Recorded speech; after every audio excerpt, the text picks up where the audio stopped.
Hey guys.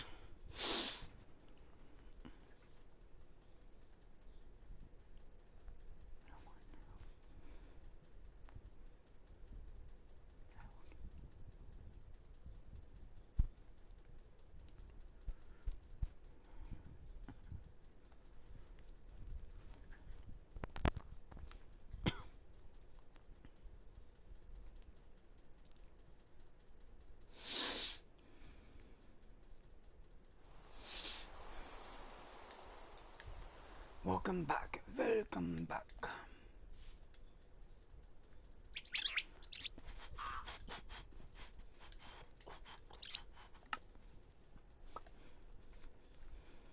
She over there shitting out eggs and shit.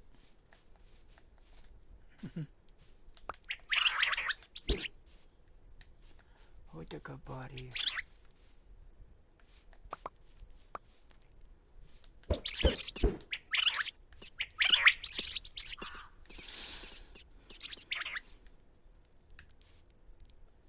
You know, we're not doing that shit.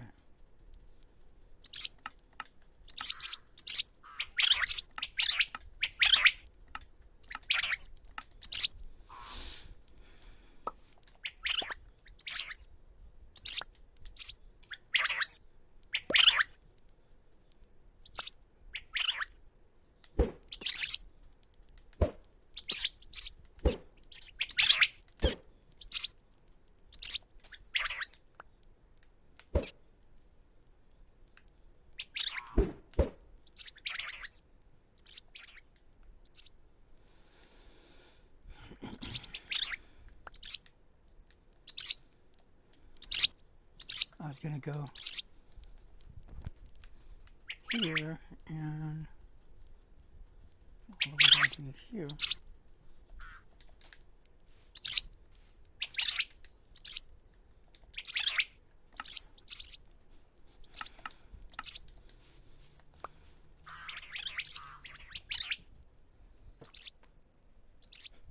I gotta check my Gmail.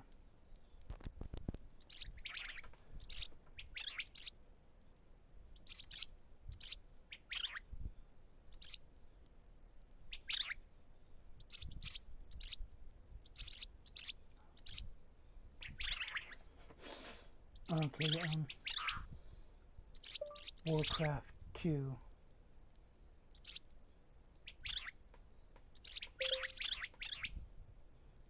Here's a quick little settings change for Project Zomboid that can make your life much. What's up, gamer? Warcraft 2.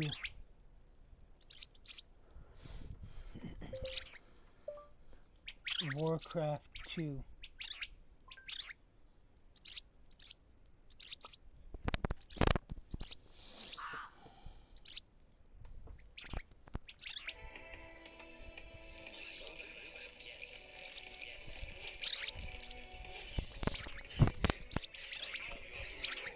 That town is under attack. That town is under attack.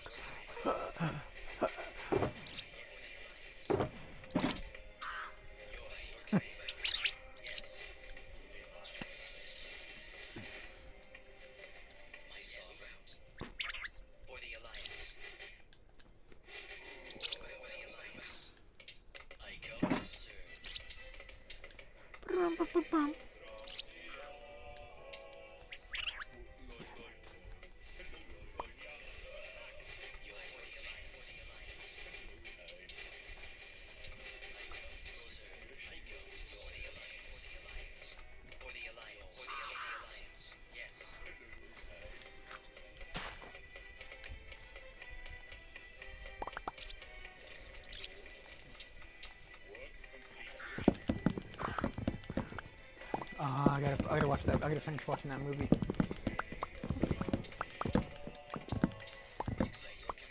Warcraft getting a sequel?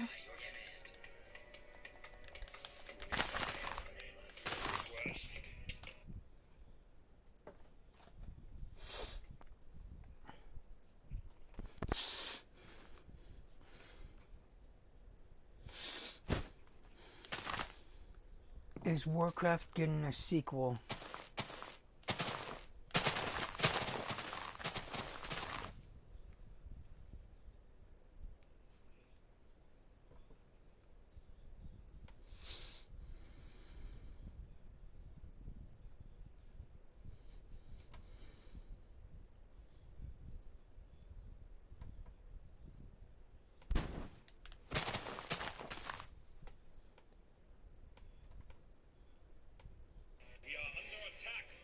Our town is under attack.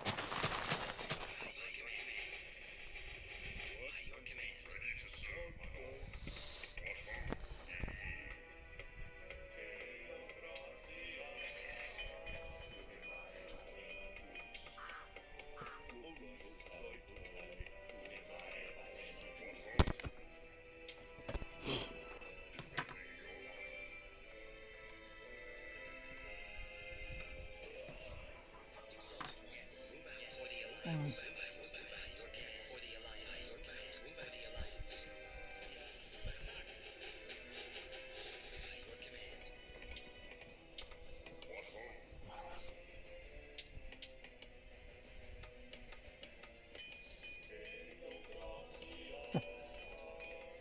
Work complete. Work complete. I come to serve. Move out for the Alliance. Your Majesty, we move forward. Your Majesty, your orders. Defending your honor. My sovereign.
¡Ay, puto!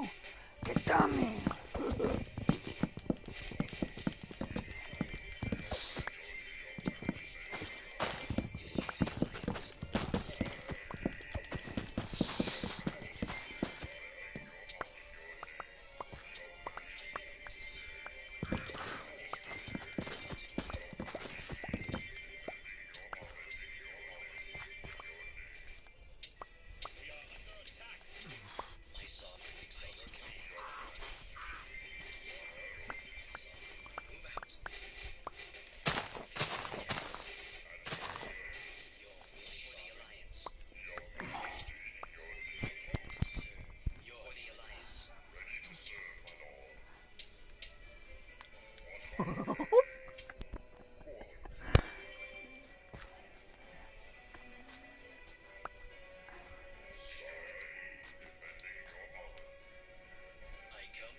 Oh, fuck you.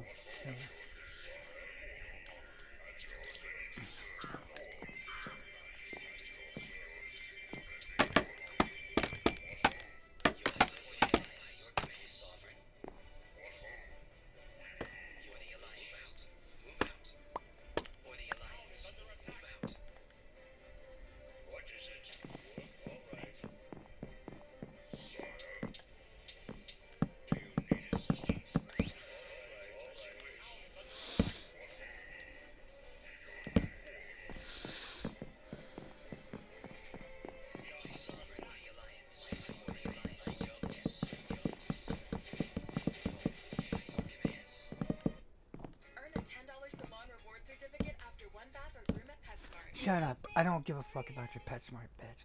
Your pet's dumb, bitch. Your pet's dumb. Tired of.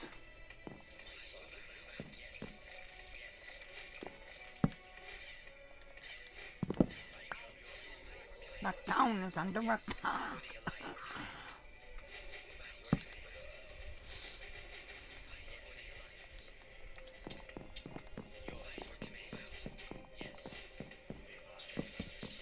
You fucking idiot. God damn it.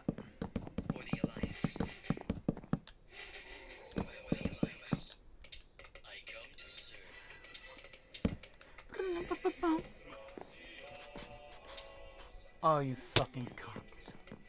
God damn it.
You're a fucking piece of shit. I'm gonna beat you. God. God damn you.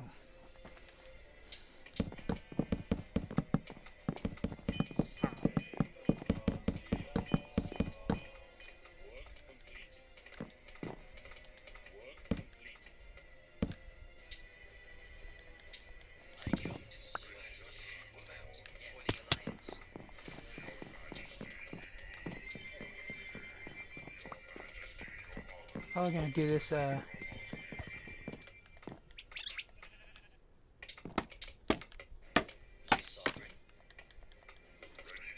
what do you call it? Spruce.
I need to go there and get some,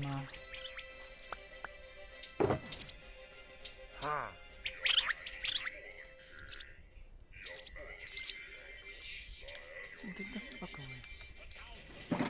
My town is under attack. I come to serve. I come to serve. The town is under attack. Complete. Your request. Your request.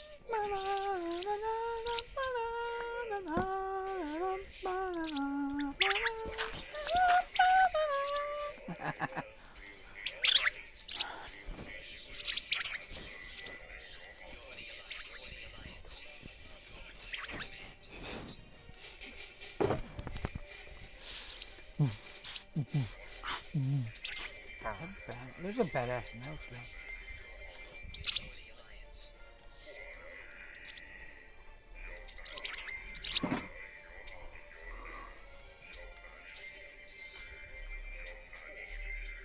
My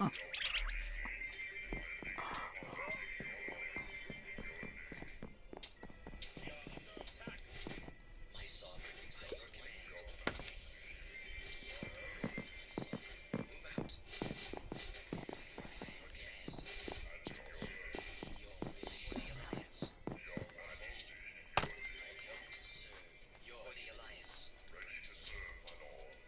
Ready to serve, my lord. Ready to serve, my lord.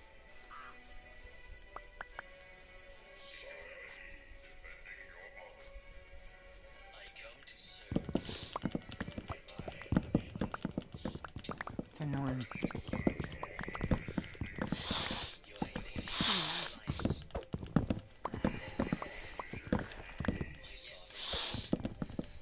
Move out.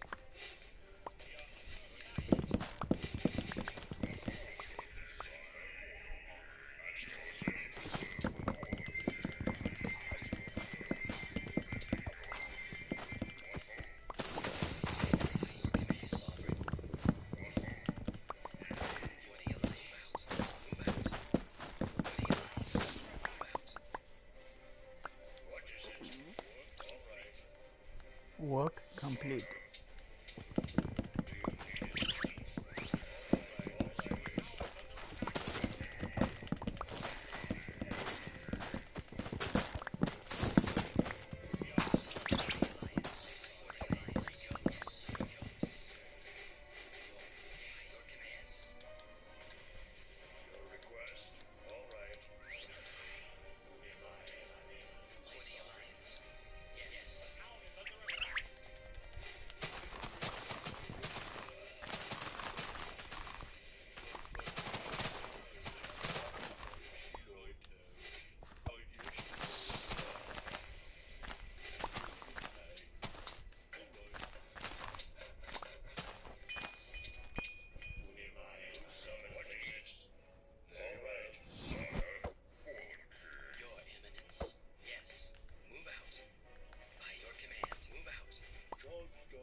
Okay, here we go.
fucking idiot.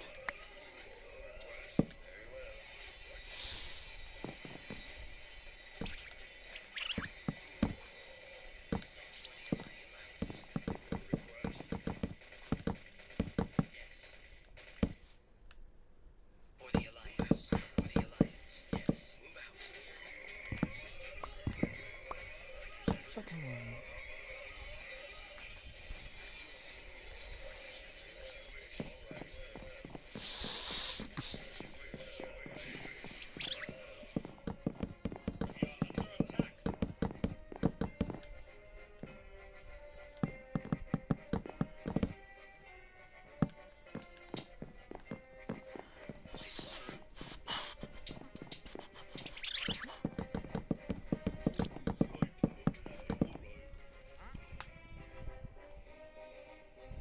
Your Eminence.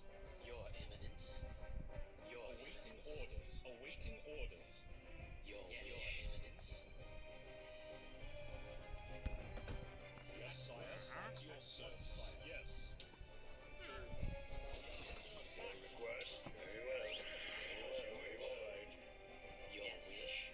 Your wish. Your Eminence. Move out, my son. Move out. What is it?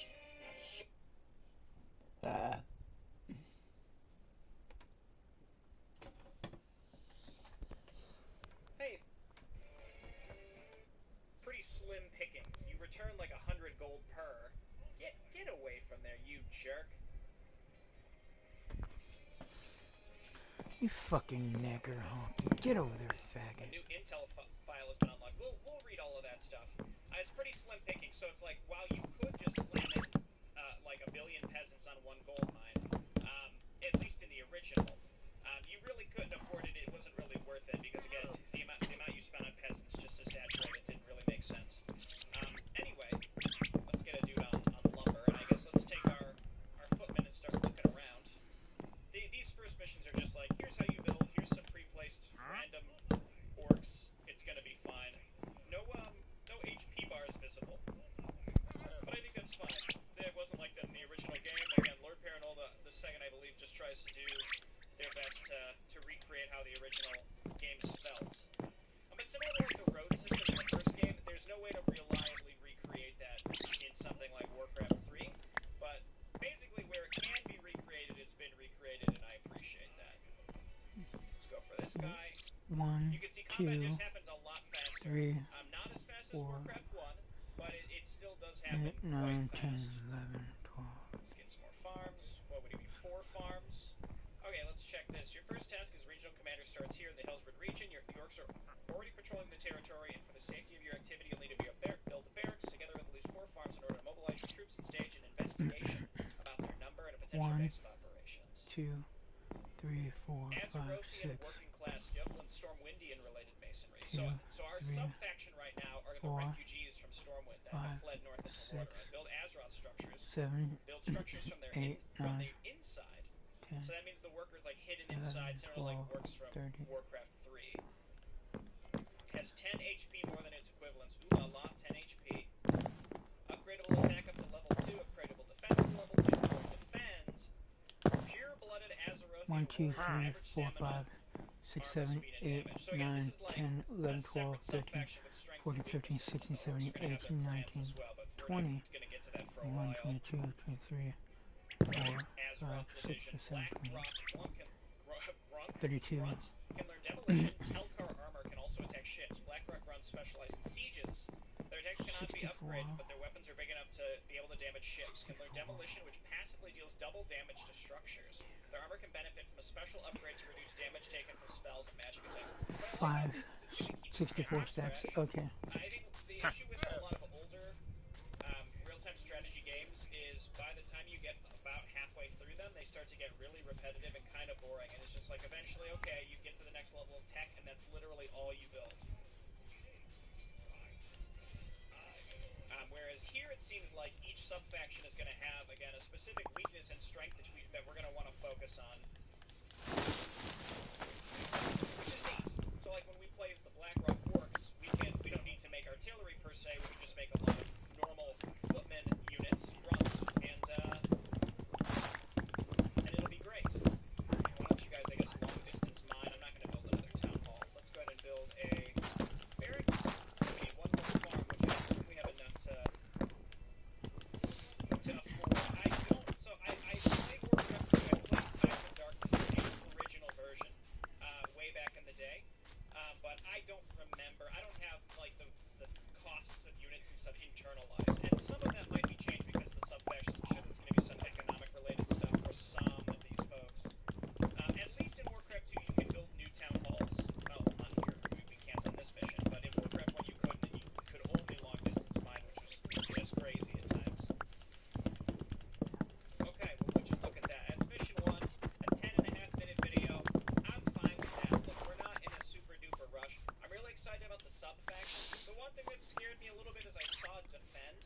one of the things from Warcraft 1, I guess I can talk a little bit about this because it's been a shorter video, and I don't know if Lord will be watching or wants to talk about the choices for enhanced mode, etc., etc. You can check out the download page.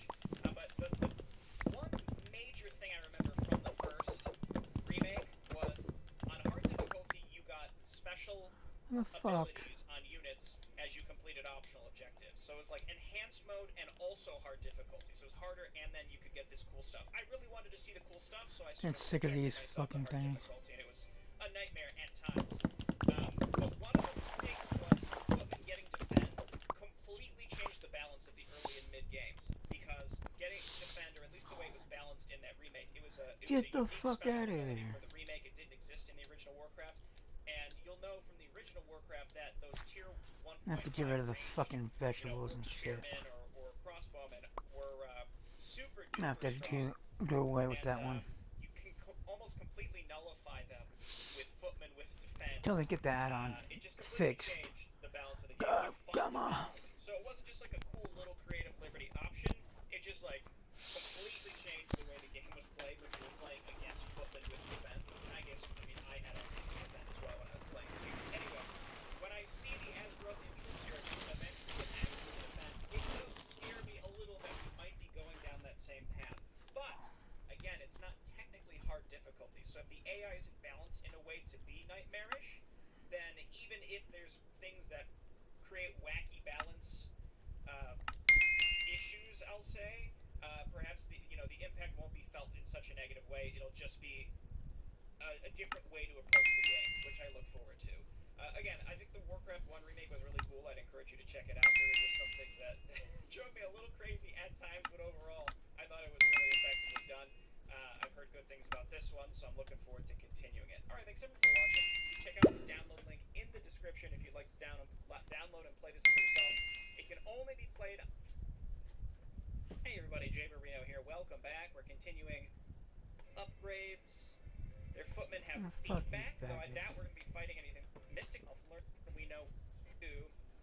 Giving, and I don't remember, because I read up fight our way out without losing too many of the archers. Okay, that's fine. I understand. So, this is why we're just going to want to have multiple... I was thinking, I kind of want to scout around with the boats, but I can't let the enemy see me, or we lose, right? Let's toss you on the lumber. Get one more peasant on gold. Where's 10k on this mine? Screw that. I'm just gonna... Warcraft 2, I think. So we got 6.5 minutes. When this barracks is done, if we can get like maybe 2 or 3 more archers out, then I'd feel pretty good. Can we make another wizard? Maybe if we build a wizard from the barracks, then yes. And we cannot. Righto. The question is if we have enough farms to restore the mana of our... If we have enough peasants, or I'm sorry, if we have enough towers to restore the mana on our wizards, then we can cast Invis multiple times. So maybe we can get 9 units and be able to get enough mana regen. Yeah, that feels pretty good. I don't want to build... I'm going to go one more footman, then maybe get the lumber mill. See if we can eke out an upgrade would be really nice too.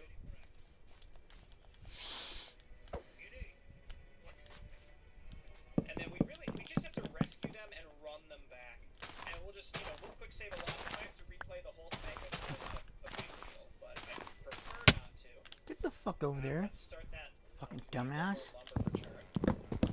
Let's get this. I think we're gonna need a lot more lumber for upgrades as well, but that's okay. We'll keep returning lumber while we wait for this to build. This is exciting. This is exciting. If there's a way we could use the boats to support us, that would be really nice. I wonder if maybe the water goes up to the left, because it said take the western path. I mean, it didn't say take the western path, but it said the western path is the least defended, so... Oh, well, we did just save. It doesn't seem like this is kicking off the alarm. Just wanted to check. So the boats of both factions have the exact same,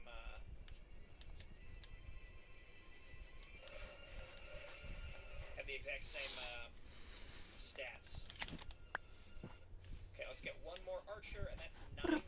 And we might be able to just invis all of them. How much lumber does a farm take? 250. Okay, let's send these guys back. And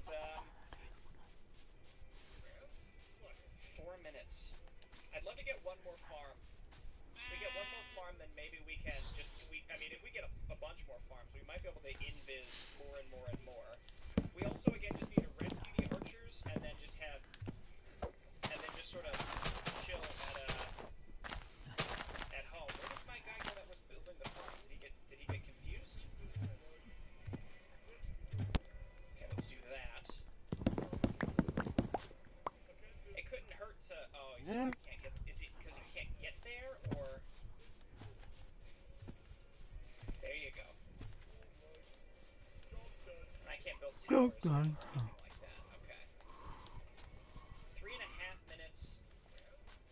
It basically lasts for 60 seconds anyway, so, I mean, we might as well just wait till the very end. What I can do is just build a bunch of archers.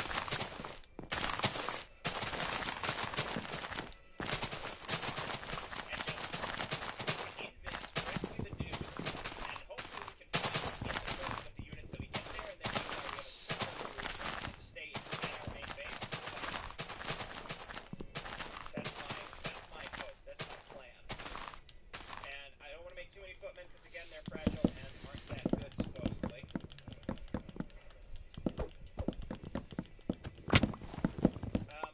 Okay, let's give this a shot. So we're going to invis...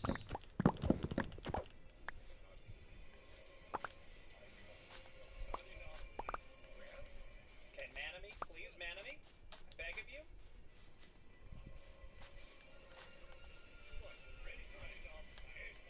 Okay, well, that's as good as it gets.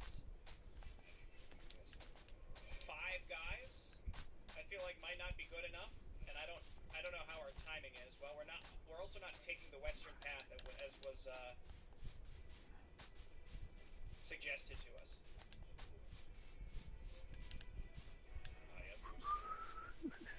Oh, we're here. There's a good amount of stuff, but if we focus it down, then maybe...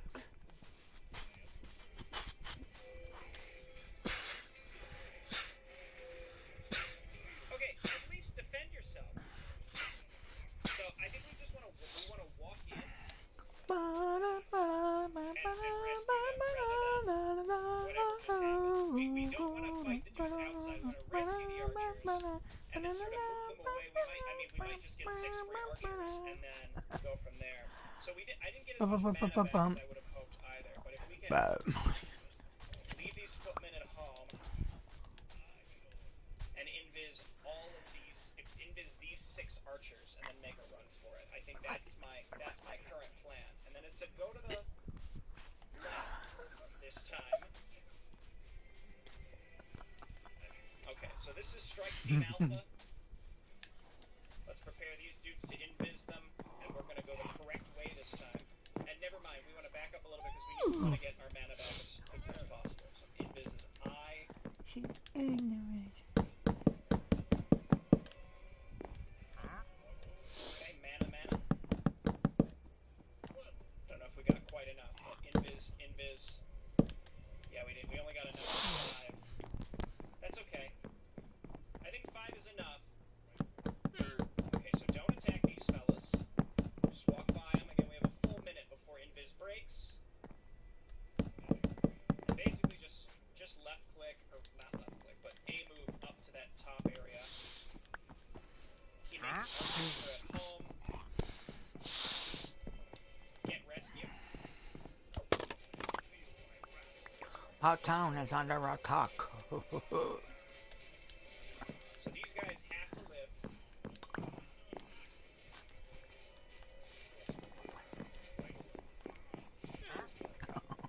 Are these the Rangers? No, they're just normal archers. I heard that we were also being attacked. I'm not too worried about it. Never mind, I am worried about it. Holy cow. Turn on static charge, please. That seems okay. I think we have enough here to survive.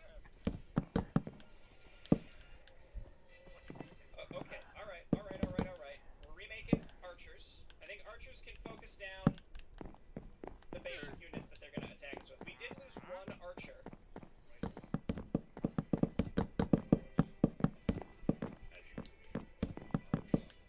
We may lose a second archer.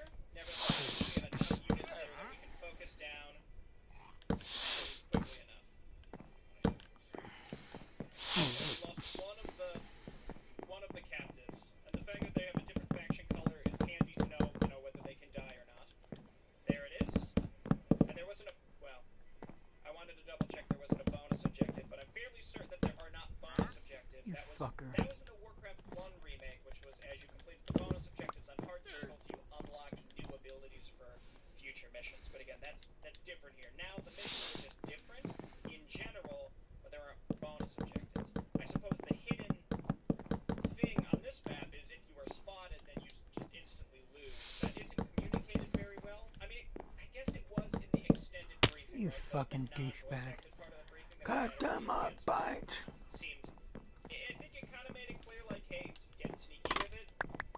But I don't know if it's Getting like, sneaky hey, with it. you're Na na definitely na gonna na na lose na na. if they see you. But that's cool. Honestly, I don't even remember what was in that. Maybe it was super explicit, and I just don't remember because I got really into reading about the faction as soon as we started. But that's cool. Honestly, I don't even remember what was in that. Maybe it was super explicit, and I just don't remember because I got really into reading about the faction as soon as we started. But I'll try and be a little more. I'll try and I recall a bit more from the briefings, especially the intent mode, non-voice acted briefing stuff. I guess at the very least we can quit so we can look at the score screen. How exciting! Thanks everyone for watching. I'll see you next time. Bye-bye. Hello, Jay Barino here. Welcome back. We're playing the Warcraft 2 Tides of Darkness remake in Warcraft 3, created by Lord Baranil II. We're on to Act 1, Chapter 3, South Shore. I'm enjoying this campaign so far. I've only played 2 missions. The end of the last mission, I guess, could have been a pretty big gotcha, considering you get attacked by a bunch of units at your main base. I prepared for it, but that would have felt kind of bad if I wasn't. So we'll just keep that in mind in the future. That stuff could just kind of pop out of nowhere and ruin stuff for us. So we'll quick save a lot.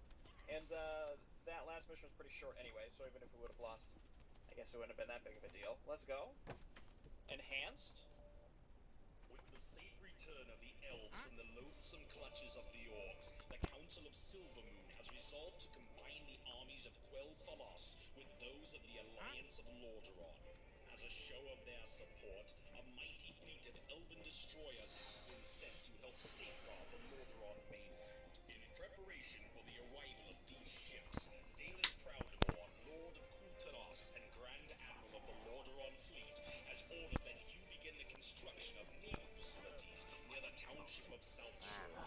There is some suspicion that the Horde has constructed a secret base near the mainland, so it is imperative that you begin building your defense with haste. Okay, no special enhanced briefing to that one. So I checked in. Apparently, so the sub-factions go by act. So let's see who we're playing as this time. So we're Azeroth again. Naval Muscle, destroy all Horde forces. You received orders from Admiral Proudmoore to start building a naval facility to secure the bay in South Shore. There are rumors that orcs have constructed a secret base near the mainland and have set a relative offshore foothold in the area. Having joined the Alliance, the elves now granted support of their archers and destroyers to the Alliance, and will be able to support you from now on in the war against the Horde. We rescued 3 guys, and now the elves are logging off. They're like, yeah, we'll send everybody. Hundreds, thousands will die, but you save those 3 guys. Customize an Azeroth ship for coastal support and naval combat with a short-range detection radius. So we have human destroyers. Okay. So we can't actually build... where is the gold mine? So we actually can't build naval destroyers. There it is. I need a farm first and foremost. What was it in Mission 1 where it's like, I can't make a town hall? The reason for that is because, well, I guess we can check in a... Well, no, I can look here. Is because it's here as opposed to... You know, you'd think that this would be the town hall. So when I saw this being a farm, I was like, oh, I guess I can't build a town hall. No, it's right there. Get on the gold mine, please. So with these older real-time strategies, this Get is the consistent fuck with, like, over there, the you original Command and faggot. Conquer and a lot isometric 2D real-time strategies, and I'm glad this has sort of changed, but it's I'm interesting gonna kill how you. the way the God resources damn work, you. yeah, it kind of feels like we're getting a lot, but you can kind of take off the end digit of the resources, and you know what I mean? Like we have 6 gold right now, we have 12 gold right now, and it's kind of the same idea. So don't get don't get it twisted when you see that we might be banking a lot of resources at one point. Anyway, especially at the beginning, how you spend your money is so particular. Like at a certain point, you're gonna have just enough to maybe make a barracks, and then maybe like, oh, we get 1 extra crossbowman, and that's how we survive the first attack. There's an oil patch, and here's our oil here. Okay, so it is separate. It is a separate thing from gold. I'm just gonna saturate this gold mine as much as possible. Then we can go ahead and start getting some lumber. If I remember correctly, the shipyard, yeah, is an advanced structure, and it requires a lumber mill. Okay. Hold on.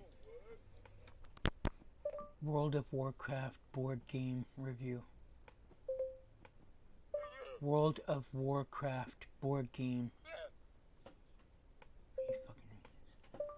World of Warcraft board game review.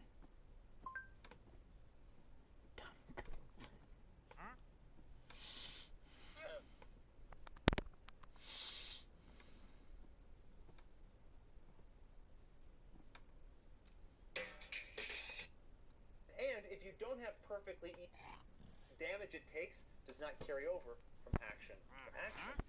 But there's another way that you can generate those fist symbols other than rolling the dice. If you're holding one of these fight cards, you can play these during any fight action taking place in your space, even if it's not your turn, and it will add each attack. And if your slider ever ends I love that, but with strongholds understood now already. However, if you draw one of a stronghold from the supply to any space on the board other than a quest space, or one that all path act. Also, if you perform a rest action while on, if you ever need to place an abomination and you can't because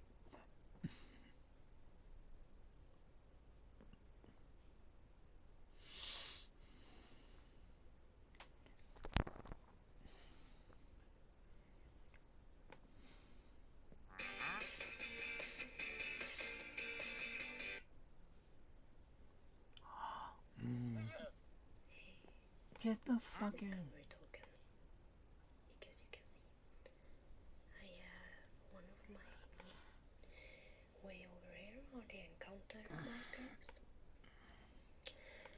Pause the blue movement die to another player, and my turn would be.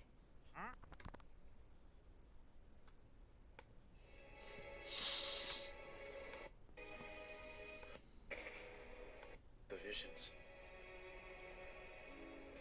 You've seen them. Like a void light again. My son. Look.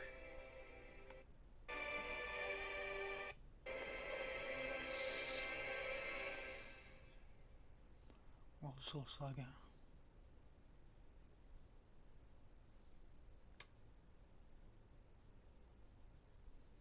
Ooh.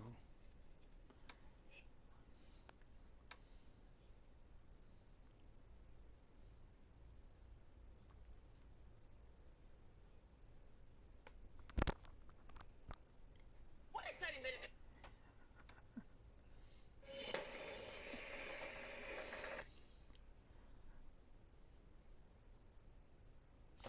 Is that? Hold on, I gotta see if that game is. A region. Get the Attacking damn other fuck. races and factions. Using special powers. Controlling artifacts and legendary places. Occupying a region. Attacking a race from one faction with a race from the other. Using special powers.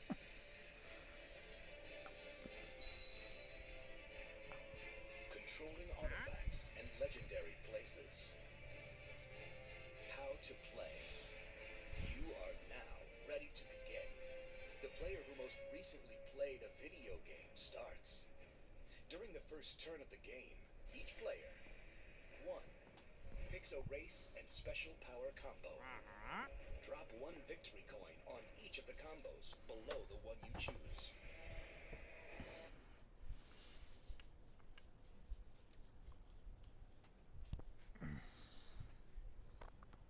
Oh, what? You sure you want to do this? Big breath in and out. Who'd like to start? Jared Lee Nandon, how do you kill that which has no life?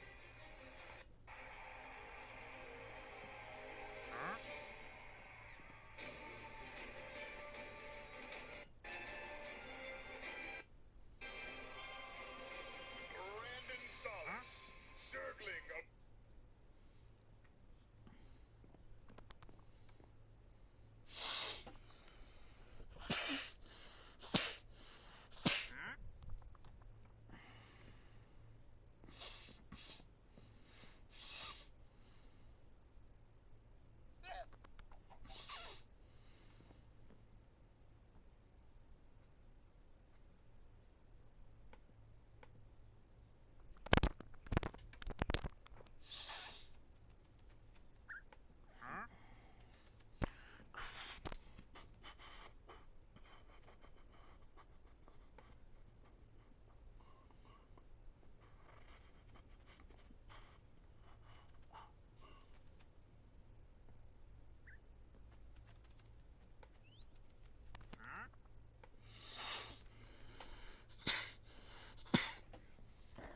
Get the fuck over there.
Coming up, we've got another board game for you, and this one's called Belfort. Thing up the tabletop. I just want to know, is there any gold? Oh! Now we So guys, I'm not paying that shit. has carried that over into this year. And it is from two new designers that set out to make a game inspired by the classic Warcraft franchise, and you see elements of that in the fact that you're dealing with not orcs, you're dealing with elves and dwarves and gnomes, and it employs mechanics that I love from Eurogames, games like Puerto Rico and Agricola, worker placement, and games like El Grande that has area control. So this game's two main mechanics are worker placement and area control. That means you have certain guys in your crew, in this case elves and dwarves, and you get to place them on the board to do certain actions in the game. And the goal of the game is to control areas of, in this case, the city of Belfort, or the Town. I guess it's a town or a hamlet. well said, Hamlet. Damn, man. Master guy. Master Vader. Well, I'm buying a gatehouse. It's a gate. It's micey. Actually, I'm not buying a gatehouse. Too late. Your finger was off the card. What aren't you buying now? I am not now buying the it costs less to make it guild. Nice. I'm not buying that. I picked up a tower. Do you want to give me a mystery card now? No. No. Tentacles. Look at the tentacles. It's not for me, Dan. It is gross tentacles. That's where dwarves become master dwarves. Excuse me. I get 4 woods, please. 4 woods, please. So many woods. And a dwarf. And a dwarf. Jared, That have you comes from gone your yet? stash. No.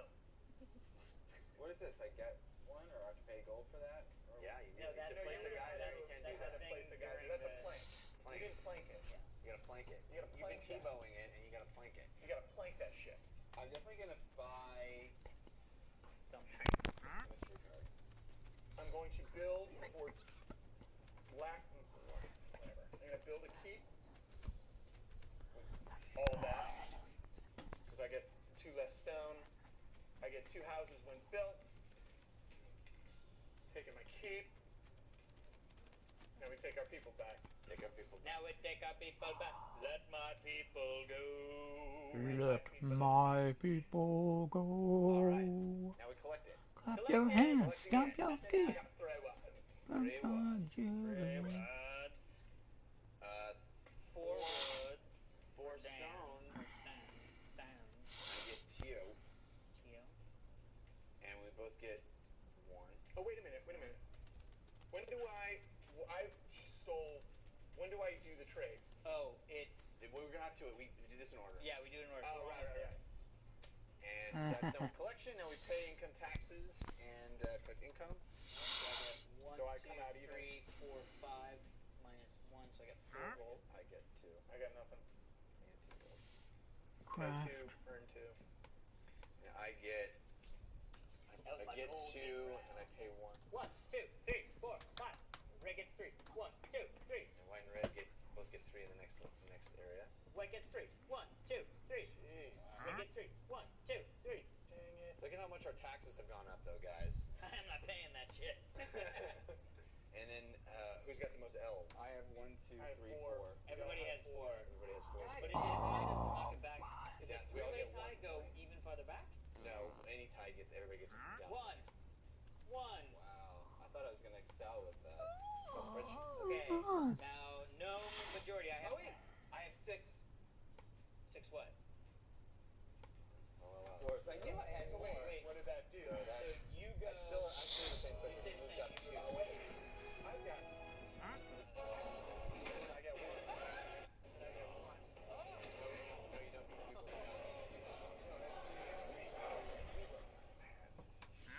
Oh. Wow, by 1 point. It came through in the end. 1 point.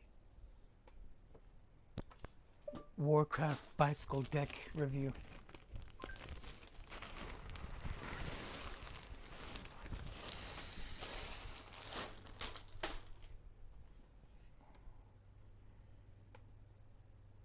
Nine out of 10 people don't get enough fiber. Hello everyone, this is a creative Dan channel for another deck review today. We're looking at the bicycle World of Warcraft. Aside and some figures. And see figures here. Standard tuck cases aside from the foil. Look at the cards. It's a very simple design. And the aces, got a bit of a weathered look to them. Some of them. And the core cards. We'll give them exactly the same, but not. I think they've just been a different. I'm Yeah, gonna give them I- an 8 or even an 8+. Comment, Alexis.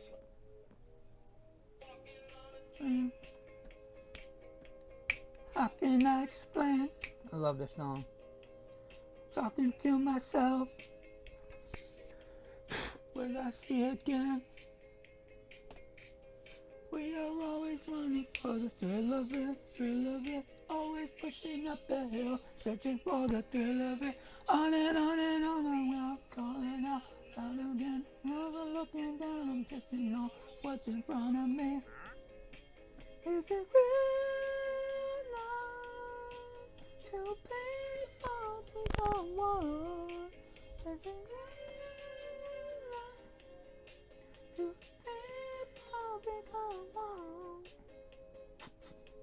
I love that band. I love that song. Love you finding me. That's a cool song though. Is it real? Celebrate the I might buy these, Foreplay again. but I don't know. I gotta see if they're good enough. Weapons in the corner is very right of that. Light blue color, not white. Maybe even a B plus. They definitely put some. I mean, 6. I have more. Thanks for watching. Comment, like, subscribe, hit the bell. Bye. I'm a clerk.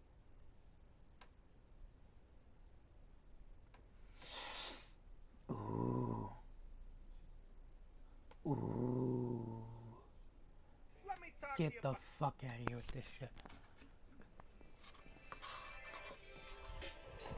Hey everybody, welcome to another episode of What's Opens and Packs. There is a lot of paper on that today. Holy mackerel. Alright, so, today I'm doing this. World of Warcraft. I did not know I was going to be able to get these. I saw these, someone posted them, and I'm like, those look amazing. Couldn't find them anywhere. Nowhere. Hard to find. Then someone started posting them on like eBay and stuff. $75 for one. I was like, I'm not. They feel good. They're soft. Really, really. You can hear it. You can hear that. Oh, that's good. That's good. For me, it's like the thumpier it is, the better. Green, huh? So they're doing black and green here. What'd they do in the other one? I didn't even.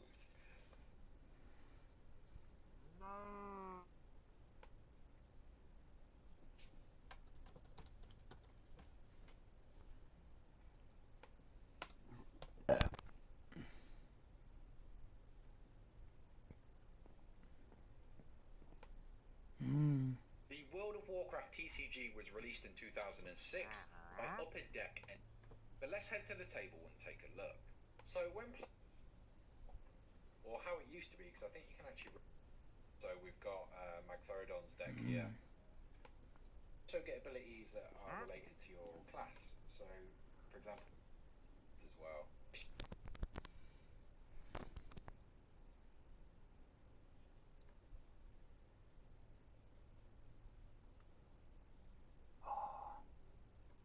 What?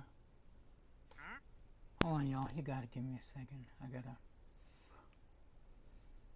God.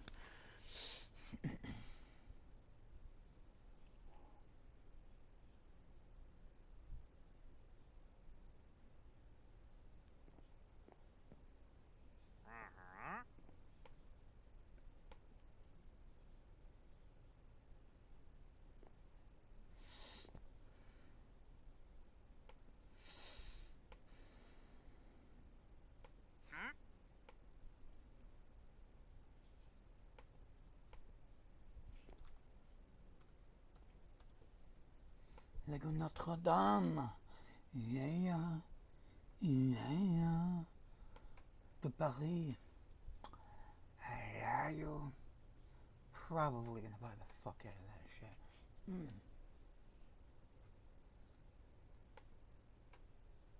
It's not as cool as I thought it would be. But it's pretty damn cool though. I like it. I love it actually. It's nice.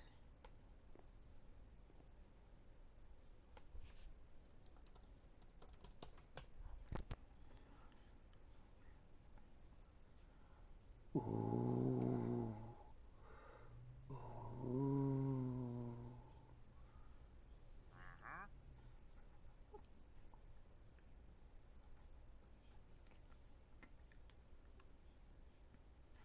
Oh, look at you, Saturn.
Game Geek. What?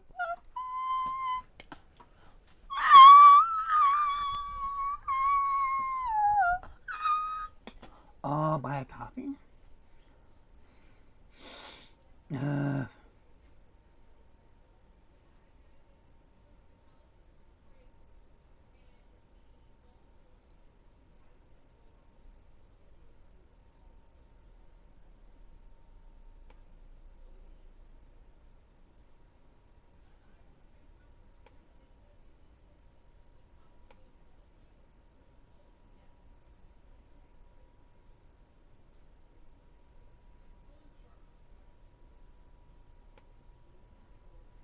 Am I buying that game again though? Fuck.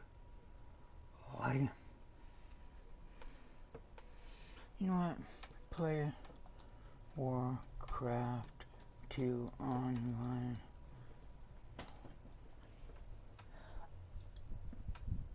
Oh, that would be nice, but I guarantee you it's not what that is. Get the fuck over there. Oh, okay.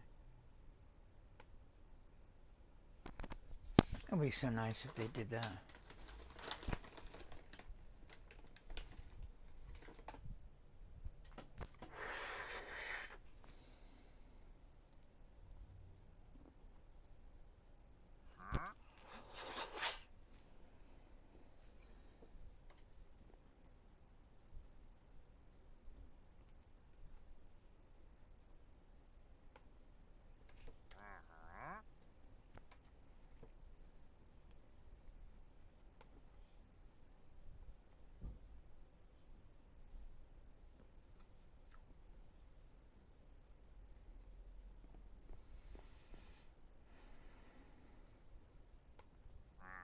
Alright, so today I just want to go through...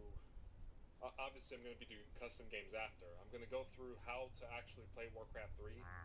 So actually right now, it's not even 40 bucks. It's only 10 bucks. I just noticed. So I actually bought it when it was like 40 bucks. So... this... well, I hope that helped for some people.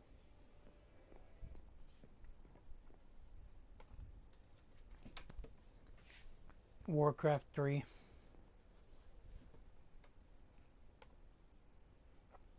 4 hours, 44 minutes, and 44 seconds. In the late 90s and early 2000s, real-time strategy. Moments later, the Scourge arrive at the...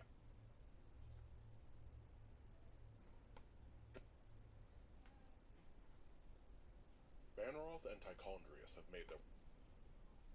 During her retreat, Tyrande is The scene opens on Illidan. In hot pursuit, the heroes make landfall in Silverpine Forest, part of the human homeland. Malfurion concedes that the Legion's... The Siege of the Black Temple is a fantastic mission where there isn't actually that much to say. The temple's defenses are strong, but the Draenei come to assist us. Their stealth can infiltrate the fortress and destroy the magical generators powering the outer defenses.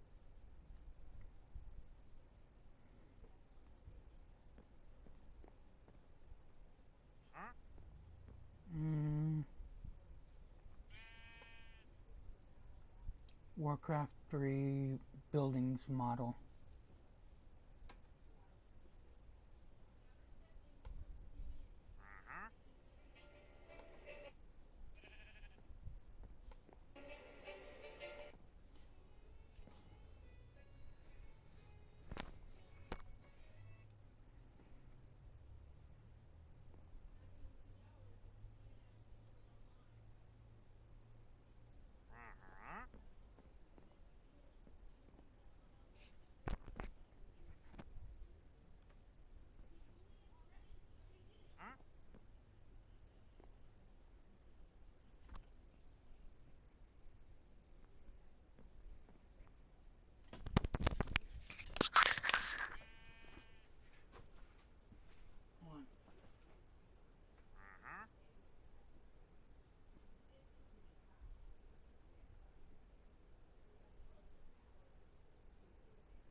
Warcraft card game.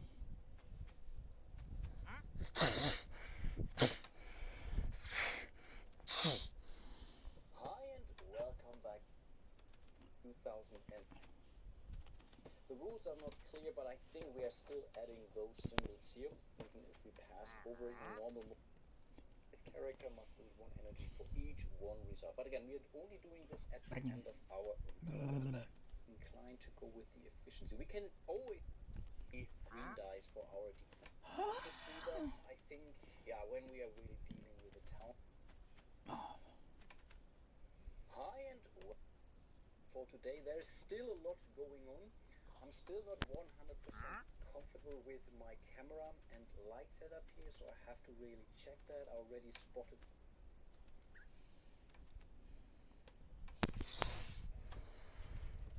Hi.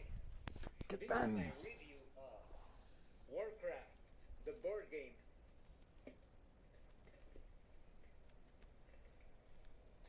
I'm also reviewing the expansion set. These boxes are somewhat funny because you can use them kind of like masks. Like, we used to fool around a bit like that. So, well, this video is sort of like a continuation of my video response to Multiversal Dystopico. I'm going to put a link in the description below because I talk a bit about what I liked about old school Blizzard and Warcraft and such. This is Pastor Mike Online. This is the talk show hell. The talk show that you hate. By the time I'm done today, this is Pastor Mike. I'm online with you live today. Good to be with you today. A lot of things have been blown my way or journeyed my way down the river of time. Some interesting subjects and so on. But good to be with you all today. I've got a couple things that I'm going to deal with. I got a phone call yesterday from a guy. And I thought at first that this was going to be a real interesting conversation. He identified himself as Rick, and he said Caulfield, Missouri. Now, Caulfield, Missouri is where I go deer hunting. And it was the best deer hunting I have ever had in my whole life. Those of you who know, we have a pastor friend who is a friend of this ministry. He's been friends with me for, man, ever since I married my wife. He is actually related to my mother-in-law. His name is Ron Degonia. And Ron used to, when he was in this area, he ran a drywall and painting company, and I worked for him for, I'm going to say, about 7 or 8 years. And then he moved to Caulfield, Missouri to get into cattle ranching. And that's what he did. He had cattle, and he had land all over the place down there. It's a very, very non-urban area. I mean, extremely rural. It's a place where you can walk across your property for an hour and not be at the end of your property. But he had a bunch of cattle down there, and then there were deer everywhere. And there was a hunting and fishing resort down in that area called. Oh, yow. Yow.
came back. And every deer season, Cloud9 was just full of guys that had paid money to go to this resort and hunt the deer out of there. Well, Brother Ron's property, let's see, if this, let's see, if this is Cloud9, get it in the camera here, this was Ron's property. Whoops, here we go, like this. They shared a fence line that went on forever.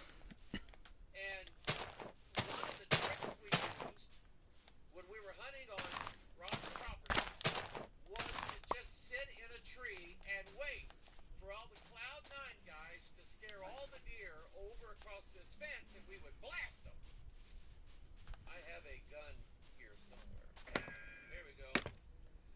And that was it. I mean, I killed a huge 10-point buck down there. My son killed his first deer down there. So anyway, this guy calls and he says from Caulfield, Missouri, and I'm going, hey, I told him, I said, hey, I know that place. I said, I did all my deer hunting down there for several years. That was the end of the hospitality of this phone call. Both on his part and both on mine. And I'll share with you what his agenda was in calling me shortly. Let me type something in here to the wonderful, wonderful King James Stewart Bible Search software. 1 Thessalonians 5. I love God's doctrine and God's word that holds the doctrines of God and warns against the doctrines of devils and fables, curiously wrought fables, and so on and so on. I love it because the Bible is, and especially the King James, it is such an ironclad doctrine that if you want to argue against the Word of God, you really have, you're going to have to really, really sharpen yourself up because there isn't, in my opinion, any loopholes in anything in the Bible. By the way, I was shaving this morning, and I just about got my entire chin off. Oh my goodness. Yeah, it bled and bled and bled. I couldn't get it to stop, so I'm wearing this nice little Band-Aid on my chin. Anyway. You can see the Band-Aid. And when the Bible tells us to watch out for things and contest things, let me get another verse going here. I like this. God doesn't have a problem with you asking Him questions about what the Bible says.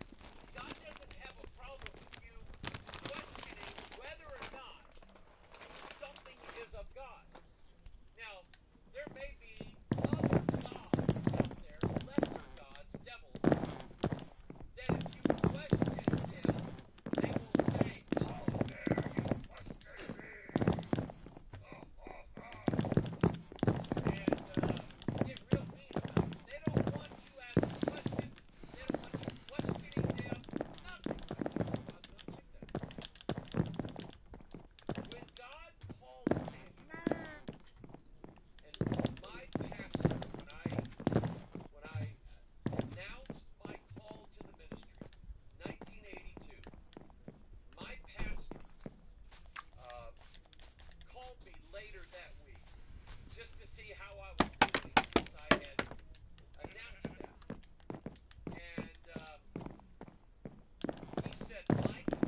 was calling them as well. However, both of those young men are not serving in any capacity. They're not. One of them, I don't think, is even in church right now. The other one, it probably is, but he has tried, I think, pastoring, and it just wasn't cut out for it. So anyway, that's an example of to know and make sure that God says something or God's calling you, you make it sure. Psalm 34:8 says, "Oh, taste and see that the Lord is good. Blessed is the man that trusteth in him." Sip on Sonic half price shakes after. This is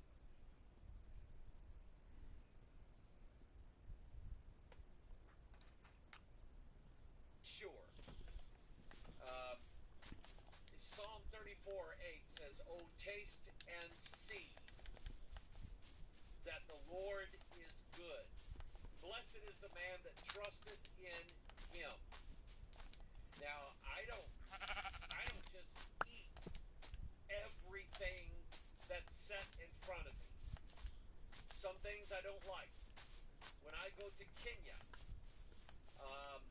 some of the spices that they use over there, I'm just not keen to. Now, there's a thing called samosa. I really like samosas. And I think that's like an Indian cuisine. It's a spicy ground, or they call it mincemeat. It's a spicy mincemeat of like pork or beef. And they make it into a little ball, and then they put it in a like a little egg roll wrap or something like that, a little flour wrap, and they drop it in the deep fryer for a little while to fry it up. And when you pull that thing out, it is absolutely lovely. I love it. I love samosas. But when I go to Kenya, large part of my diet is going to be just plain rice, either sweetened with sugar or something like that. It's just some of the spices I just don't really, I just can't do it for 2 or 3 weeks at a time. And it's because I've tasted it, I've tried it out, and I'm just not okay with it. Other people say, "Man, this is good." So anyway, to each his own. So the Bible says, God says it's okay to taste and see whether or not I'm good or not. And I can tell you, all the years that I have been serving the Lord, living for the Lord, all of those years in church, I can tell you, God is good. God is really, really, really good. And I love showing just how good He is. And I want others. It's just like when you find a good restaurant and you say, "Have you tried such and such?" "No, I've never been there." Listen, you got to go there.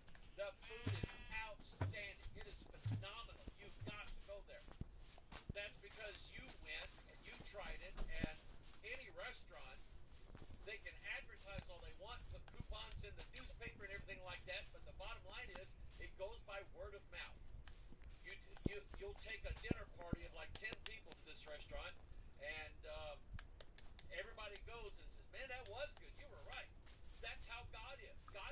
God doesn't just want you to jump in blindly. He wants you to know what you're in for. That's why there are no secrets when it comes to God and God's. I don't know why my Wirecast. Maybe I need to update Wirecast, because you see this, don't you? My face and my body freezes like that, and then it catches up to it, and it's in the recording too. I'm going to try to upgrade it anyway. So, you can read the Bible if you want. Before you decide to become a Christian, you can read the Bible. You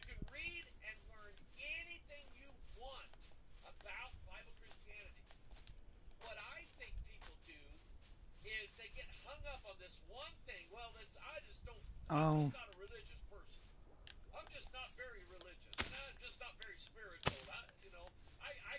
I guess I believe in God, but I'm just not that type. Hey, there's a salvation for everybody. All right. And so God wants you to taste it. He wants you to sample it. He wants you to examine it, look at it, test it. Okay?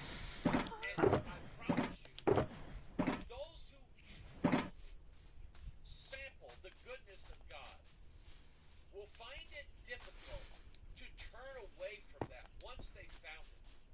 I've been watching some videos on evolution versus creation. I'm just trying to gain some knowledge on this subject, probably for in the future.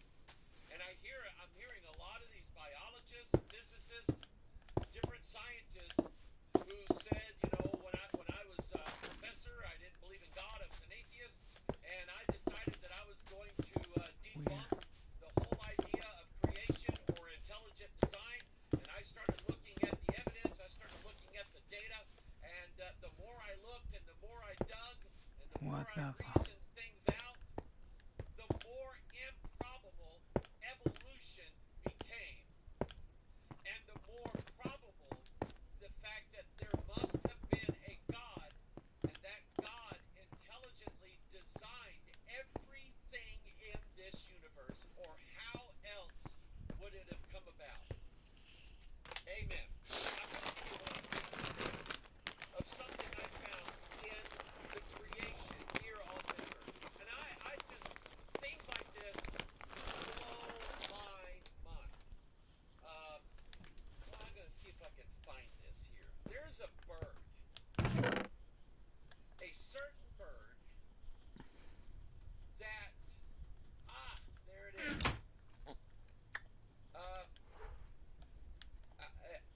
It's called, don't think anything here, but there is a species of birds referred to by the name tit. Now that is referred.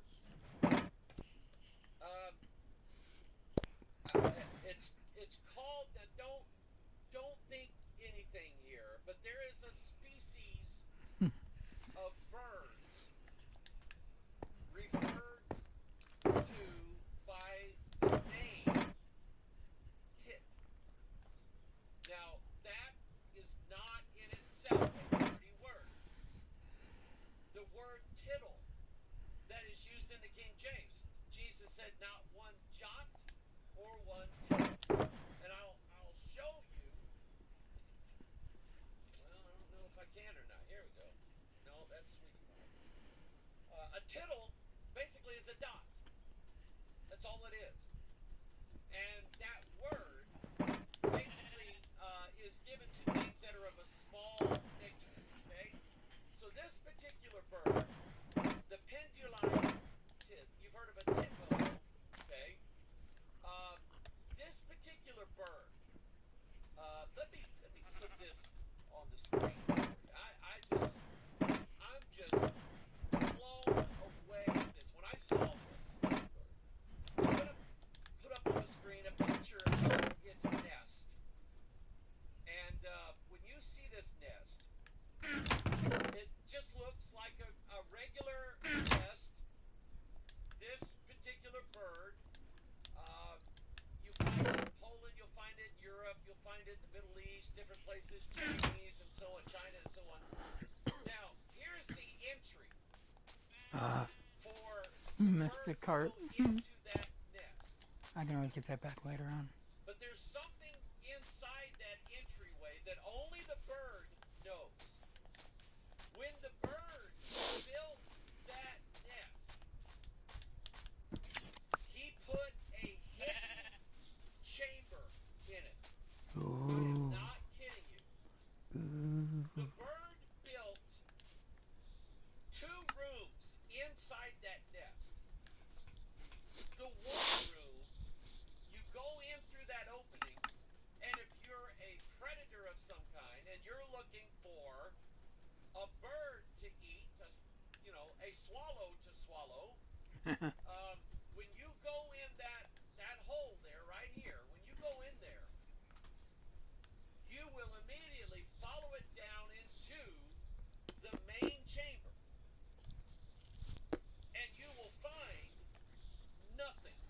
What? Now, you may, as a predator, have watched that nest very carefully and saw that the penduline tit bird flew into that hole. However, what you don't know as the predator is that bird made itself a safe room. So you go in there and you're lured in there by the bird, and you go into that main chamber in there and you don't find a bird. You find nothing. And you hunt around and look around and feel around and there's just nothing there. So you leave. What you didn't know was the bird built a safe room, which is actually the real nest. And the bird knows this, so when the bird goes in, he goes in a slightly different way, and he goes into his safety nest that no other creature, except us humans, no other creature knows about. Now, rationalize this in your mind, will you?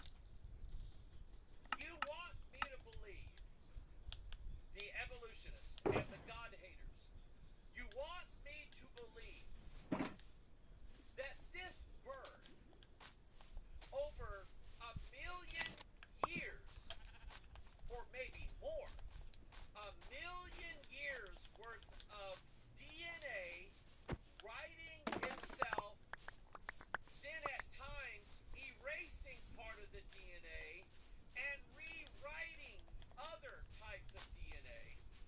You want me to believe that the DNA writes itself in every creature on the earth, because according to evolutionists, every creature, every living thing, from plants to animals, all started out with this, in the same germ, the same cell, the same DNA. We come from the same place that poison ivy comes from. And I can't stand poison ivy because I'm deathly allergic. I almost lost a leg over that. I got sick when I was a teenager. I had a random fever. I had poison ivy stuff. And that's what the evolutionists want me to believe. And they laugh and mock and scorn and they hate us who believe in God, who believe that we did not just accidentally show up, that there was a plan of God to bring us into this world and show us the marvels of his creation. There was a plan of God behind it. It has a purpose to it. And so this particular bird, evolutionists want you to believe that somehow, some way, over millions of years, this bird decided that it came up with a good way to defeat all of the predators that would harm or kill it. So that when it finally gets around to laying its egg, or eggs, plural, I don't know how many it has, that those eggs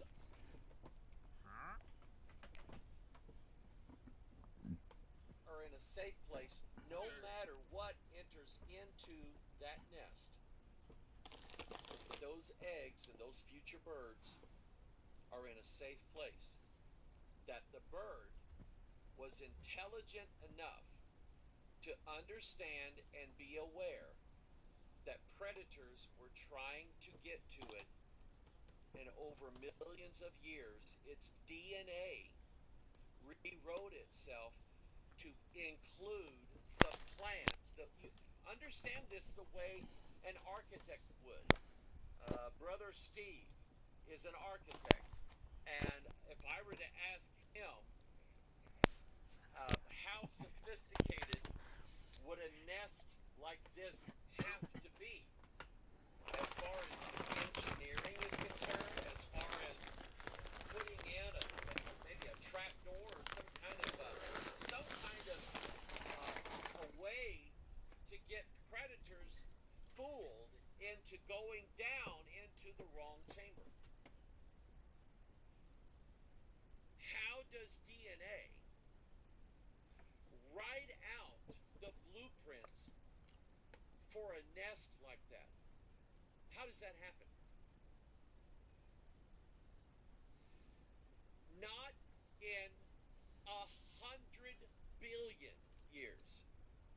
would that ever happen? No how, no way. Wouldn't happen. I mean, it would be just better for the bird to tell itself to grow to a height of 10 feet. And then it could just stomp out any in fact, it wouldn't have any predators. Who would eat who would eat Big Bird? Amen? Who would eat Big Bird? Now, let me get back to proving things.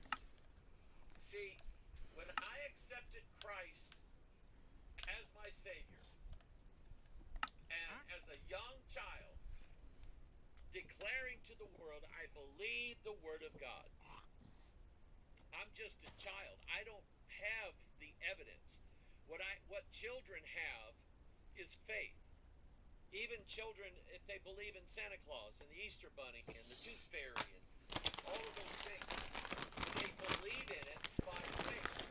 It's natural for them. That's why Jesus said, except you come as little children, you're not worthy to be my disciples. You can't be in my kingdom. And so children it's easy for them to believe in things that they can't see because they do it all the time. After a while, though, that child becomes inquisitive. And as a teenager or a young person, they start asking questions. And those questions need answers. And so God has the answers. All of the answers are right there. The proof is right there. And so that's the kind of God that we serve. So he tells us, oh, taste and see that the Lord is good. Here's the verse I had earlier. 5:1. Prove all things. Hold fast that which is good. So the Bible's telling you, God is telling you, don't just accept as being true something that somebody told you. Because, number one, you never know.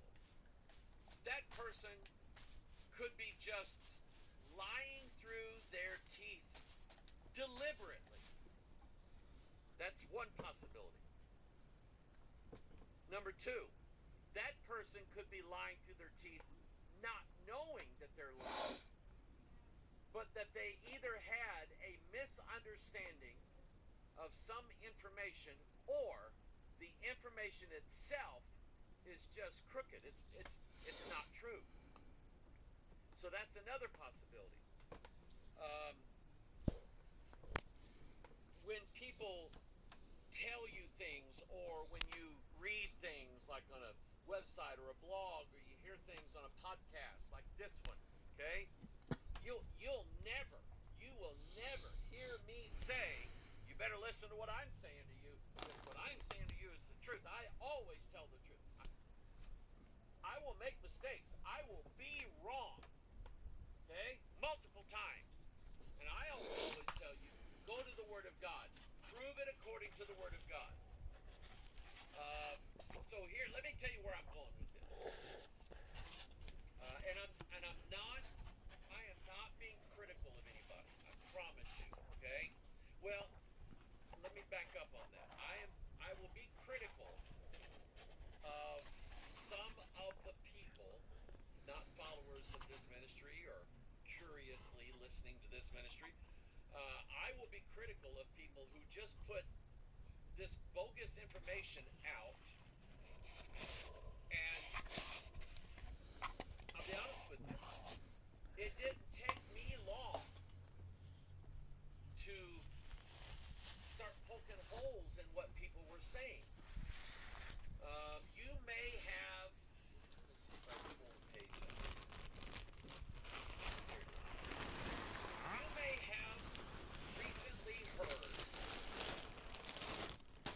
that there is a bill in Congress right now called House Resolution 6090, Anti-Semitism Awareness Act of 2023. Now, the act itself began last summer, and I don't know who initially actually brought it up.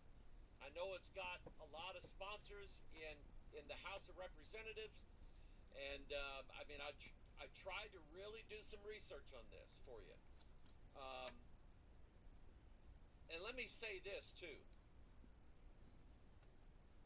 Even though I've just told you that I'm capable of being wrong, something that I've wanted to do ever since I started speaking on the ministry that God has given me, that making people aware of the Bible issue, showing some of the wonderful things that are contained in the Word of God, typology, numbers, all these prophecies in the Bible, how we always have a last days performance, and I made a deal with God. I got down on my face before God out in the sanctuary one day, and I said, God, I'm going to talk for the very first time to a church that wants to hear what I have to say. And God, I don't want to go down and lie to anybody. I don't want to say things that are not true. I don't want to. I know I'm not capable of 100% truthfulness, but I tell you, my heart is I have to tell the truth. If you want to tell the truth, even though it doesn't agree with your plans or thoughts or so on, I have to tell the truth the way I see it, regardless of how many people agree to it or not. I have to say it. So here's the bill. It's a House resolution. Now, let me explain that. We're not looking at a House bill, HB. We're looking at an HR, a resolution. Okay? And like I said, even though it started out last year, it looks to me like I'm feeling Warcrafty.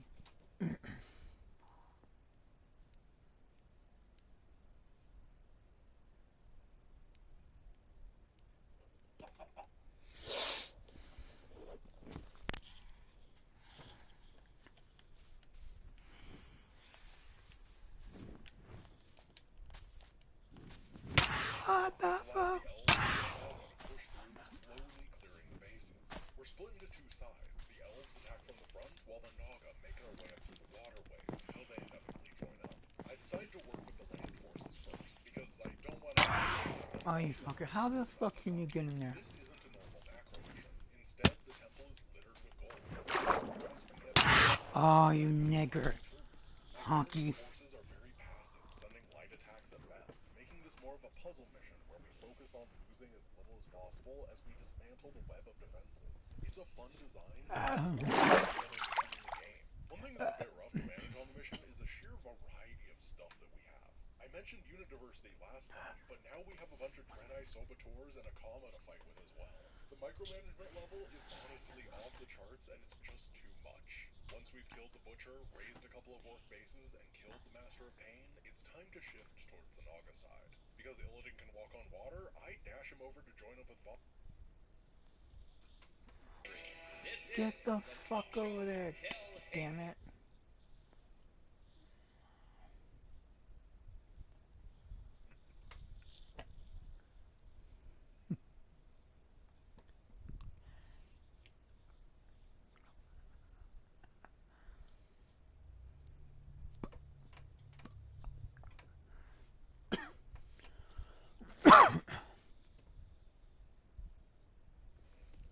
Lumber mill is 600. We're gonna need more lumber as well. I don't know what all the hotkeys are. L for lumber, I'd honestly rather just click.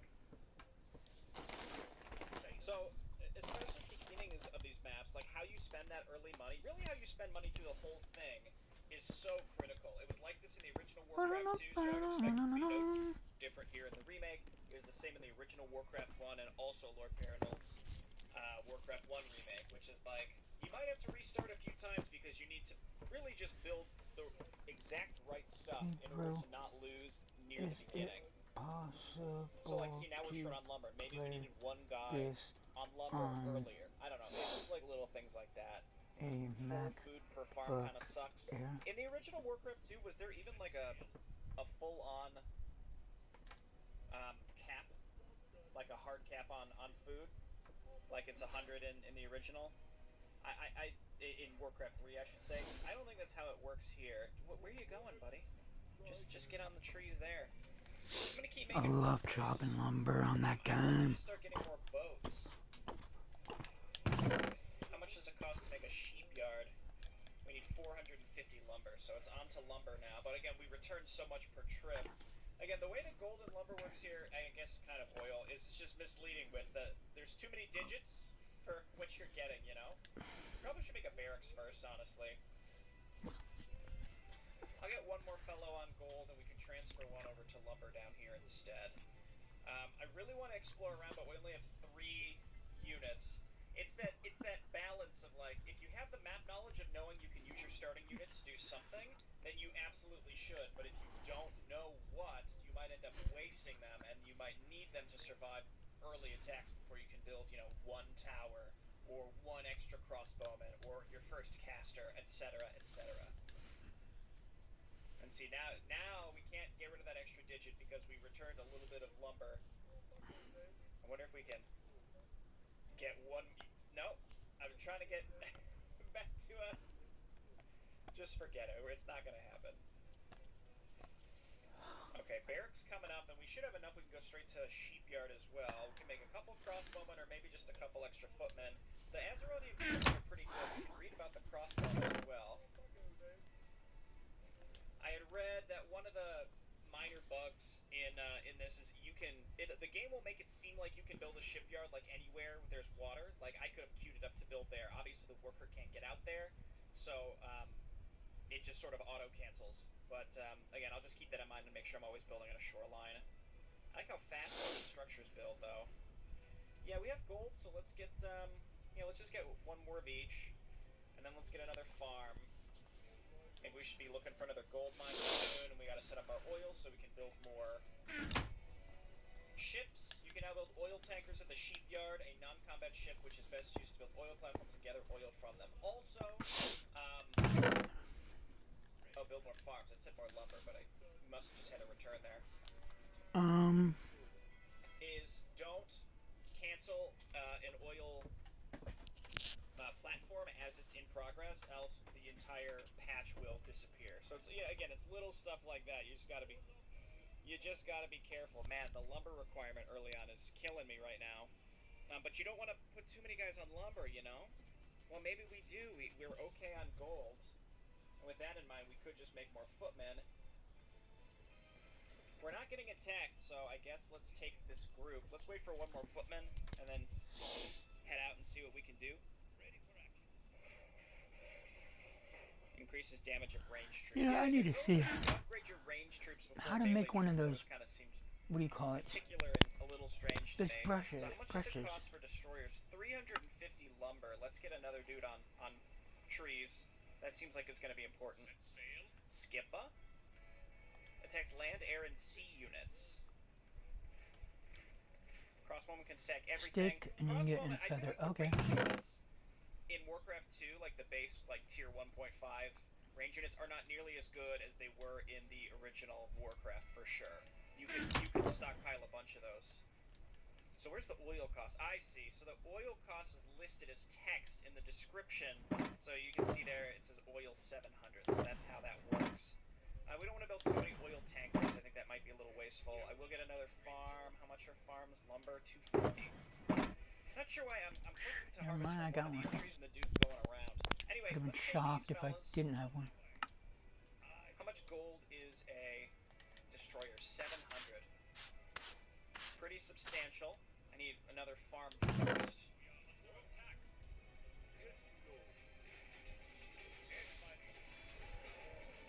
Okay, maybe not the best. No! The tower. That's okay. I think, again, melee units, they attack much faster than the ranged units, so they're pretty substantial in getting rid of structures better before we get catapults. And frankly, catapults, I mean, they are really good, don't get me wrong. It's just the AI is probably going to be pretty decent at moving. As long as the enemy's moving towards you, your catapults aren't going to hit them. We could try and do some ground attacks like we did in the Warcraft 1 campaign. So I rebuild that fella. Let's get some more destroyers. I do like how everything costs 1 food. Maybe we can get like 6 ships? I just want to see, like, where does the island that we're on end and Possible where does dungeon, it okay. begin? We can't make transport ships. Yeah, we can probably get 6 here. Oh, okay, hello. Look out, buddy. I guess we should be trying to use our crossbowmen, like, use their health as a bit of a resource. If they take some damage, oh, there were some dudes up here. Delayed reaction, Jay Burrito. Because, like, we can let them take some damage and then back them up there, and then they're in the back line and presumably safe. And then we can replenish our front liners as well, if that makes sense.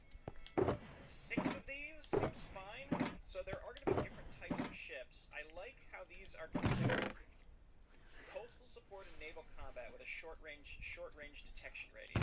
When we attack the orc ship, let's see if it's any different, or if this is the exact same as the elven destroyer, which we saw last time was the same as the troll frigate, I think it was. Oh, and then let's read about the crossbowman. Upgradable up to level 2, skilled sharpshooter, fast scout, versatile range defender. Yeah, there was no +3 in Warcraft 2, if I remember it correctly. I might be wrong about that. I think it typically only goes up to +2. Or maybe that's Warcraft 1, and the Azeroth faction is supposed to be basically the Warcraft 1 human faction. I don't know. I really don't. I don't know enough about... I played Tides of Darkness. It was several years ago, and I just don't remember enough of it, so y'all can fill me in the comments. But I like the idea of the blue Azeroth faction being... Yeah, these are the Troll Destroyers, 16 to 30, 17. Yeah, they're the same. They're the same. But I like the idea of again, this faction in Warcraft 2 supposedly being like the Warcraft 1 faction. I think that's pretty neat. I'm just going to keep building boats. It seems like there's no ground path. Can we confirm that? Let's go down on the coast. I should probably just build 1 more footman. I don't want to build another town I need hall. iron. 1,200, yeah. We have to long distance mine if we even wanted to save up to do that. But that's how Warcraft 2 goes sometimes. You've got to really scrounge, what did I say? save, Hold long on. distance mine, etc., etc. Oh, well, that dude just died instantly, didn't he?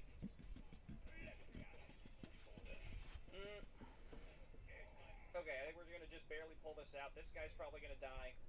No, he's not. Okay. Okay, but yeah, no ground path. Just going to keep making boats. Getting a big navy in this game is always solid. The only issue is, again, the enemy can rebuild.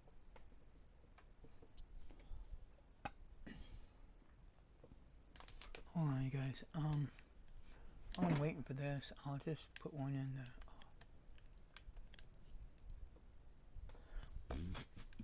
I'm probably gonna get the Notre Dame Cathedral buff.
I said iron.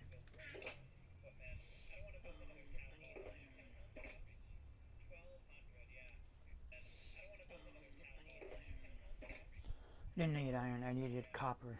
Okay. You know, I'm gonna change. Hold on. Warcraft wallpaper.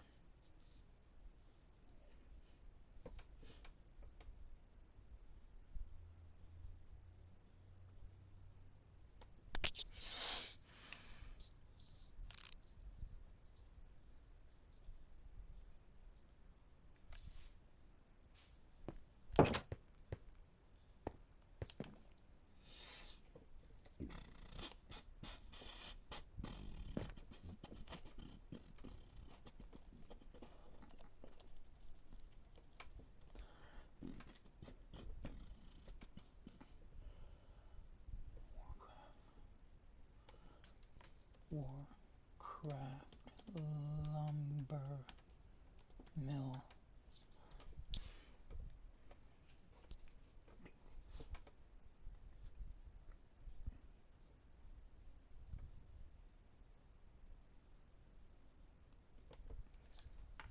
Warcraft lumber mill.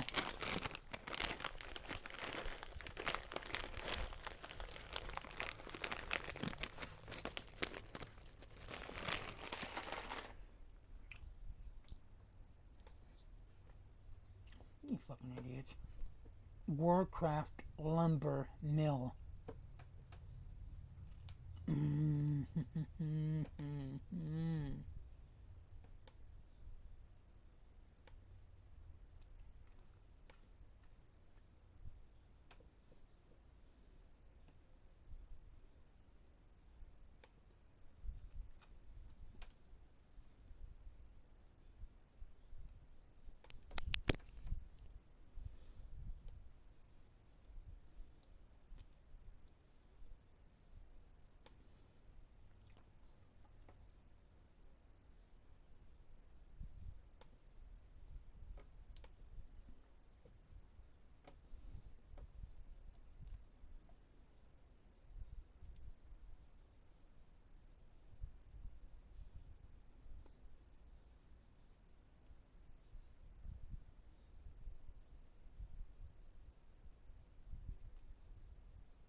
There were some dudes up here.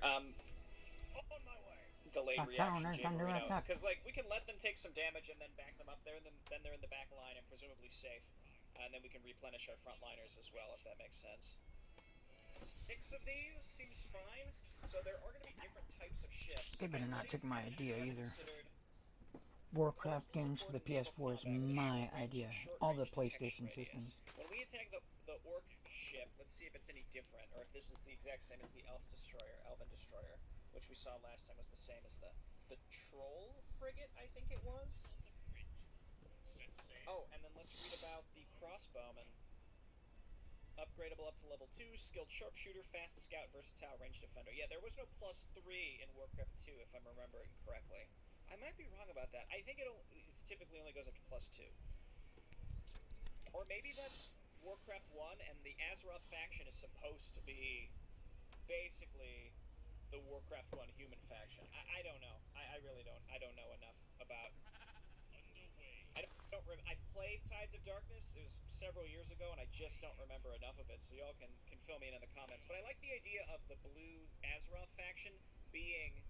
Yeah, these are the Troll Destroyers, 16 to 30, 17. Yeah, they're the same. They're the same. But I like the idea of again, this faction in Warcraft 2 supposedly being like the Warcraft 1 faction.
Oh, we're gonna look at the gold mine.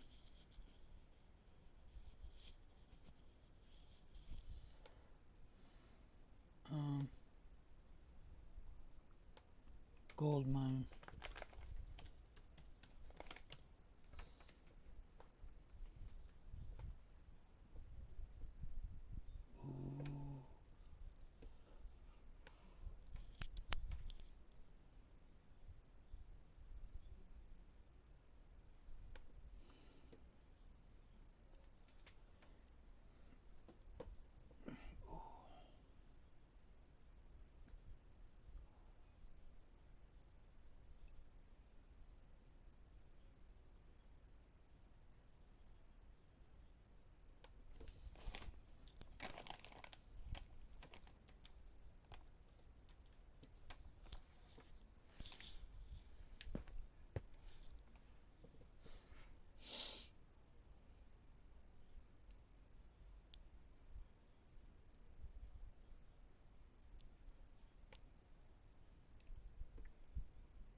As we have a lot to cover, it might be a good idea to get started. First, I would like to start with add-ons. Add-ons are not needed to play WoW or even mine for ore. They are only used as a quality of life improvement in most cases. The first add-on I would highly advise you to get, and that would be GatherMate 2. In a nutshell, this add-on will remember every mining node you have visited and will place an icon on both in-game and world maps for future reference. The best thing about GatherMate also offers a pre-filled data module, so you don't need to discover all herbs and mines yourself, but instead can just start gathering right away once you load it in the right module. Very powerful and extremely handy tool for any farmer. Why? But players swear by these add-ons, so here they are. There are many add-ons out there on CurseForge for the Alliance. We need to travel to Darkshore. Simply running laps of the zone mining, it's rather easy. When mining for copper, you have the chance to also mine rough stone, shadow gems, malachite, and tiger's eyes. The higher your mining skill is, the higher the chance for you to obtain these. The next or second option at least. Thornvale is also a viable map to mine for tin. Not as good as Hillsbrad due to the nodes being spread out more, but it's a good second option at least. Just running loops of the Atarak ruins and never running out of nodes. When mining tin, you have a chance on also obtaining coarse stone, moss agate, lesser moonstone, and jade gems. Thornvale is also a viable map to mine for tin. Second option at least. Next comes iron ore. This is best mined in northern part of Feralas, as you are able to just stay within that area and mine away and never run dry on nodes. Western Plaguelands is not a bad second choice, but as before, the nodes are too spread out, meaning more travel time, so I would advise you to stay with Feralas. With this ore. When mining Mithril, you will have the chance to obtain solid stone and star rubies, aquamarine to critine, and both black and tainted vitriol. There is a third zone worth the mention, and that is Fell Woods. The route in Fellwood is really simple and easy to follow, which makes this an excellent place for farming Mithril ore. Just run a big loop around the zone and to a whole new level. How many ores are there? You have the chance to obtain motes of fire and earth, Eternia.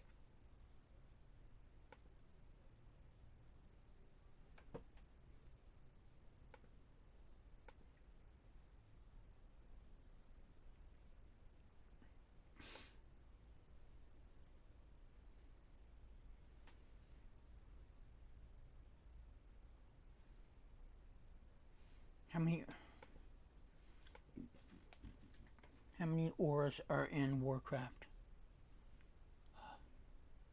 Wow. How many ores? Oh, 3,001 ores.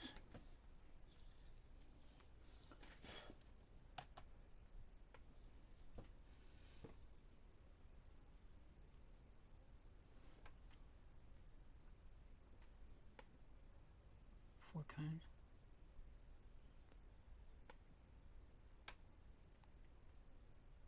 Coal, tin, iron, mithril, rough stone, coarse stone, heavy stone, soft stone, tin stone. Get the fuck.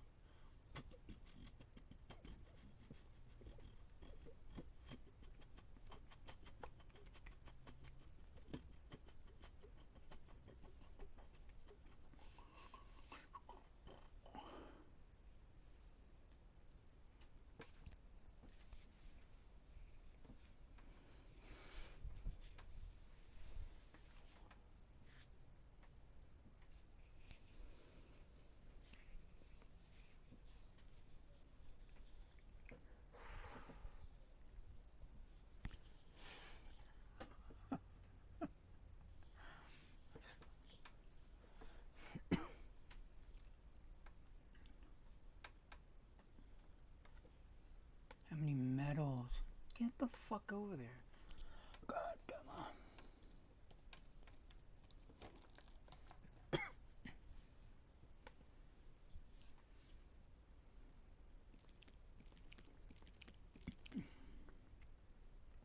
Copper, tin, brass, silver, iron, gold, steel, and mithril.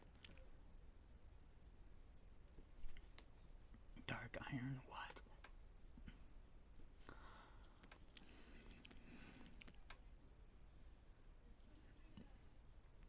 What does it look like? Ooh.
Oh, demon steel bar. Oh.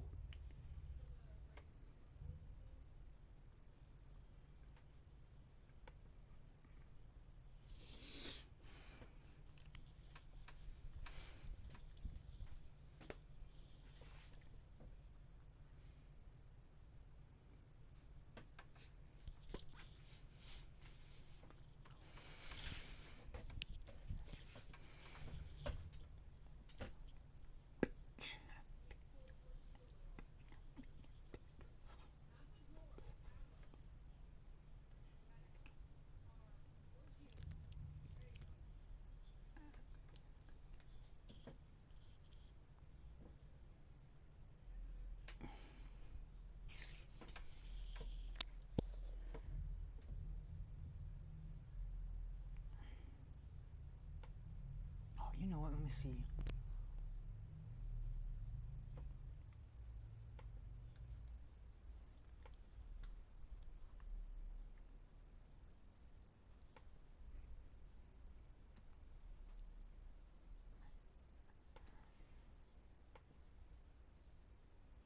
Minecraft resource list.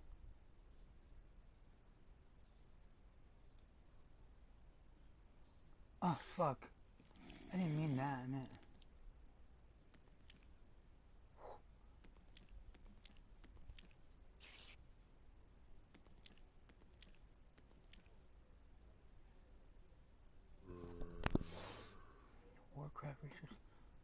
Warcraft resource list.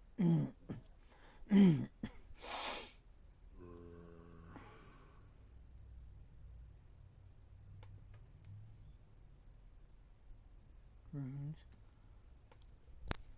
Warcraft gold.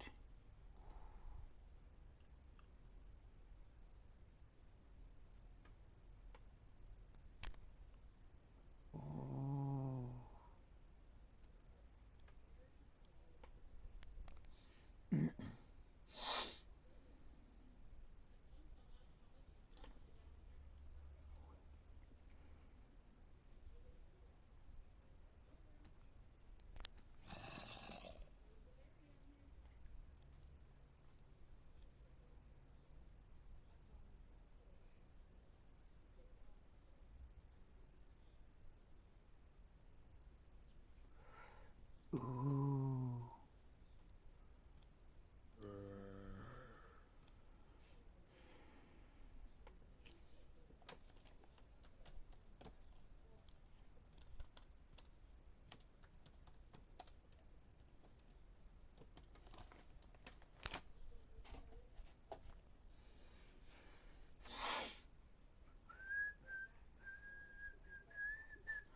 and blood garnets.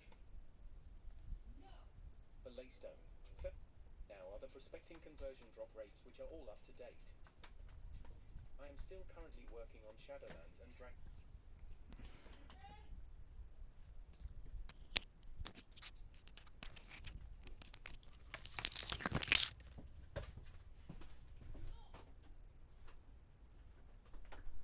Cam, did you call me?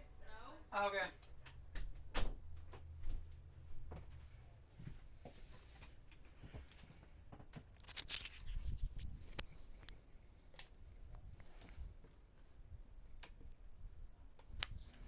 Okay. Actually, I think that's pretty neat. I'm just going to keep building boats because it seems like there's no ground path. Can we confirm that? Let's go down along the coast. I should probably just build one more footman. I don't want to build another town hall. How much do town halls cost? 1,200, yeah. We have to long distance mine if we even wanted to save up to do that. But that's how Warcraft 2 goes sometimes. You can actually scrounge and save and long distance mine, etc., etc. Oh, well, that dude just died instantly, didn't he?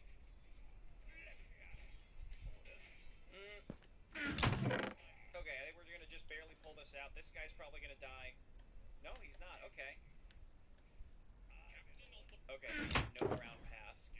Just gonna keep making boats. Getting a big navy in this game is always solid. The only issue is, again, the enemy can rebuild and generally doesn't have resource restrictions unless Lord Paranold changed that. But because there aren't resource restrictions, they can just keep building boats forever and ever and ever, and you can't. So if you want to build a bunch of boats, if you're going to be offensive, you have to kill their shipyards. Otherwise, it's all sort of for naught. Okay. You can see, it's not like we're floating a ton of cash. We can build one or two at more units. So you have to be, it's just everything in these, again, these older games. I think the original Command & Conquer exemplified this as well as a pretty mainstream example to use here. Is, again, like, everything is very, very particular with what is required to win on some of these maps. You need specific map knowledge, you have to play and sometimes lose in order to understand, again, how to spend your money most efficiently, because there's not that much to spare. There's really not that much to spare. Oil in general is very plentiful, but depending on where the oil patches are, they can be very difficult to defend. So again, you might end up spending more on ships to defend an oil platform that's away from the coast. The enemy can send endless waves of ships at them, and in doing so, you're ending up spending more on boats to replenish your defensive boat force than what you're gaining from oil from one oil patch. But I do remember there being some missions where, like, the only oil patches available are ones that are kind of out there that you have to defend. So you just have to be very, very meticulous and particular with how you spend your money. And I don't know, there's something charming about that. I do think I mentioned this in the first episode. I do think that, like, that can get kind of repetitive and a little old at a certain point. A bit stale, if only because, again, these older games generally, like, oh, you got some tech, build only that. You know, oh, you got the next tech later, next mission, build only that. I think Warcraft 2 improved on that dramatically. Red Alert 2, or not Red Alert 2, but just Red Alert was similarly like a huge Okay, stick with the Fook. improvement over Command & Conquer Tiberian Dawn. Yeah. I'm pointing to Command & Conquer a lot because I know a lot of people have played it and are familiar with it because it's a very popular mainstream real-time strategy. But it's kind of like how Warcraft 2 improved over Warcraft 1 in that way. I still think that the higher tier units are dramatically better, and when you can get them, you need to spend your money focusing on building them because they're dramatically better and like way more cost efficient in that way. Like when you can make ogres as before, you pretty much only make ogres. Where the heck? Yeah, you have to kill everything. Take all this gold. So it's kind of like in Warcraft 1, once you can summon those super units, the water elementals or the demons, that's all you make. That's all you need to make. Maybe catapults. Now let's see if we can keep this really low. Destroyer alive.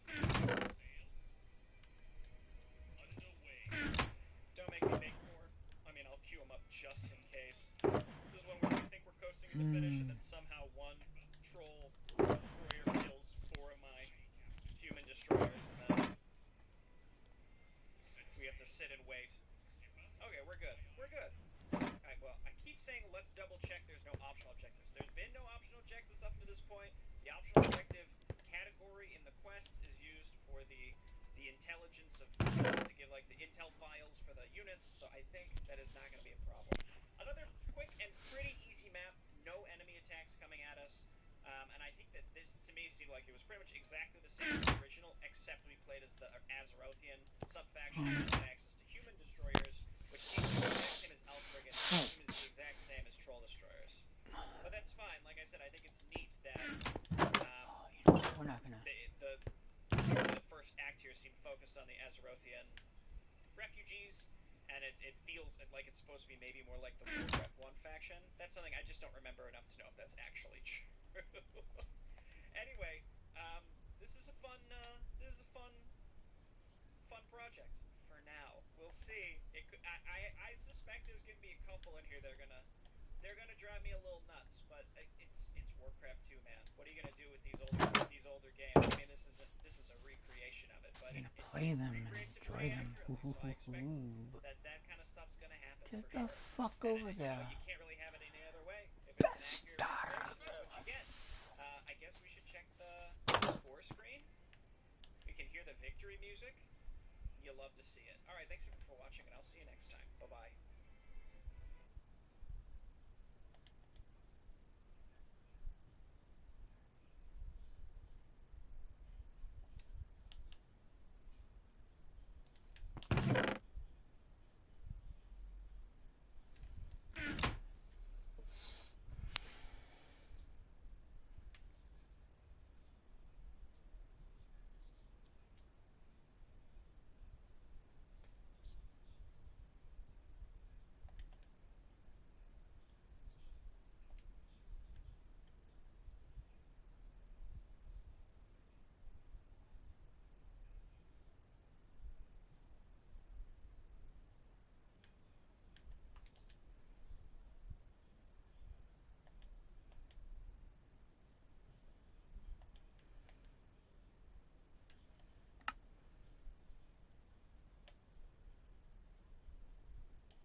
I have for 6.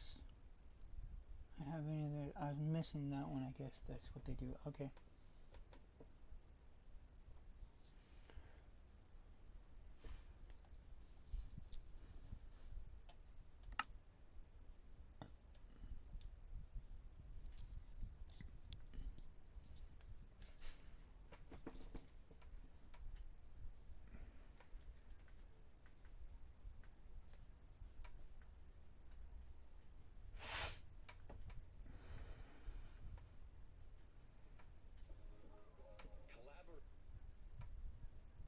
Hello, Jay Barino here. Welcome back. We're playing the Tides of Darkness remake, created by Lord Perinold II in Warcraft 3. We're on to Act 1, Chapter 4, Attack on Zul'Dare.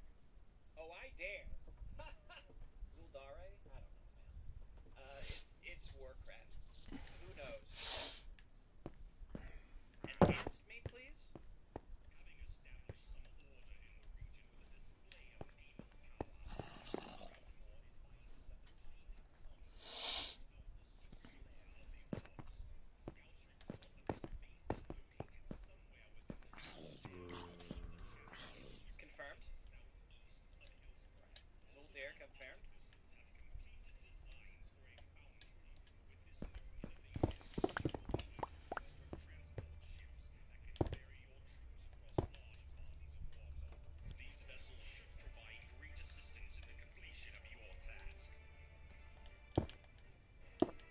What an innovation.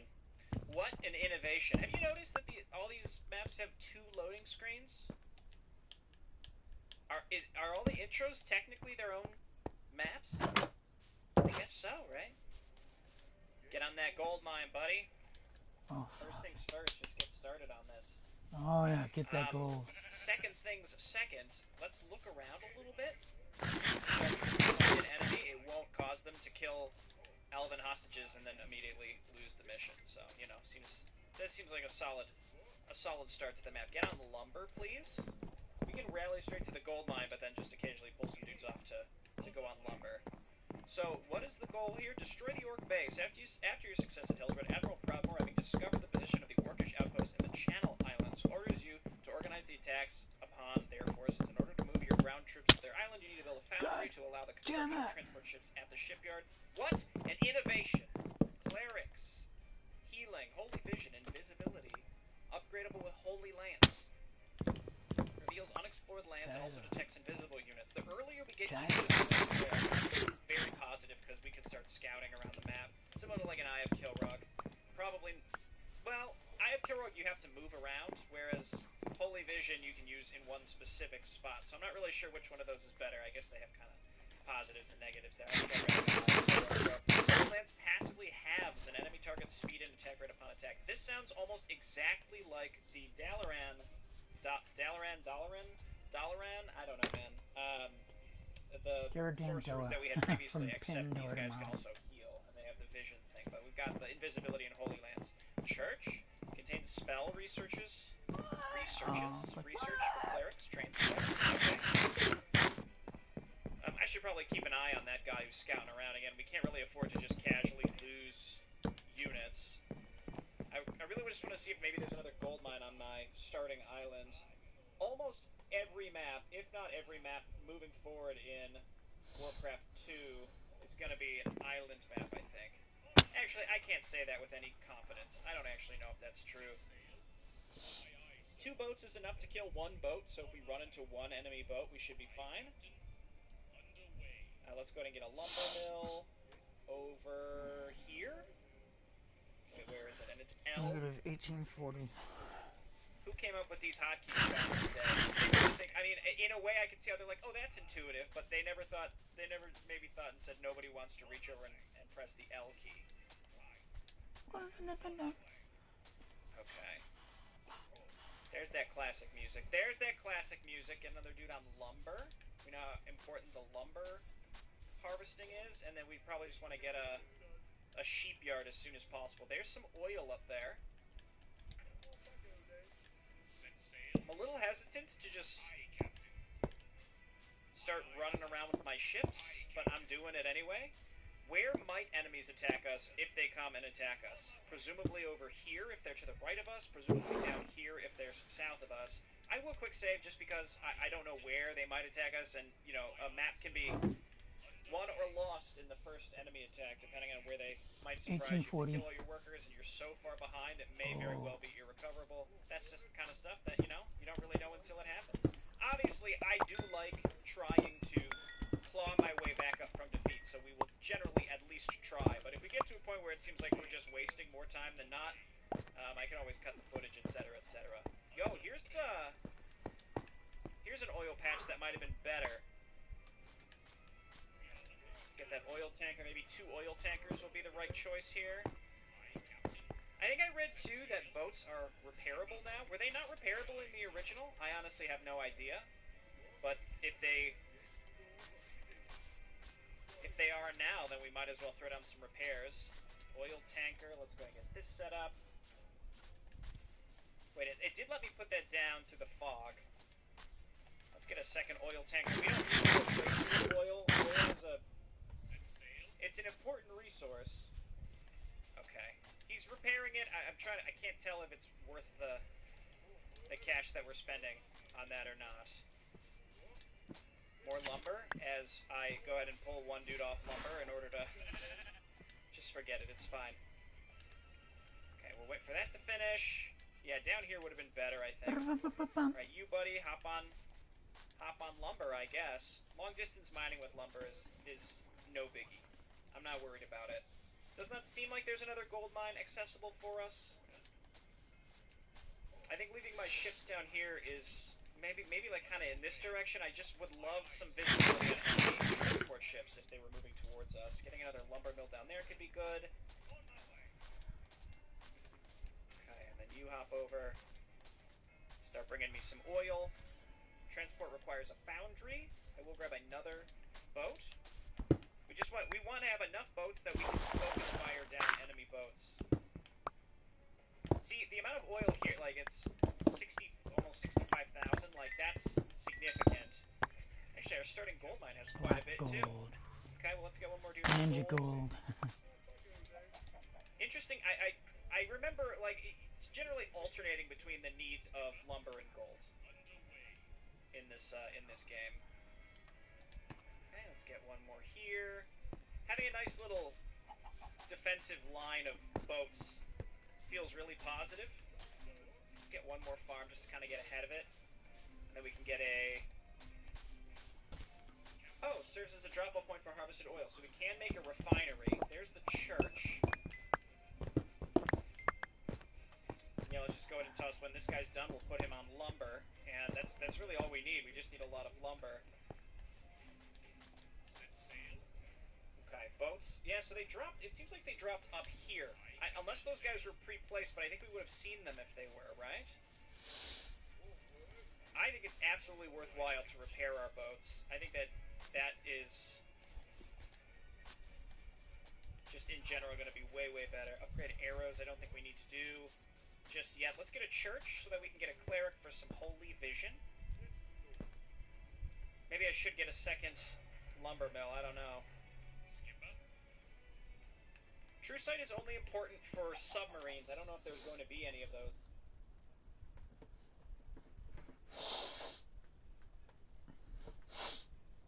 Is there a way for a device to... Oh, fuck you idiots. God damn you fucking Google niggers. Is there a way for... Is there a machine in Minecraft that'll place the blocks?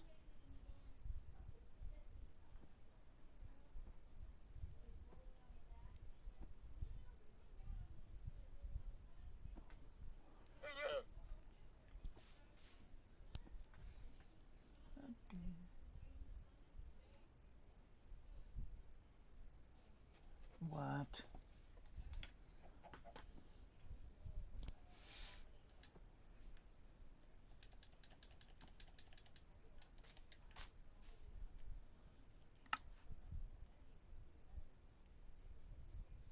In under an hour, civilization as we know it ends.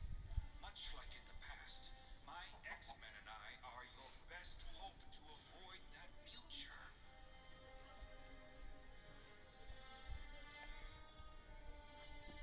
I'm not gonna watch that, so...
Fucking idiot. God damn it.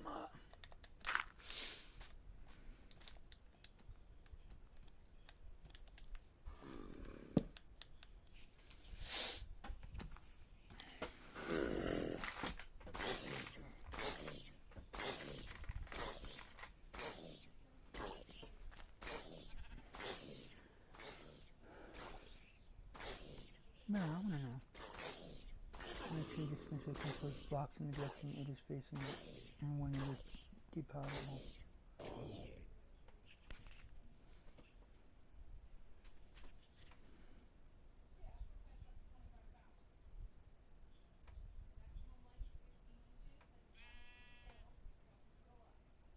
What? Minecraft what?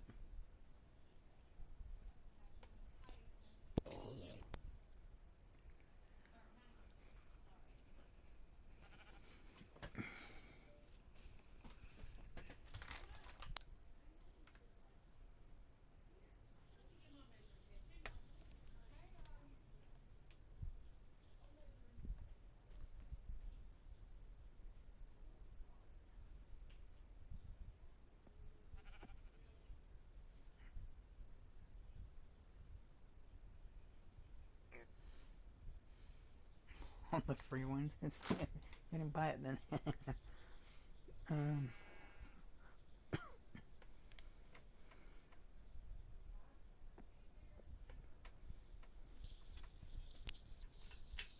Yeah, I wanna know how to place the blocks without placing. Hey guys, this is Backcraft and welcome to another Minecraft tutorial in 3 minutes or less. If this is your first time seeing a video in this series, essentially what I try to do is give you a Minecraft tutorial or something you might find interesting in 3 minutes or less and get back to what you're doing before you click on it. This tutorial I'm going to show you how to build this super awesome floor placer. This contraption will allow you to place a floor while AFK. Before we get started, be sure to hit that like button, subscribe, and turn on notifications so you never miss another tutorial. So let's get into it. Everything you need to build is right here in this There's a fucking chipmunk. materials. And I'm going to go off in that direction. So once you form out the back of this block and place 2 slab blocks just there, and then place a full block under the regular piston. Come right next to the sticky piston and place an observer with the poop bug facing upward into this slime block so the face is downward just like that. Now you want to make sure you place these 2 observers in last because once you place them in, the contraption will start working. You can place a few temporary blocks just like this to get this observer right there with the poop bug facing into this piston right here. And then once you place this last observer, the contraption should come on and that this piston should immediately start firing, and that's it for the build. Now to use the clap right here and hold down right click, and then once the piston reaches its push limit, which would be 12. If you like this video, please not hesitate to hit that Shut the fuck up. I'm gonna be chicken, motherfucking. On this map. Seems like the tanks sort of run into each other. And get a little Fucking shut up, dude. I think we should finally build a barracks and just start building some footmen that can stand on the coast and make sure that we don't get wasted. I don't know how the AI is programmed in this. I don't know if they'd be smart enough to say land here versus land here versus land here based on like a threat assessment. I've actually never seen a Warcraft 3 anything do that, to be honest. That's like a StarCraft Brood War type thing that no other Blizzard RTS I've seen done. So I don't know why I would assume that would be here. Okay, 4 of these. I want to be spamming the map to get some vision, and then let's continue getting more destroyers. They can defend us pretty well. We're pogging off with resources right now.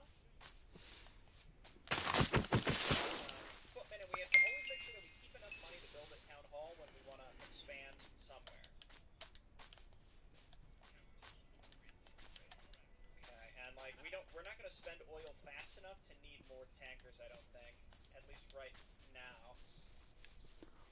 And they don't have vision, because of course they don't. So we're gonna take these 3. 18. And we're going to look around for maybe an expansion or just looking for where the orc base is in general. So the way that I would imagine the enemy works is because they have to use transports, they probably drop in the same place every time, or not even necessarily the same place, but in a scripted place. So like if we were to reload, they would drop in a similar location. Let's rotate them out. And we can bring these back. Trail ruins 1779. What are you doing? It seems like my lumber harvester is Negative wacky stuff 301. every so often. I'm not sure why they choose to harvest from, you know. Well, what a worthwhile area to have explored. Get him? 3v1. Can we handle him before he destroys one of my boats? Then we bring our boats back. We get him repaired. Bring these guys over here, and then we send the other 3 out. There's more oil over there, so we could build a refinery in that direction, but that is not necessary at all. It says that we need to just destroy the orc base, not destroy every orc everywhere. So I suppose that is worth keeping in mind.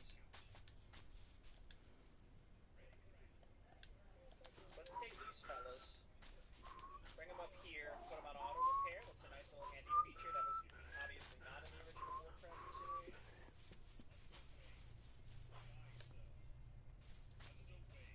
So I think this is sort of a strategy I'd like to employ a lot in the future, which is just get a small force of boats early. There's a gold mine right there. Get a small force of boats relatively early so that we can then make some forward momentum towards scouting. Now, we'll be able to build flying eventually.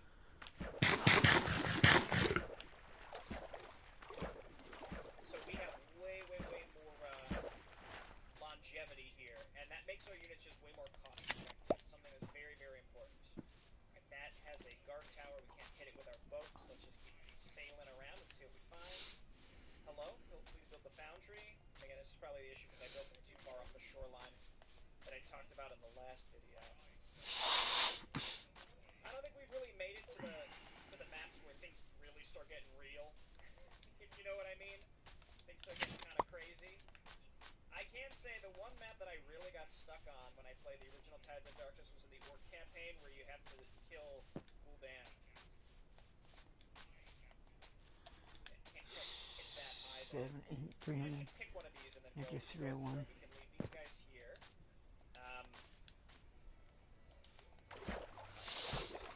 Okay, no problem. Increase the range attack damage and the armor. It says of elven destroyers in battleships. I'm gonna assume that's gonna apply to my human destroyers. I can only assume that would apply. I can only hope. Keep building farms, buddy. We have one guy at gold because we have more than enough gold currently. Come down here and repair these boats. And then let's build a transport ship so that we can go ahead and start. Well, let's build multiple transport ships. I don't know how many things can fit in each transport ship. Again, this is stuff that we'll learn. I feel like I might not even need to expand. I, in theory, could build enough stuff. I think they are reinforcing the boats, by the way.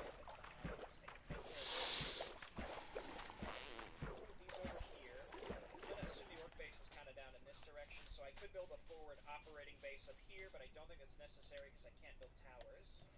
I can get +2 arrows. And having a defensive force with just passive healing based on mana, which is a replenishable resource, I feel like just makes your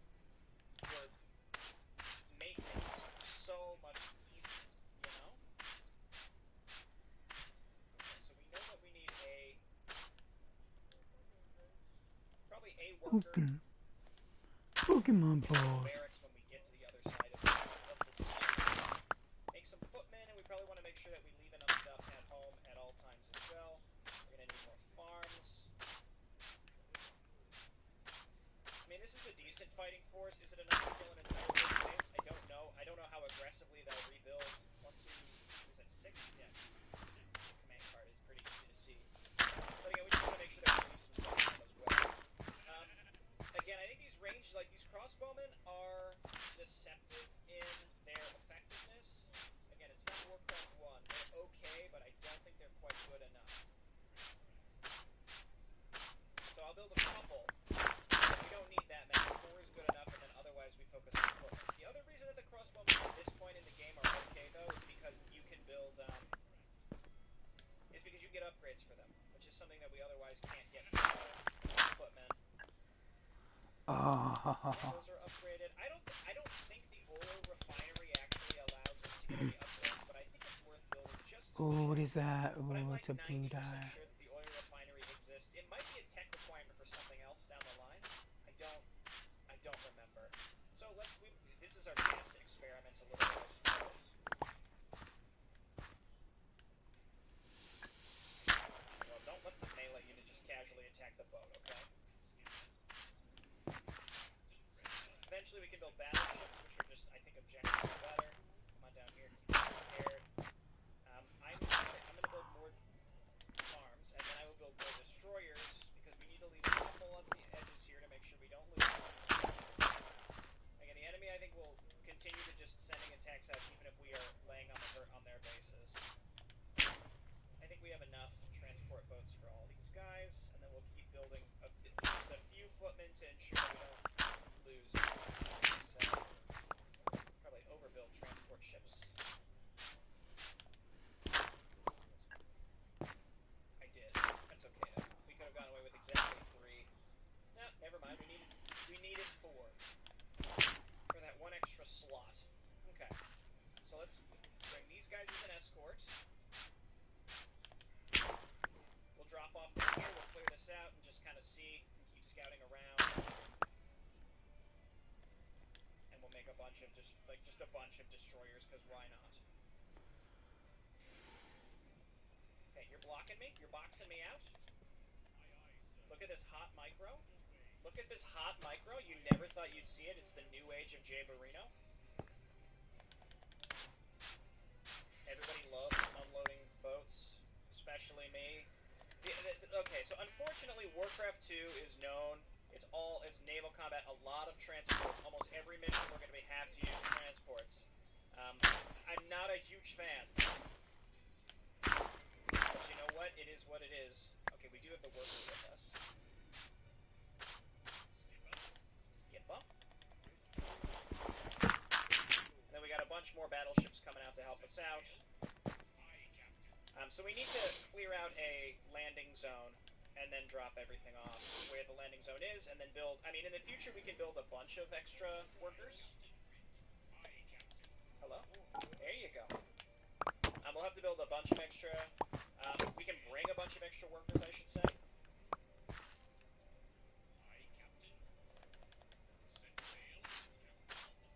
Captain on the bridge. So this is an early mission still, but this will give us a good idea of how large of a landing force do we need. Like in Warcraft 2, the enemy AI wasn't that smart when you landed close to their base. They wouldn't come and just necessarily wipe out your base straight up. They might, you might just have to kill the stuff that's near the shoreline, and then you can bring like 6 peasants over and build a huge, amount of production. And then everything is Gucci from there. Whereas here, because it's Warcraft 2, sort of, it's possible that what might end up happening is, they'll kind of recognize, like, the threat detection of the base AI. Okay, battleships, please help me. These are all unloaded at least. Cleric just got wiped by a boat. I don't know if I'm necessarily in the right spot. Okay. Let's get this peasant over to build a barracks. build more peasants. Alternatively, in the future, we could bring more peasants. Don't worry about that. It's just an oil tanker. Again, in theory, I don't necessarily need. I don't think I necessarily need to kill everything on this map. Thank goodness. Oh, all that shit in Kill the there. battleship. Those are doing some Mondo You damage. guys are fucking stupid. They better fix that. I'm gonna have to find out what I had in there and then just. Peasant. Again, just being able to reinforce without having to fill up more transport ships. Yeah, we got wasted here.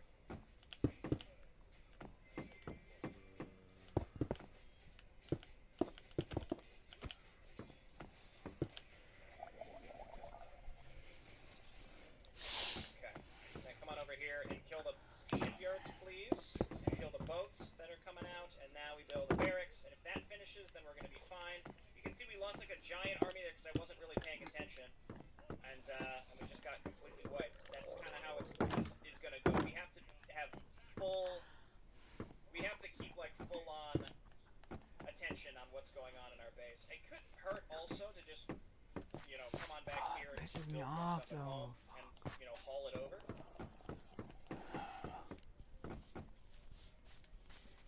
I don't think we need more boats. Also, keeping our boats near the shoreline, granted, the Black Rock grunts can actually hit our boats.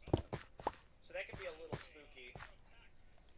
See, and then we just queue up a ton of these dudes. This gold mine isn't even depleted. I feel like this mission is very generous with the gold on this mine, so not too concerned, but in future missions, again, it might not be quite as generous. But if we keep attacking near the shoreline, then we should be good. Let's just build a second barracks. This is also where you can very quickly go through your resources, and then you realize, oh, well, my home gold mine is now almost depleted, and now I'm in trouble. I don't think our boats do splash damage. Couldn't tell if that was just the grunt doing damage or what. Okay, let's go. We gotta go. The towers, they shoot really slow, but they do a surprisingly high amount of damage, so it is important that we go in and attack these. Eventually, this Azerothian faction will do. We'll get defense. Supposedly, it's supposed to, unless the act ends before we get access to their full sub-faction tech tree. Okay,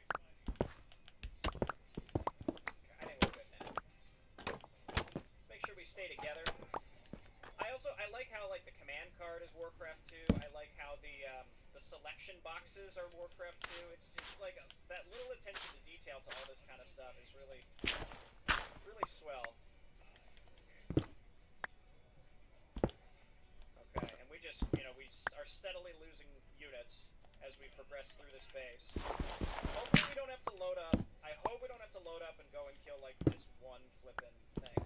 Speaking of that, let's, just preemptively send some boats around where we may have gotten some stuff. So I feel like these guys, I could haul those down. I want to take the mission objective literally, where it says destroy the orc base, but just in case, let's wipe it all out. Oh my gosh, I can select multiple production structures and build out of them. Oh, we're cooking with gas now, boys. Hello? I must have tried to unload the guys too far away from a shoreline. Or maybe it's like you need vision through the fog in order to do that. I don't know. There's a lot of, there's going to be a few little things here or there that we have to understand how they work so that I'm not constantly just being like, I thought I dropped that guy, blah, blah, blah, you know. But it turns out it's through the fog of war, whatever. I think what we need to do is just have some guys perpetually hitting structures and then leave a few, like the crossbowmen can attack whatever they want. They'll kill they'll like target down the units as they spawn one by one, while my footmen need to actually attack the structures because they can actually destroy them pretty fast. Okay, I don't see any other buildings. So if we kill this, I think this is a lumber mill. Yeah, if we just kill this stuff, then maybe. Fucking niggers. I'm gonna kill these cunts in this goddamn house. 22, 23, I'm fucking kill them. That is probably, quote, too long, you know, but I don't know the maps, I don't know where things are. If I knew, like, oh, fuck you. I was nowhere near. You know what, fuck you. It's relatively safe because the enemy generally isn't dropping, you know, know, in that place, they're going to keep going from your main base, blah, blah, blah, blah, blah. There's so many things that can save or add tremendous amounts of time on maps like these. I'm not saying this is a positive or negative, I'm just making an observation. Alright, well, would you look at that? Let's look at our score screen. Fun fact, right we're at the end of the video, I tried to start this mission, and it kept saying it couldn't load the map dependencies, and I got really nervous. I was like, oh no, like, I'm playing on 1.28, which is the recommended version for this. And I went and made a post on Hive, and I was like, oh man, like, I already started recording this, and I don't want to have to pivot to another thing, and hopefully I can get some, some help. Then I realized I still had an MPQ mod file in my 1.28 Warcraft 3 directory that I used to play that Zerga campaign, if you remember from several months ago. Which, by the way, if you didn't watch that, you can check it out. It's pretty neat. Once I deleted that, then this worked just fine. So, remove mod files if you've got them. Other campaign files are fine, but if you have like a designated mod MPQ directory, it closes up this, which it seems is pretty intuitive. I just forgot that it was there. I forgot that I played that campaign. All right, well, thanks everyone for watching. I'll see you next time. Bye bye.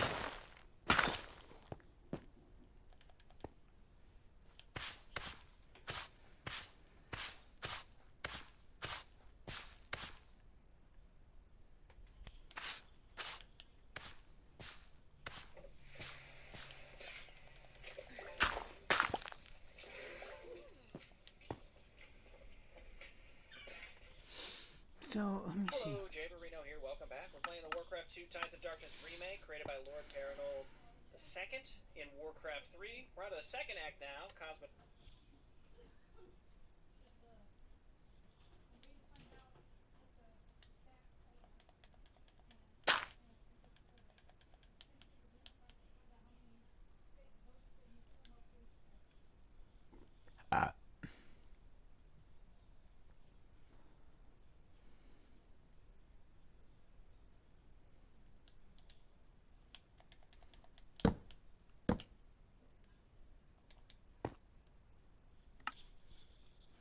Down. I think maybe this means we're gonna play as the dwarves. Would there be a dwarven subfaction? I don't think so. I don't know. Let's just see what this is. So I guess in this first act we primarily were playing as the Azeroth subfaction. We had one mission as Dalaran, and then let's check out Act 2. My understanding is.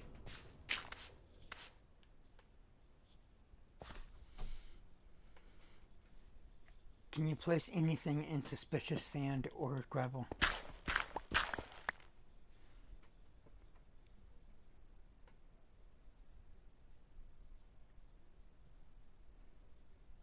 Blocks. So this includes the suspicious sand block and the suspicious gravel block. Now, I'm pretty sure this works for Java and Bedrock edition of the game, but it definitely works in Java edition, which I'm in right now. But just as a few examples right here, we've got a diamond hidden in this block right here, as you can see.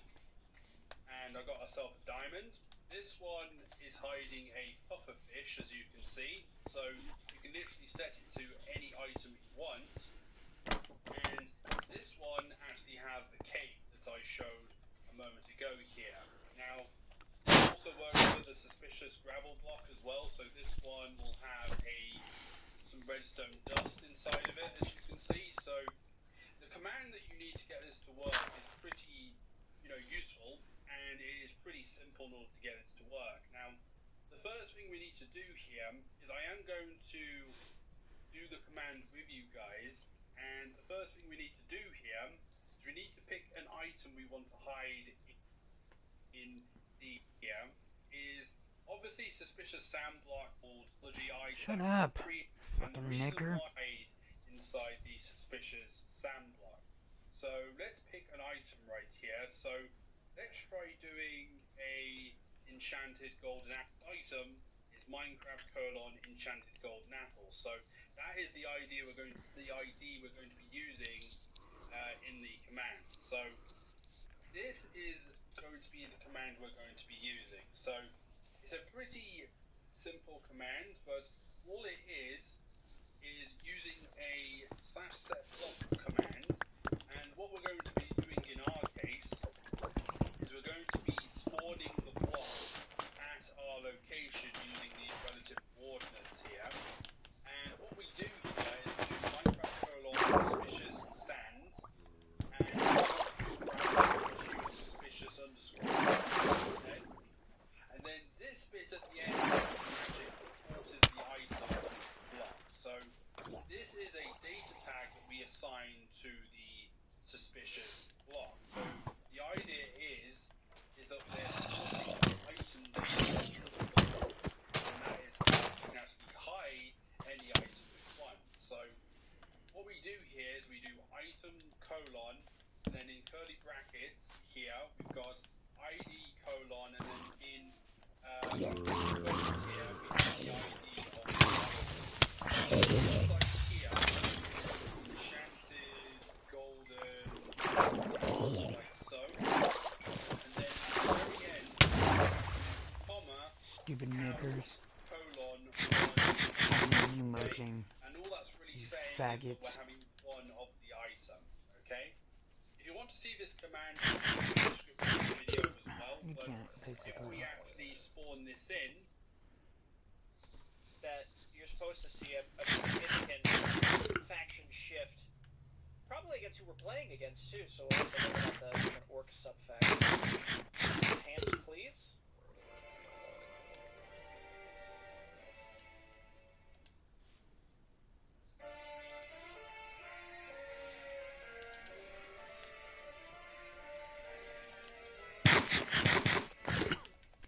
Although the Horde has been driven from the shores of Mordor, it has left the townships of Hillsbrad and South Shore in ruins. It is clear that the war will cost the Alliance dearly. Your victories against the Horde and the destruction of the Suldair base, the High Command has decided to dispatch you and your troops to the main battleground. The forces of Stromgarde and Kultaras are stationed along the northern border of Cosmodan, fighting to keep the orcs from advancing into the southern. An orcish outpost nestled near the ruins of the ancient dwarven city of Dun Modron has repeatedly beaten back Alliance troops and ravaged the surrounding farmlands. You must reclaim the nearby island keep at Tolbarond and then launch an attack upon the outpost.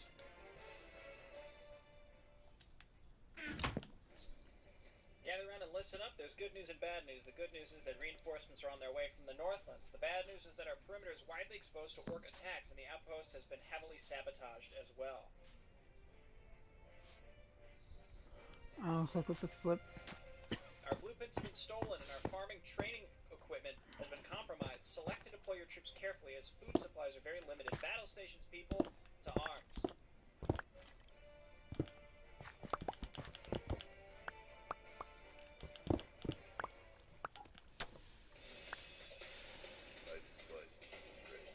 Did you say he's a human hero?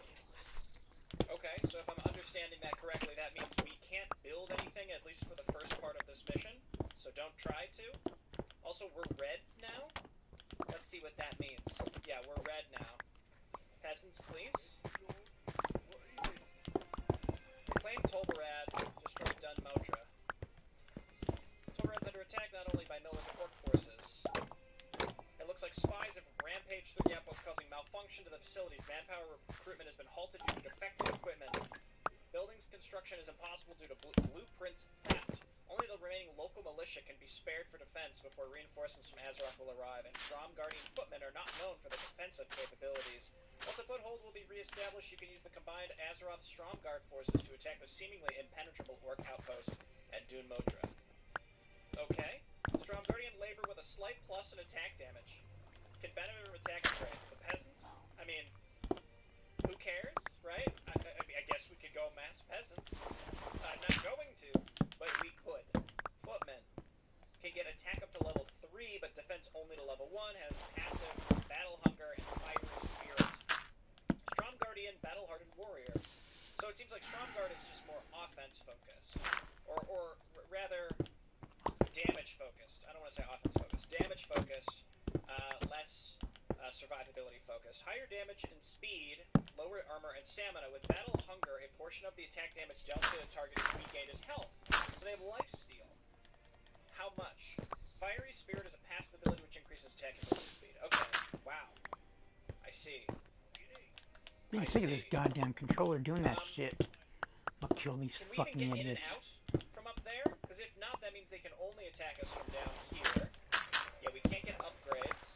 I can build 3 more units. We can get Ballista eventually. I guess let's just build, I'm a little nervous. I don't know which direction they're gonna attack us from. I assume it's down here, because how else would they be able to get to us? But I'm not sure, so... I guess let's just sort of get into position down here and hope that this is correct. Don't know, and if it's not, I can always reload. Or just, you know, react and not lose. That seems like the better option, rather than just be like, oh no, one guy made it through my perimeter, better restart.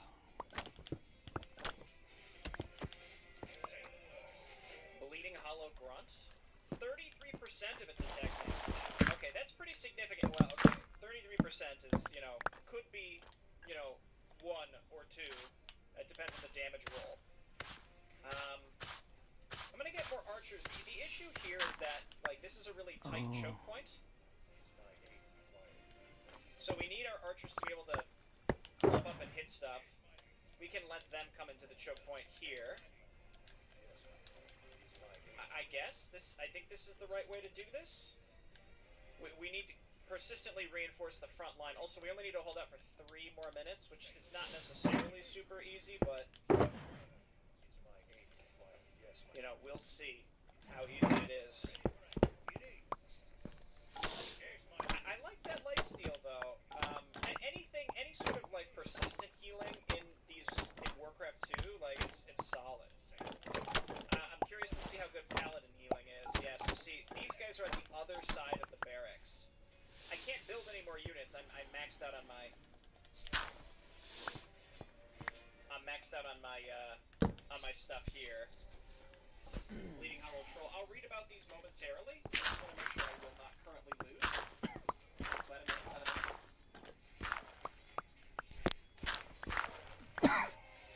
I don't want to lose the barracks. I can repair the barracks as well.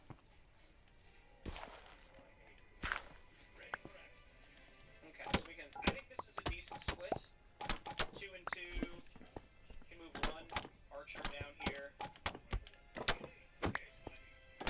2 minutes. It's quick save. And again, we're maxed out currently, so there's really not much we can do. So we got 5. We got 5 on each side. Let's read about the enemy here. Bleeding Hollow is the orc faction we're against. Can one defend?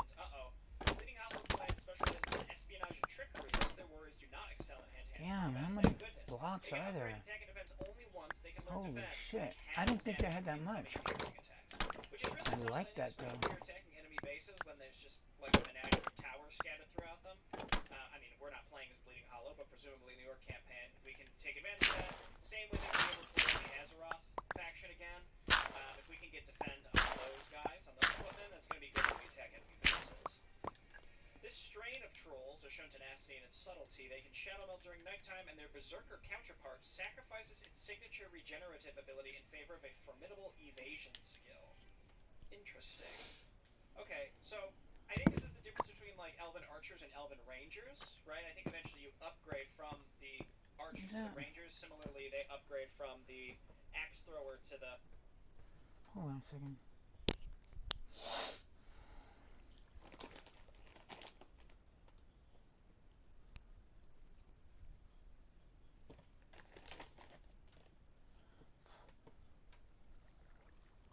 What can you get from the Trail Ruins?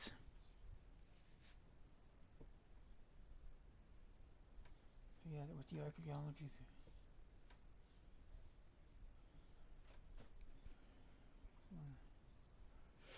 You get their hand on pottery shards, stained glass panels, emeralds, armor.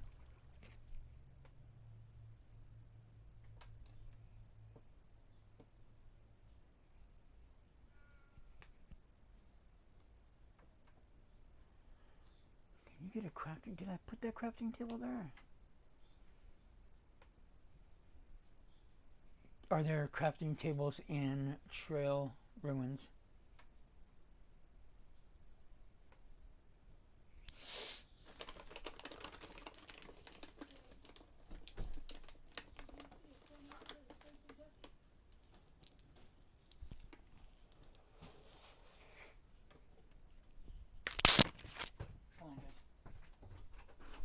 You say what, Mom?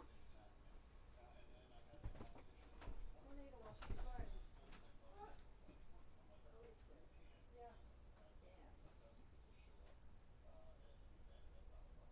She was talking to me and she said, we have a tornado watch here.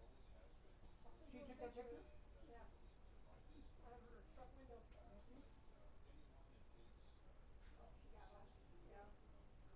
When she got home and got out of the truck and into the house, she took the dog out the back, keeping an eye on that. Told her, go get under that bridge that's 2 blocks down the road from your house. If it gets too much closer, take your dog and run alongside the water. If it gets closer, you get the hell in the water. Is it getting closer to her or going away? I'm waiting for her to tell me if it passed or not. It should have passed by now, but we'll see. No.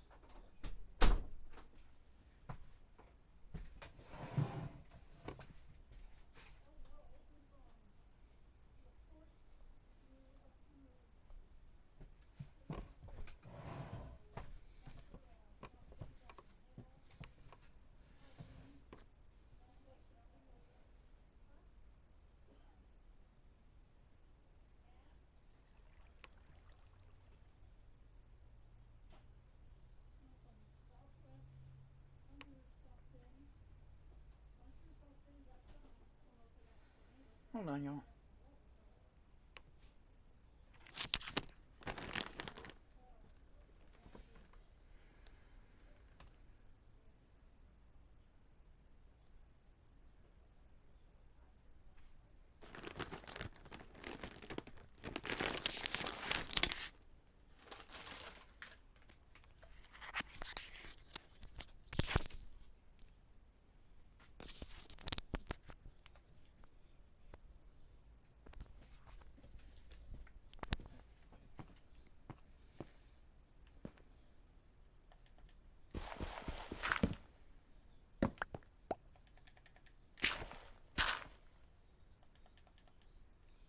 Figures he's asking for that. Okay, never mind.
Hold on, you guys.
almost got attacked by a tornado.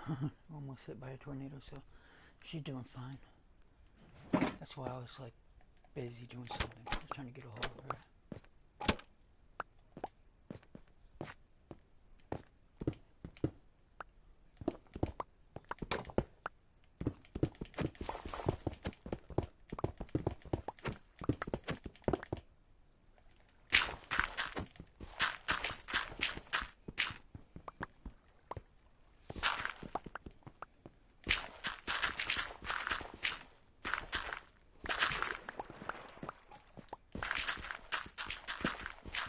I did not see my day going out like this. We're not going to do that with this thing though.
Hold on, you guys. I'm testing something out.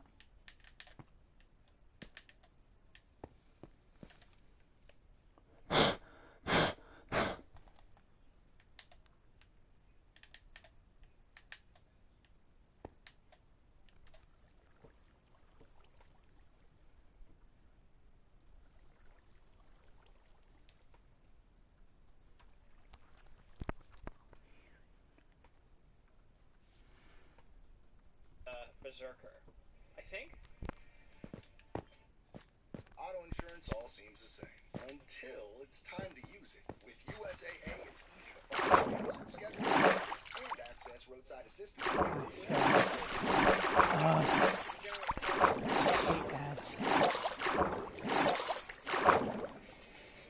Okay, we have exactly one additional unit, so like this is a little spicy. I also don't know if they start with defense.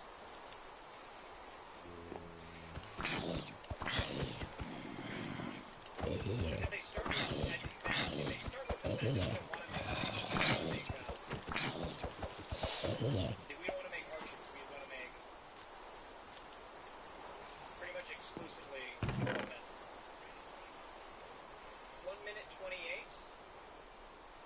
We can repair this barracks eventually. What I don't like is once we get control of our actual base, actually we probably just want to harvest these trees up here as fast as possible, because I would like to be able to navigate around my base without having to go down this tiny opening in the wall.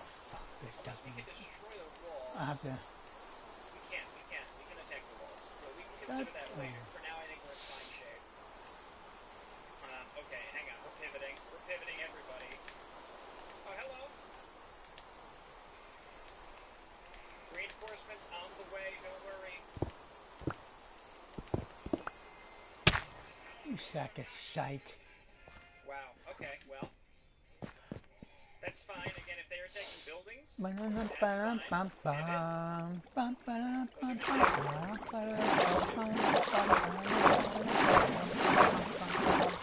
I love this music. Remember. This is very much like How Could I Have Known, dude. So we do our best. We could probably just leave these dudes alive. Let them kill the lumber. I'm gonna kill this motherfucking creeper up. I'm gonna beat you. Get over here. Don't die. Don't die. I hate creepers. I hate them. I don't want to restore the barracks. I'd rather lose the lumber than the barracks. Let's keep most of our units up here. What I could do is leave one unit. No, never mind. Wait, what the fuck? How the fuck? Additional resources have been supplied. Can I build buildings now? No, I cannot. I bet I can build buildings with these guys, though. Yeah, okay. Start with oil tankers as well. Having to load these up. I'm not thrilled about it, but, you know, dropping is dropping.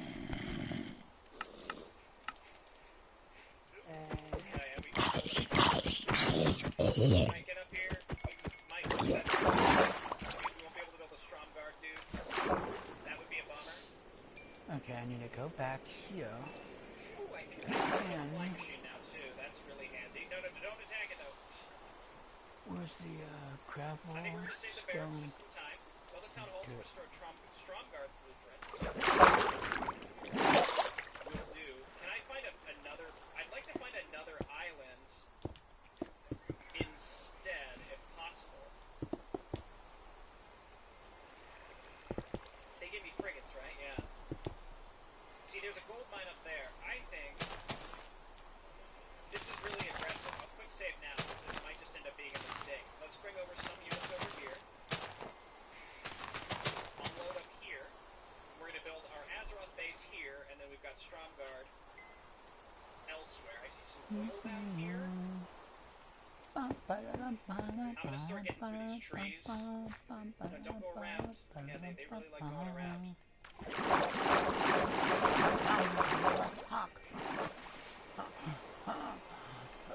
Okay, and then you come on over to this gold mine.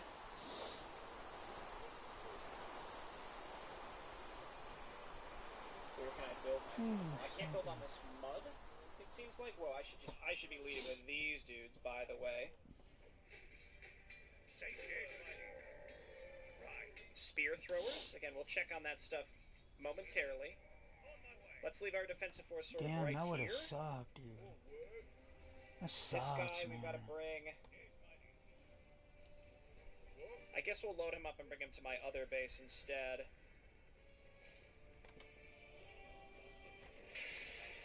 Boats and boats. Come on, guys. Okay, there's no other enemies up here.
You guys, I'm back.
Again, let's quick save. We can get the Strom Guardian base set up. I like how we can build both factions, too.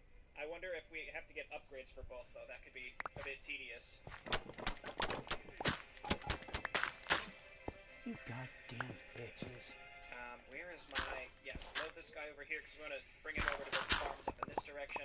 Now, technically... No, Tolbarad still needs to live. This must technically... That town hall must be Tolbarad. Once we get through these trees, then we can build our shipyard there, which will help connect both of these bases.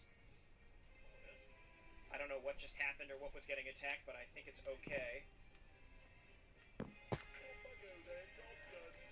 Building blueprints, farming, training equipment, and Elven craftsmanship have been supplied. You love to see it. Now we just need more farms. You can upgrade your town halls into keeps. Okay, I can also build towers. Righto. Just build another farm. We'll worry about that other stuff later. Okay, so these factions, it looks like they share. It looks like they're going to share resources and upgrades, which is a blessing. Let's get a shipyard. We can build an oil refinery closer, down the left of the shoreline later. Walk down the shoreline one last time together. Let's build some dudes to get this saturated. We can build a lumber mill in there as well. I don't know if the different lumber mills would give us access to different upgrades or what. Is this? Damn it. I don't think... No, I didn't place this here. What the fuck? Oh, Okay, and then idea. one more farm hopefully gets us where we need to be.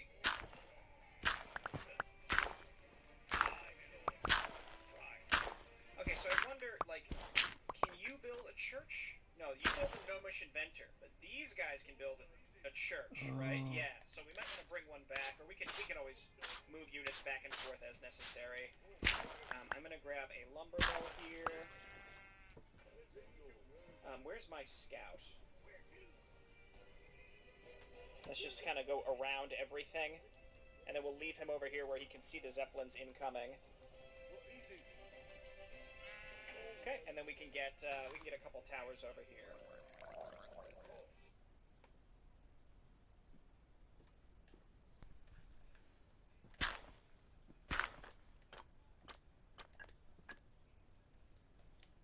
Hold on, guys.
me an oil tanker. Be careful we don't accidentally draw that into my other base. We could kill it with our destroyers, though, if we need it.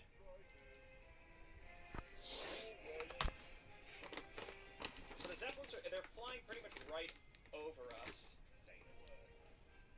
We don't need cannon towers. I'm going to build another one up here. That unable to build here noise is... Oh, I already had an oil tanker. Well, now I've got two. That's fine. Oil platform is 450 lumber. We're doing okay on gold right now, so let's just get a few extra guys on lumber on each island.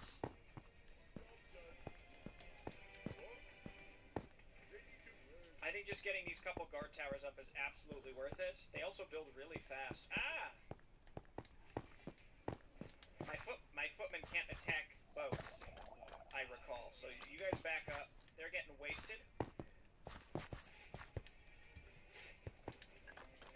Yo, single guard tower is going to do it, though. Look at that. Let's try and keep these dudes alive.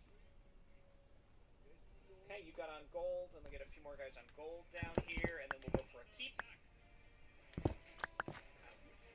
Okay, that's, that was fine. That was acceptable. It wasn't great, but it was fine. Let's bring one of these guys back so we could build Azerothian structures down there. Like, I'd like it to get a church down there. Not much room to build here. Ah, no, see, I think that's a Strom Guardian. It looks red. I'm not sure. I'm not sure how it's going to work. Good work.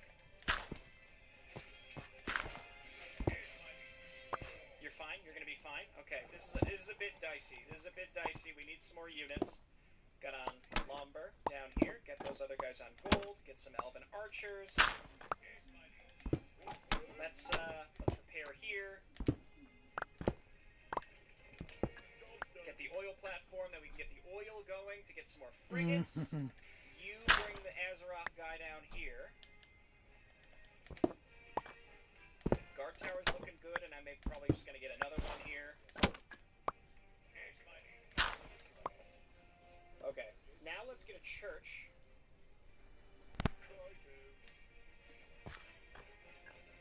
Yeah. Now we're cooking with gas. Okay, get the super good arrows, the even better arrows. It doesn't seem like they're attacking down here, that's for sure. Does it seem like some of my peasants move faster than others? Okay, cool. Then we need a foundry and an oil refinery. I mean, we don't necessarily need an oil refinery, but I think it will help. God damn it. Oh. And again, I'm sort of curious if it's a prerequisite for anything. I kind of don't think so, but it's worth trying. Oh. Let's see if he can build there. Yes, okay, delightful. Got +2 coming up. We can make a catapult crew. There's defend. We need a blacksmith if we want to get melee upgrades.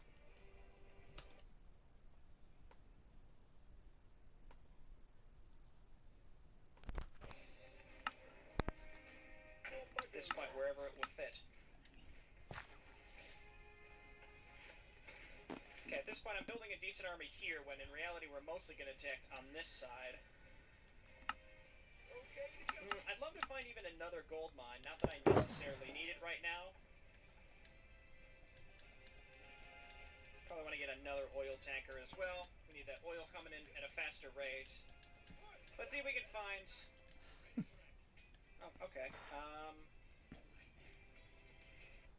We'll just build more. We can just build more towers around the edges here. Alright, Mr. Oil Tanker. They really like blocking each other, don't they?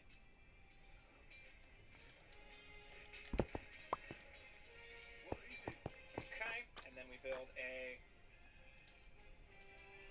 Oh, so the Azeroth peasants can't build towers. Only the Stromguard guys can build towers. Interesting. And again, like, in Warcraft 1 there weren't towers, right? Or am I crazy? No, I don't think there were. Yes, okay, yes, good. Kill the thing that can drop. That's solid. Here's there's our blacksmith. Now we can get catapult upgrades. We can get these. This is mostly gold. We can get all of these. That's all acceptable to me. What do I need in order to get a... Do I need a gnomish inventor? Is that correct? Child.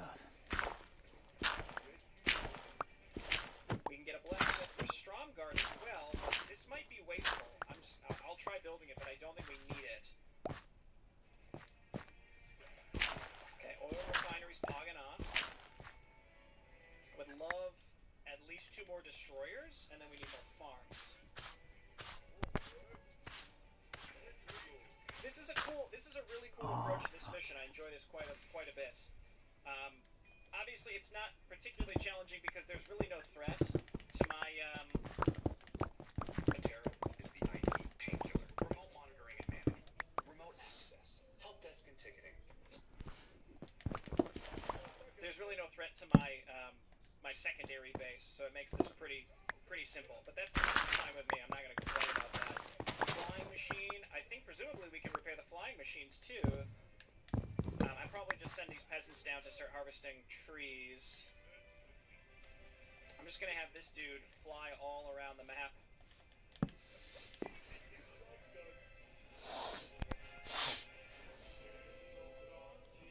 Gives clerics the ability to cast Holy Vision. I would love that, please. And then let's get 2 of them.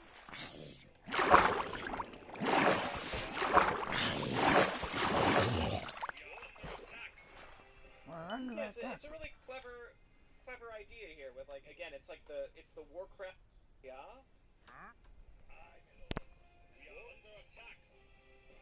Yeah, it's a really clever idea here. With like, again, it's the Warcraft 1 faction, partly. And let's come down here. Let's see if we can cram an elven lumber mill in down there. And I just tried to put them in the fog there, so it's possible he won't be able to make it. We'll see. We want to upgrade our boats too, which means we need a foundry. Can both of these folks make a foundry? Yes, they can. We need a keep for the Elvish Inventor. Very expensive, very expensive. Okay, let's get this foundry going, and then we get more dudes on lumber, which is about to happen.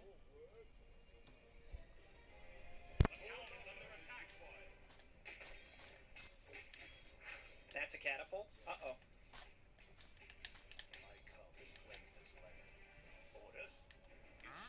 Okay, we'll get into it. Might as well use this vision.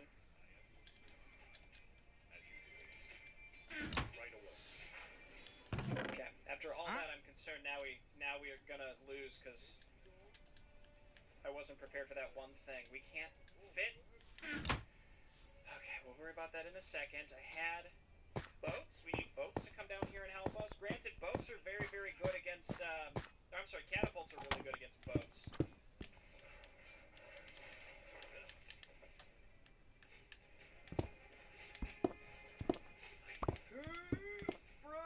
Okay, we're fine. I just need I need trees. All I need are trees. Do you think we can fit one in there? Damn, I was not planning on excavating. Okay, well, I built those 2 destroyers. They can sit down there. That guard tower's fine. Let's see if we can... Yes. Okay, good. So then we're going to have some lumber income there. You be a guard tower. We need to save up for a keep. I mean, I don't need a keep, but I would like a keep. So it's clear the enemy has to be in the upper right. We have to drop on them. We build some forward barracks. This looks like a great spot to land, assuming it's connected. It looks like yes. So yeah, let's just land right there, and then we can build stuff on the edge.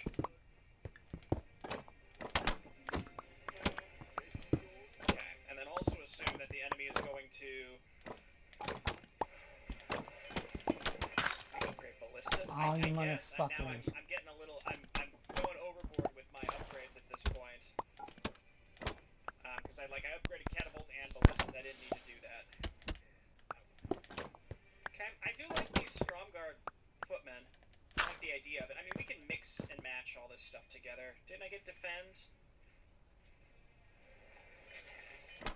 plenty of gold here. There's not another gold mine available for us to take, though. There's plenty of trees up here. We can go up there next once these are mined out. Having to actually expand just for lumber is an interesting thing that is really exclusive to Warcraft 2.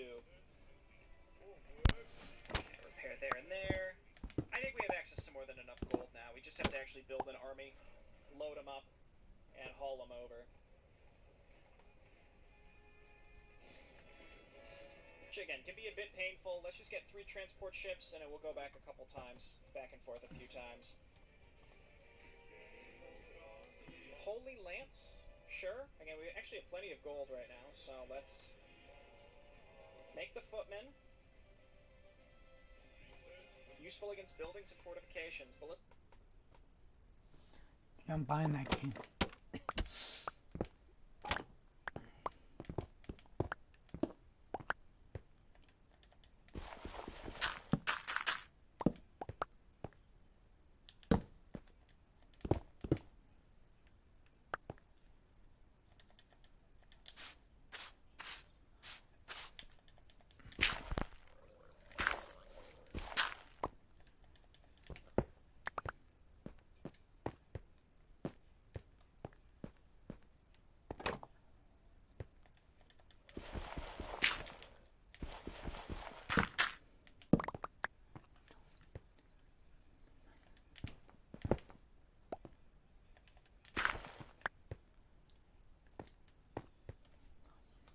this is 900, 300 versus 900, 200. I mean,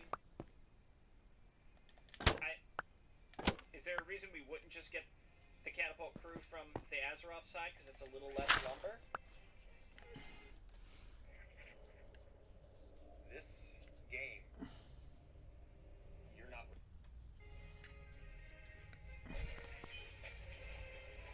Let's get one more dude on gold here. Dude, I can't wait for the announcement of Assassin's Creed. So we can get a Gnomish Inventor. Yeah.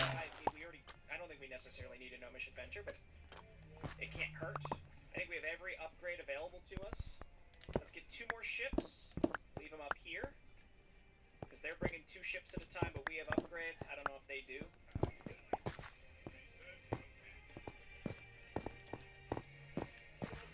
Now, if we really want to get crazy, never mind. I'm busy.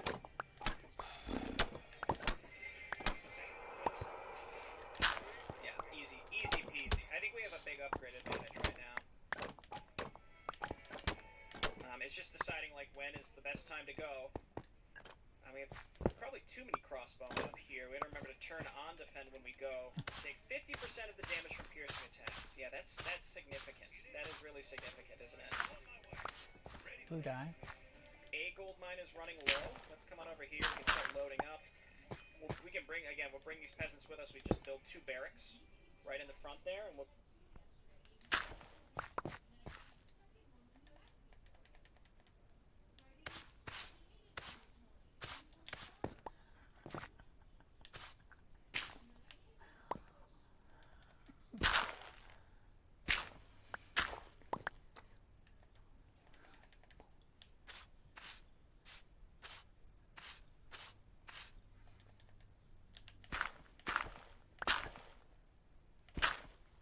Oh, wow.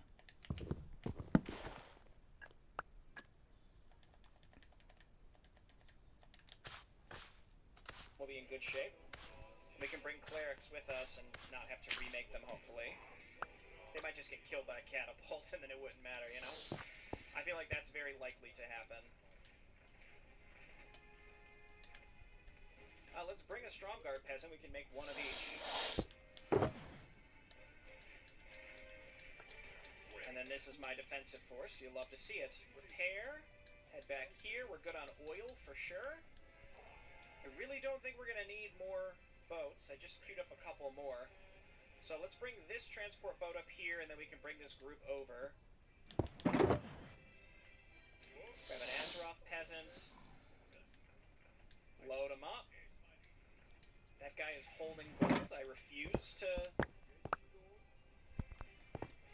give up my 66 gold. Why are they returning 66?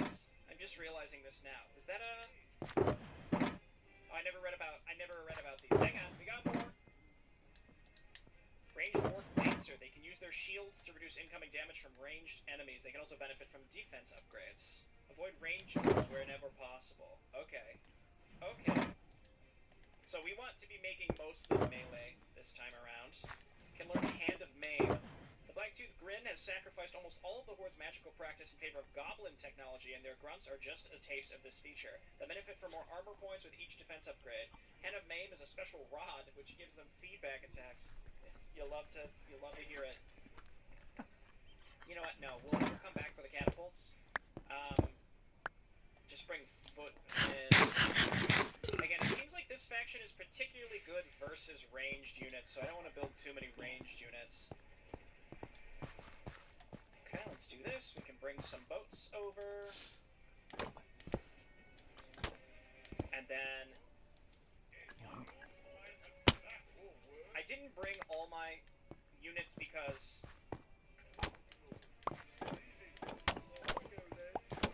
Sorry, my brain is collapsing in on itself. Is there a reason that you didn't build? Here, I would like you to make this.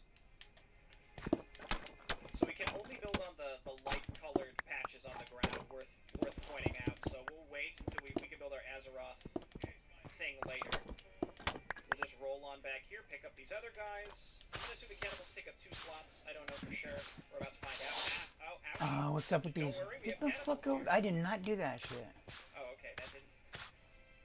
I thought that would just honestly just outright destroy the boats. It did not. Okay, come on over. Please. Okay. Alright, it's fine, because now we can make footmen here. The good footmen. They don't have defend, actually, so they're not that good when we're attacking an enemy base.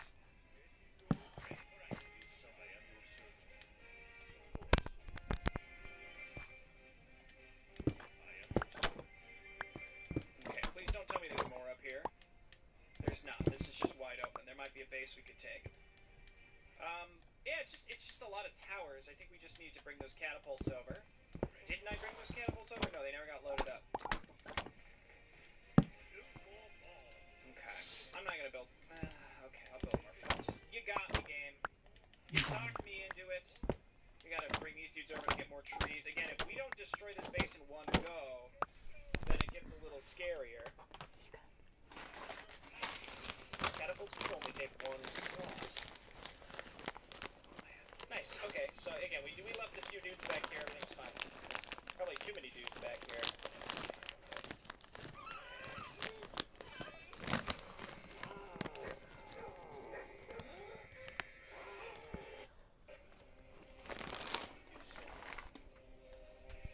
Catapults. Let's bring these up, and again, we have to meticulously move through these bases. You move up, you draw out the enemy defenders, don't get pulled too deep in, because again, cannon towers can just absolutely ruin your basic infantry, so we just kind of inch with catapults. It'll be great. It's gonna be great. I can build ballista here too. Let's build some more.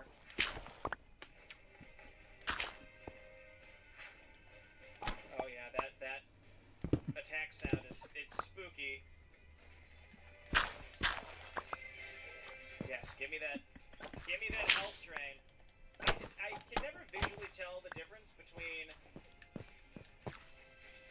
cannon towers and guard towers. I'm way more scared of cannon towers for obvious reasons, because I think those can just outright one-shot your infantry. That's just a normal guard tower. That doesn't scare me. Okay, I don't want my catapults attacking anything except what I explicitly tell them. A hold fire on catapults would be really nice. That does not exist for obvious reasons. Well, it's not obvious, but that would be too easy. Attack the boats, please. Okay, let's back up here. We have plenty of units that can help us out. We have ballista here as well. They're leaving? Oh, they get ogres this mission. Maybe they only get 1. I'm not doing that. What the fuck? Hello, please, attack. Okay. Let's put these boats in here. Oh, that's a lot. My fucking enemy's idiot. It's alright, we got catapults here. As long as my boats stay alive just a little bit, then my catapults will kill the boats, the enemy boats. Cool, and then you build our barracks here. Let's keep spamming out some footmen. Stromguard footmen with the health drain, and then these we defend on forever. At this point. Okay, let's inch forward and see if we can take out their town hall. Nestled catapults. Got them. Catapults are scary, man. They're not as good as I think they were in Warcraft 1, though, at least. That was rough. That was a rough experience.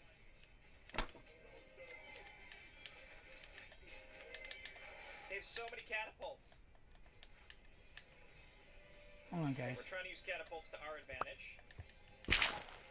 Blacktooth Grin Ogre. Let's go for that Great Hall. Start making footmen.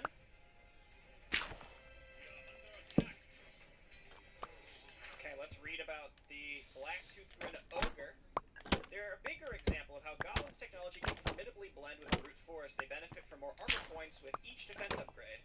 Da Rend Guardian is a special armor which increases their ranged defense. So everything about Blacktooth and Bleeding Hollow seems to be like anti-ranged.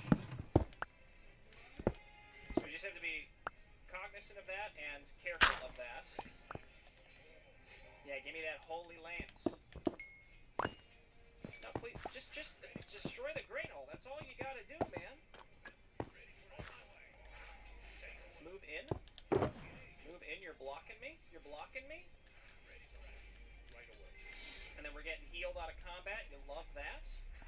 I'm just gonna build some more boats because I don't think we found their shipyards are up to the left. There's one right there. They have a lot of pre-placed catapults. It feels like.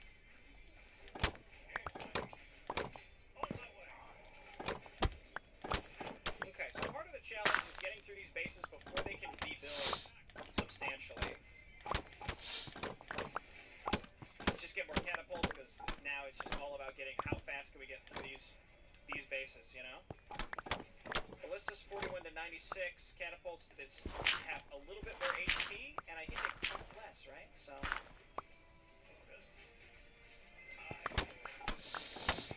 Okay, I think we've done it. I think we're through. But you can see how it felt like we had a pretty big numerical advantage, and yet even still, we struggled a little bit getting through this base. I mean, to be fair, our options are not super fantastic yet. Hopefully, eventually they will be, but right now, it's not like we have, we don't have knights yet, or paladins, rather. No, you get knights and then they upgrade into paladins, right? Good job, boats.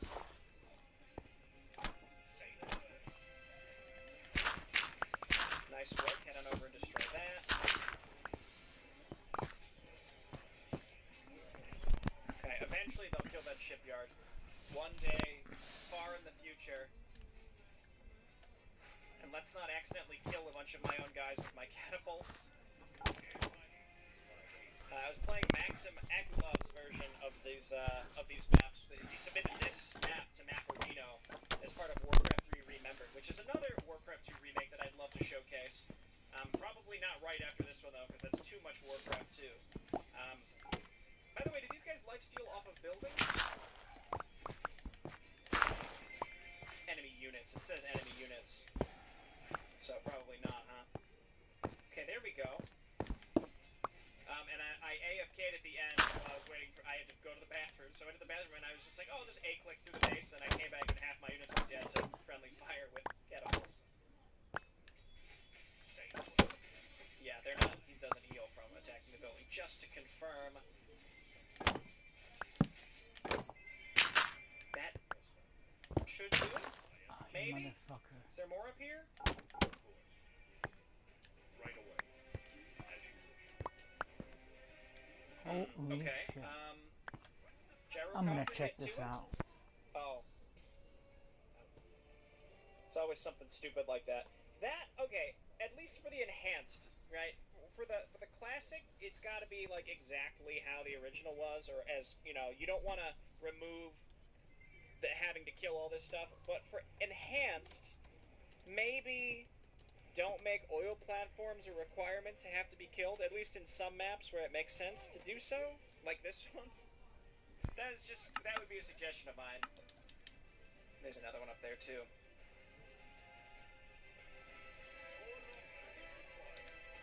But you can see that when I started attacking, I just got really neglectful of my economy, and so now,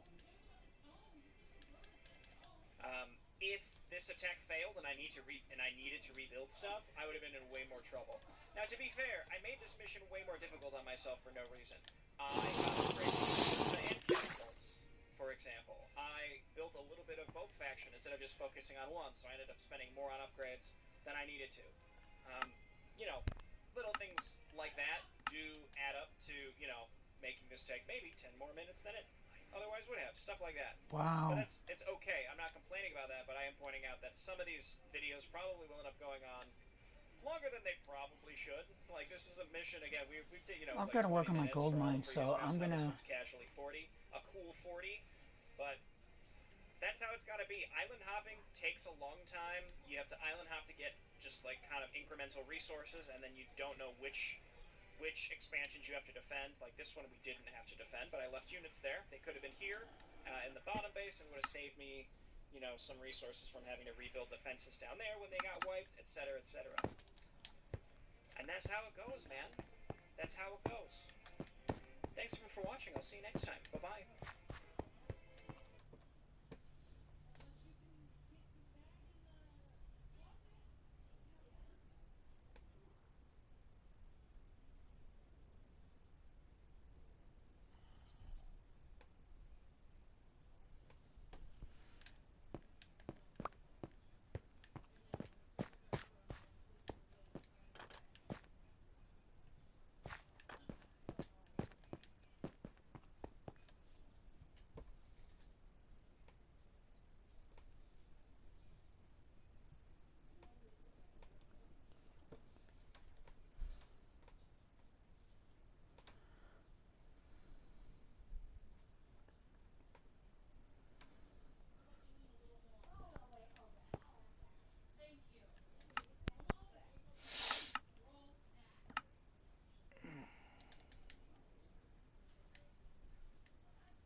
Hey everybody, Jay Reno here, welcome back. We're playing Warcraft 2 Tides of Darkness Remake, created by Lord Paranol II. We're on to Act 2, Chapter 2, Dun Algaz. You know, I said something wrong last video or the video before about the enemy having unlimited money. That was in Warcraft 1. In Warcraft 2, they actually did work off of finite gathered resources. Enhanced? Following their defeat at Dun Modra, the Orcs were forced to retreat south across the Vandal Valley to a secondary outpost at Dun Algaz. Lord Lothar, hoping to push the Orcs even further back into Cosmodan, has ordered that you destroy this newly discovered encampment. To aid you in your mission, you will be able to employ knights who are eager to engage the Horde in glorious battle. I wish that was all, but we received more information about the Orcs. They're calling in heavy reinforcements from Grimbut's holds, so strike Dun Algaz hard and fast, as time can spell your doom. Our own forces are very stretched out. We have reports of new Orcish army coming in from the north, so I'm gonna have to withdraw and leave you here with the forces of Stromgarde. They'll prove exceptionally useful for this critical task. Good luck.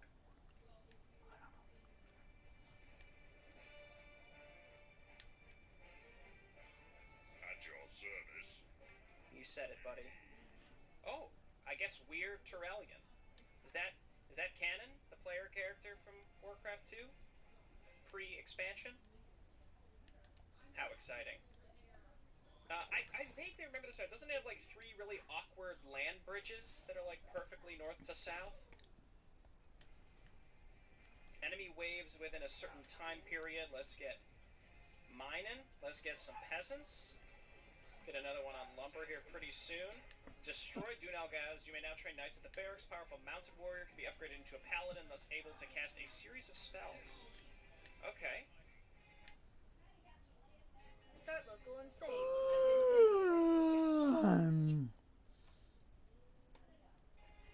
Upgrade swords level 3. Exclusive strong guardian craftsmanship. So our attack is better, but we can't. I don't think we can get up to armor level 2, right? We're stuck at armor level 1. Poison arrows. 1 damage per second over 3 seconds, slowing targets. Slow targets have their movement speed reduced by 50%. Replaces ranger marksmanship. I don't know what ranger marksmanship is.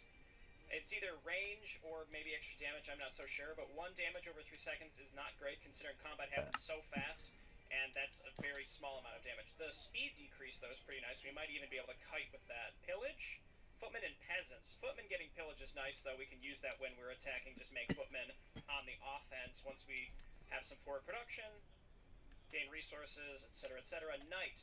Attack up to level 3, defense up to level 1. Upgradable with battle hunger, regaining a portion of health with each attack, I assume. Fiery Spirit increases its attack. Upgradable into Inquisitor, not Paladins. Able to cast a series of spells. Higher damage and speed, lower armor. Okay, so...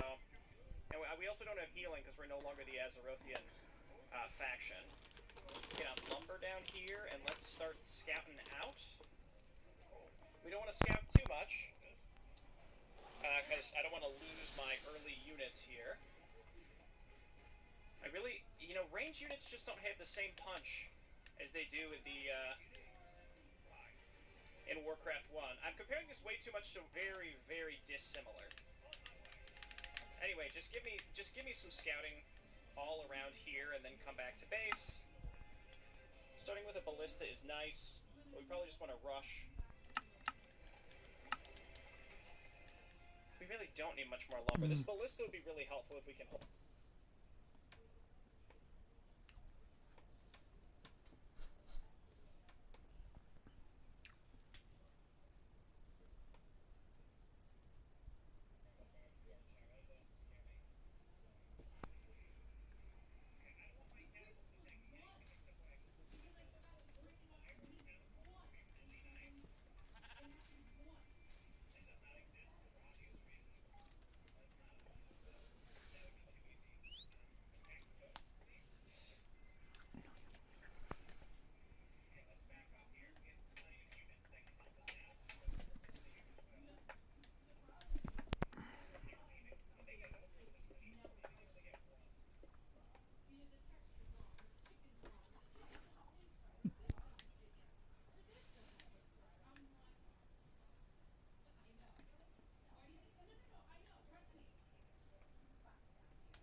You fucking idiot.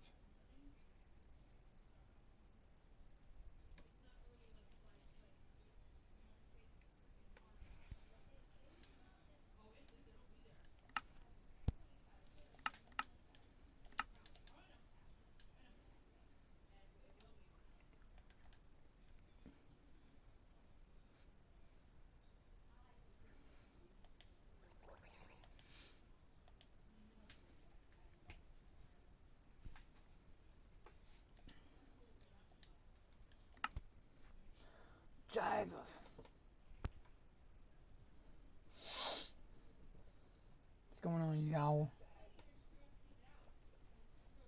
What's up?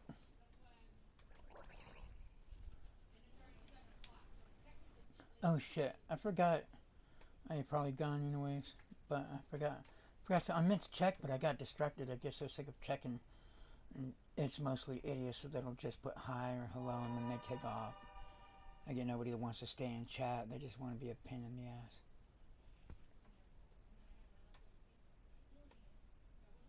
But what's up? Hope y'all are doing good.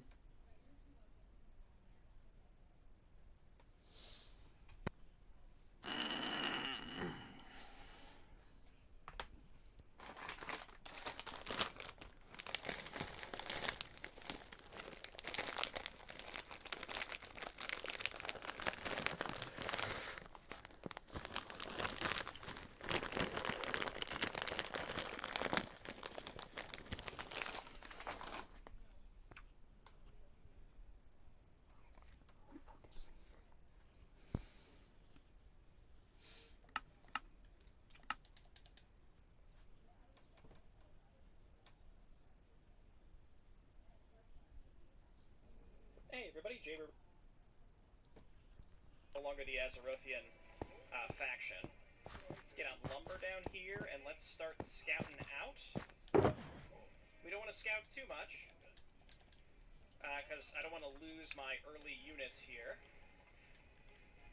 I really, range units just don't have the same punch as they do in Warcraft 1. I'm comparing this way too much to Warcraft 1 when this is very, very dissimilar. Anyway, just give me some scouting all around here and then come back to base. Starting with a ballista is nice, but we probably just want to rush. We really don't need much more lumber. This ballista would be really helpful if we can hold on to it. Did we get any other info that I missed? No. Okay. 5 minutes, 6 minutes. I assume that means, like, we don't have to actually win in 6 minutes, right? It's more that they'll send a large attack wave in 6 minutes, and they're going to get harder and harder. Junagos is expecting reinforcements from Grim Patrol on a regular basis. Advanced scouts report every wave will be bigger than the last, and its forces will consist of military units and spies from the Bleeding Hollow. Spies can infiltrate your structures, crippling your base if undetected in the same way they do with Tolbaran outposts. Flying machines or scout towers can detect approaching spies. Okay. Well, getting a flying machine early is nice. Scout towers lose their ability to detect if you turn them into guard towers. So we might want to get one scout tower and one guard tower, or maybe even a cannon tower at each entrance. This was a mistake. I regret everything. I might just want to end up restarting here completely. I went a little too far out. Yeah, definitely. Okay, give me a moment. Okay, I'm back, this time without scouting too far to the left. There might be a gold mine over there we're going to want to get. Worry about that later. Oh, where's my blacksmith? There it is. Definitely need a blacksmith because we can get up to that plus 3, which seems very, very valuable. I need one dude on lumber for sure. Got away with not having one earlier. Now we got it. And again, getting a guard tower because we can repair them. And until they start bringing catapults, they don't really have a good counter to guard towers as long as we support them with units. How much are those? 550 plus whatever it costs to upgrade them. Do this. Fucking idiots. And then we need the scout God towers. damn you, Mojang. God damn you to hell. Okay, don't need ballistas. We probably just want attack. 500. Oh my gosh, that's expensive. Okay, let's get night attack. And then we do have this ballista, which might end up killing our own guys if we're not careful, so let's be careful. And, we just don't know where they're coming from either. So let's get a guard tower over here, and then otherwise defend this side. I'm gonna fucking kill you, fucking niggers. God damn you. Actually, I'm gonna fucking slit your Mojang throats. That I don't know. Fucking you guys get niggers. On bolts, one of you get on lumber over here. We don't want to cut through all these trees. Ba-dum, Probably going to need a keep if we want to get to +2, if I had to guess. No, that's not true, but it's horrendously expensive. God damn you. Get a God. tower over here. closer to the gold mine as possible. Oh, okay, they're attacking me before the timer. That's okay. I can't be mad about that. Let's start getting a few more dudes. If we can get we can also get a few archers. I just don't think that archers are very good, honestly. It's not like Warcraft 1, which I keep desperately trying to compare to.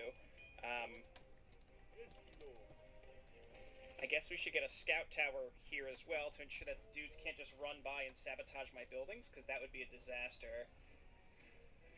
Footman, yeah, it's the same amount of gold.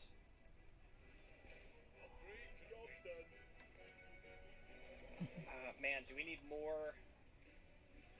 I need to save up to be able to build more knights. Knights are generally the answer, I feel like. Let's go and get a scout tower over here just in case for the detection. That's a guard tower. And then let's save up and get to a keep. I'm gonna quick save because I don't know specifically what I'm gonna need to repel that first attack. Scares me a little bit. It really depends on which direction it's going to come from. Getting a gnomish inventor also requires the keep. Having that scouting is going to be absolutely crucial, and eventually we can just upgrade these into other guard towers as well. Cannon towers also could be good. Very expensive, very expensive. We need 1,000 lumber as well if we want to get to a castle. But being able to just start making knights really quick is crucial. And swords is just so expensive. You really have to pop off on your economy ASAP. That's okay, we get a little extra gold in order to make some more footmen in order to survive the first wave, and then we can consider where we need to go to expand and such. But right now, it's just getting off the ground. Like, how greedy can you be with, just return the lumber you're holding. There we go. How greedy can you be with your starting time here before we really feel the need, like, uh-oh, this is getting serious? And yeah, we can't build a church. That was only the Azeroth faction. And in Warcraft 2, the only healing that humans got were kill you, you paladins, fucking and these nigger. knights can't even be turned into inquisitors. I don't even know what inquisitors would have in terms of abilities. So I think what we'll do, let's get these shields. It's relatively cheap, and then we can save up to get swords, and then start making knights. Damn you! This blacksmith. The keep is done. I need a stable. Should have expected that. That's probably an advanced structure. There it is. Or no, should be nice. Really nice. How much gold is on here? 22.5k is significant. Right, so we can either save up and get swords. Instead, I think I'll get just like an archer, maybe an entrance to support us from the back line. Nigger, huh? You faggot. I quick saved earlier. I don't want to overwrite my quick save. I think that would be a mistake. Transforms Elven Rangers into Elven Archers into Rangers. This replaces those this replaces the poison arrow guys instead, if I understood correctly. Let's get one more Ranger for over here. Actually, you know what? No. Let's chance it and see. Also, this might be when they spawn on the other side of the map as well, which gives us a little extra time. The stable's done. How much do knights cost? 900, 100?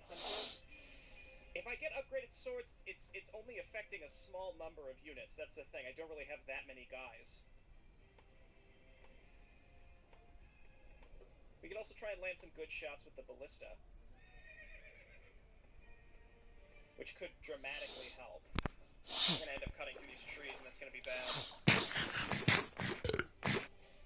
Okay, let's queue up another knight, and then we pretty much are only going to make knights, I think, throughout this mission, and that's going to carry us to victory. And then we can get to +3 attack, which is going to be hugely expensive, Maybe getting another peasant over here soon. Never mind, we need farms.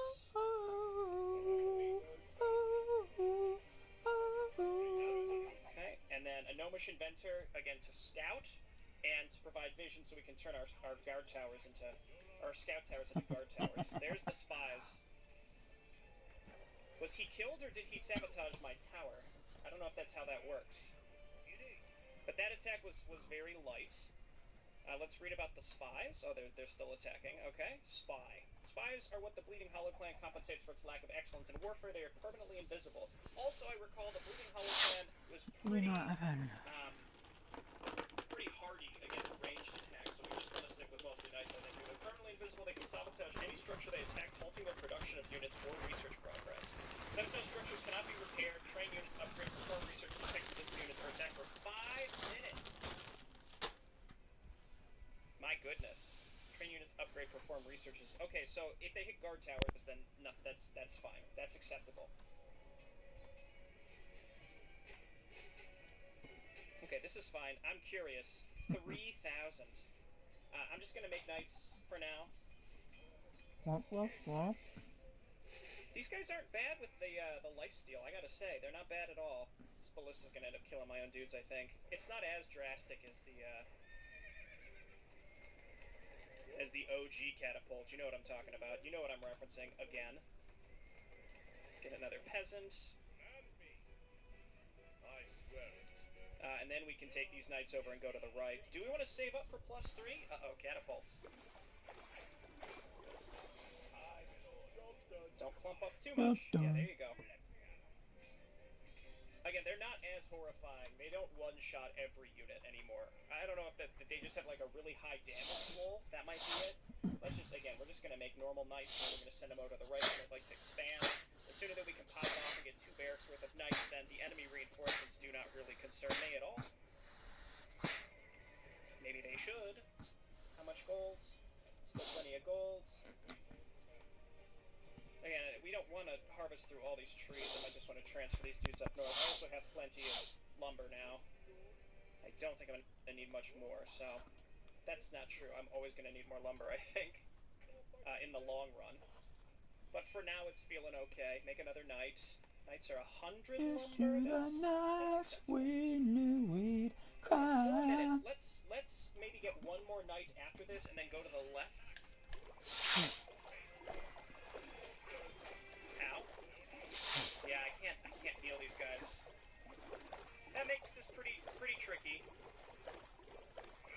Okay, I'm gonna take these. We can leave these fellas here once the guard towers get attacked by catapults, then we can run in with the footmen. I'm gonna send these guys over to the left. Then maybe save up for that +3, because again, that gives us a pretty significant advantage. There they go. There we go. Oh, they got like a purple swing. Oh, I forgot they have lifesteal. That's a pretty big deal. Okay, somehow the weakest one always. Where am I going? 3,000.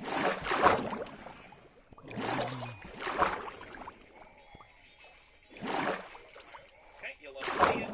We can expand here. Maybe after the next attack.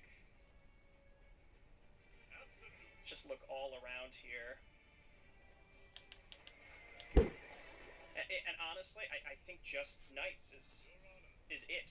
That's gonna do it. How much does a new town hall cost? 1,200, 800. Okay.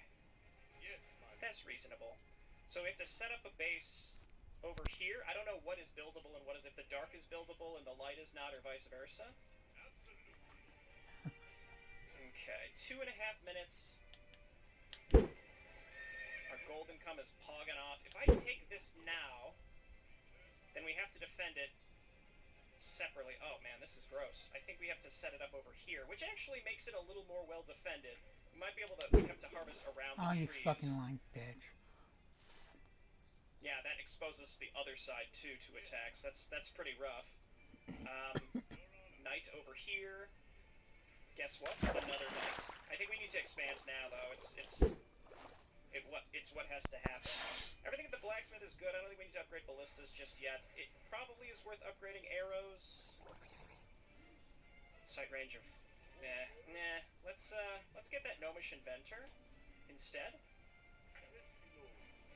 We can use that to scout. It can sit over the water. I assume it has some pretty good vision.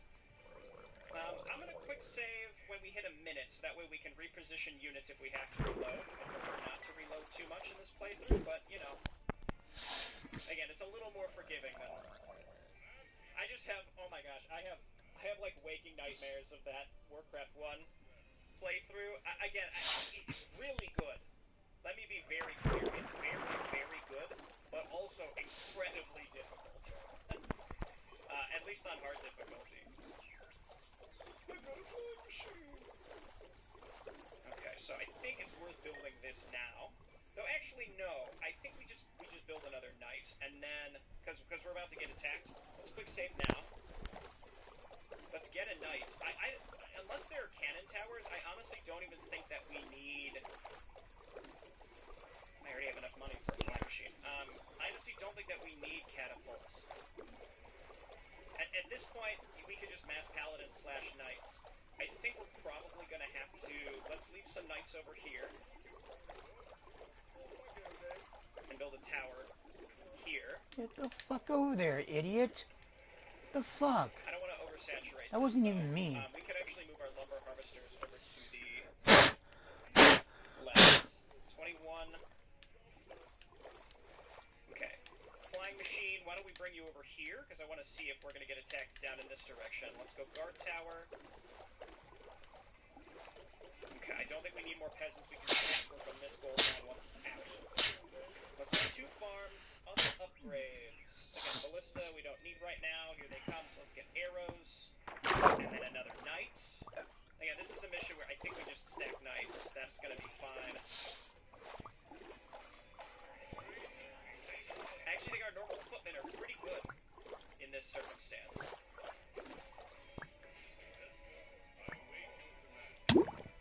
How much are guard towers kill our stuff? They're about as much as the flying machine is a little bit less. So we could use the gnomish dudes to scout. Or yeah, to look for invisible dudes.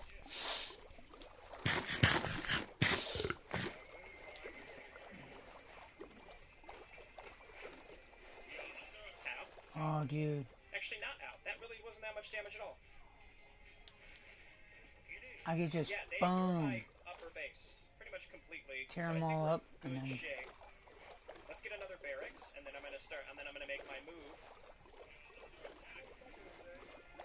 Good job. Good job. We're gonna want to leave a knight or 2 at home just in case. I think that thing just stopped and killed me. It was like my peasant that was harvesting lumber. What a piece of trash. Okay, grab these folks. We're gonna transfer them. And then I'm gonna get a second barracks. I said I was gonna... Did I already start one somewhere? I don't think so. No, yeah, there it is. Okay, let's bring the ballista. 5 minutes till the attack. I think it might have been me. Hopefully. I mean, I'm sure that shit. Controller's always fucking moving to the goddamn right or left. Fucking bad. Fags. Faggots. Okay, that explains it. And what I can do in that 5 minutes is build new units.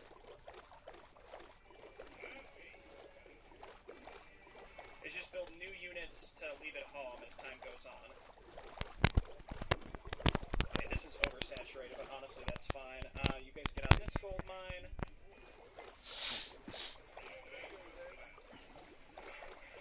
Yeah, I don't need these. I don't need these rangers. I really don't. And all it does is it unlocks other research that I don't want.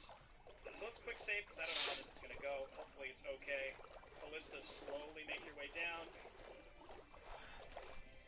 And let's make those footmen and research pillage. I did research pillage. I think I researched pillage. Yeah, I did. Okay. Okay.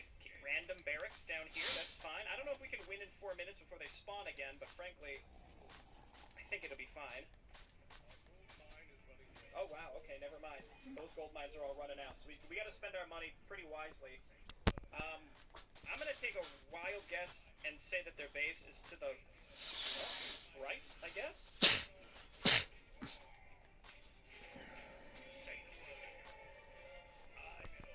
Because that's where those units just were. Let's quick save. Maybe this is the wrong way. We'll see. Make knights and footmen. That's all we need, I think, to coast to victory here. And we can pillage to get some money back.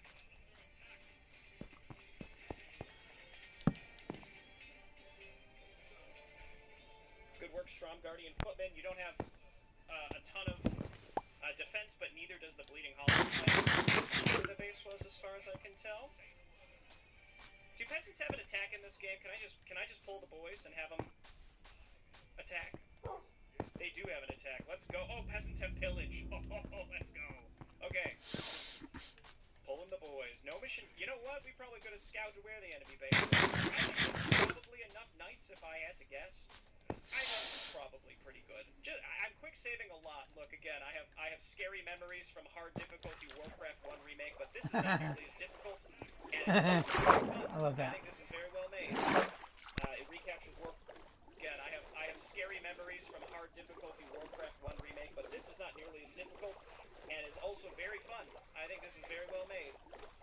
It recaptures Warcraft 2. It's not as absurdly difficult. Warcraft 1, I think in general, was a harder game in the first place, and then the remake on hard difficulty was wild. I keep talking about it, and it's because it's just been in my mind because I did go back and watch a little bit of my own videos after recording a little bit earlier this week, just because I was thinking about it. And whew, again, no disrespect, it just understandably tilted the crap out of me. Okay, we gotta kill these towers and then kill the barracks. We are getting attacked because I said I was going to build more defense, and then I never did. And yeah, towers don't do very much once they have upgraded armor. That barracks is gone. This base is pretty much gone. The joys of auto attacking. Just attack the barracks. 1 minute 42. We didn't get any other. No, okay. Destroyed Dunal Gaz. I think we're on track to do so. We gotta clean it all up in 1 minute 34. Honestly, if they do spawn again, it's not the end of the world. I prefer if they didn't. You know, a big thing I'm noticing here is the projectile speed of the artillery is way lower. Oh yeah, I remember. Okay, yeah. For some reason, I have like a vague memory of there being one tower. This is something I think that happens throughout this campaign in general. There's like one goofy building that ends up behind a wall on a few different maps. But yeah, look at that, we did it.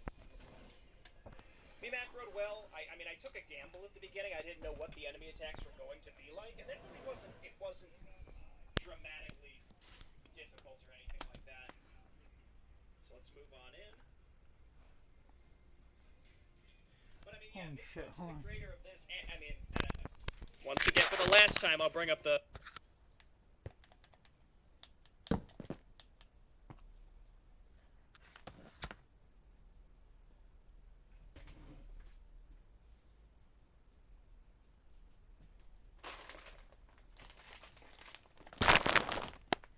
I'll be right back, you guys.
Took some nice pictures of some thunderstorms, y'all.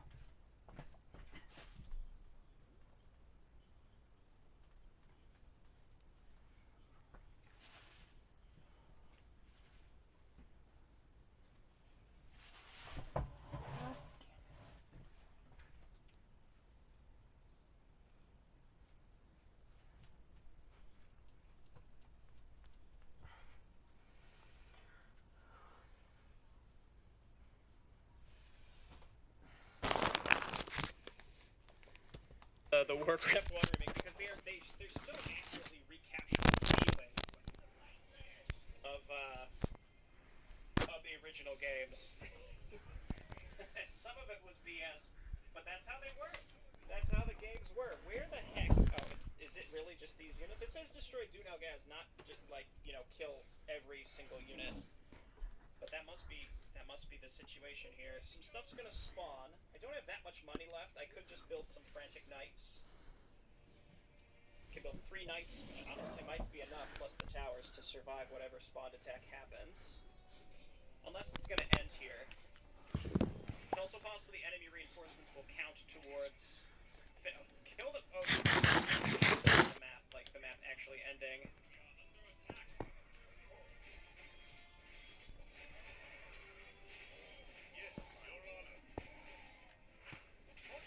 Yeah, I know. Do we find any units down here?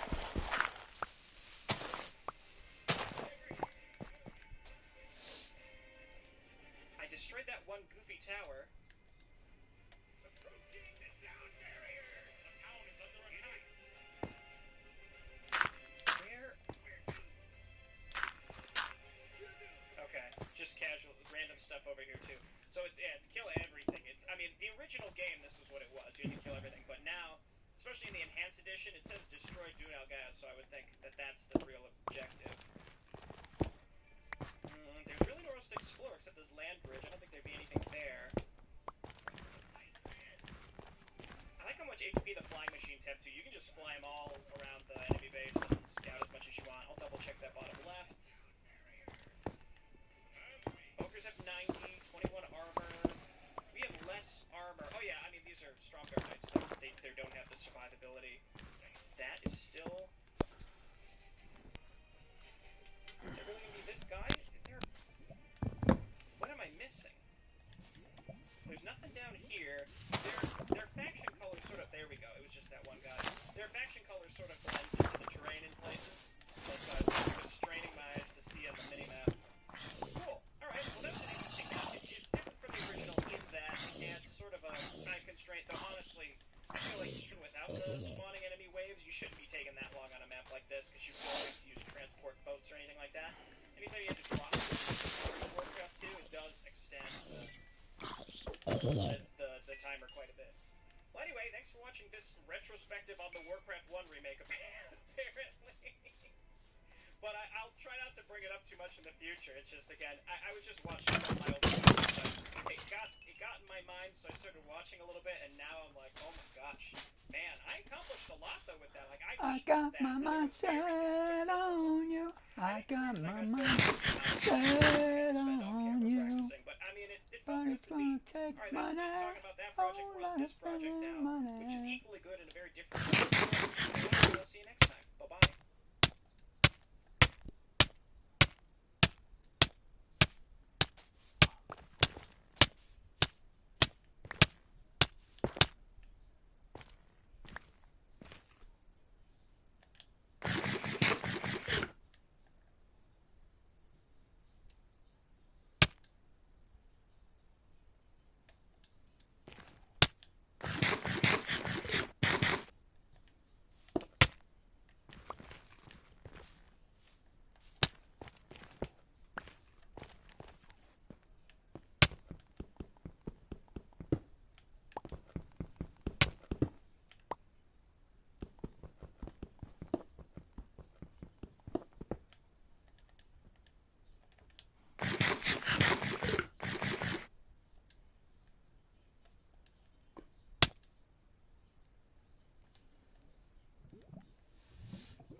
the power of AI without ever selling physical products. Shut up. I promise you.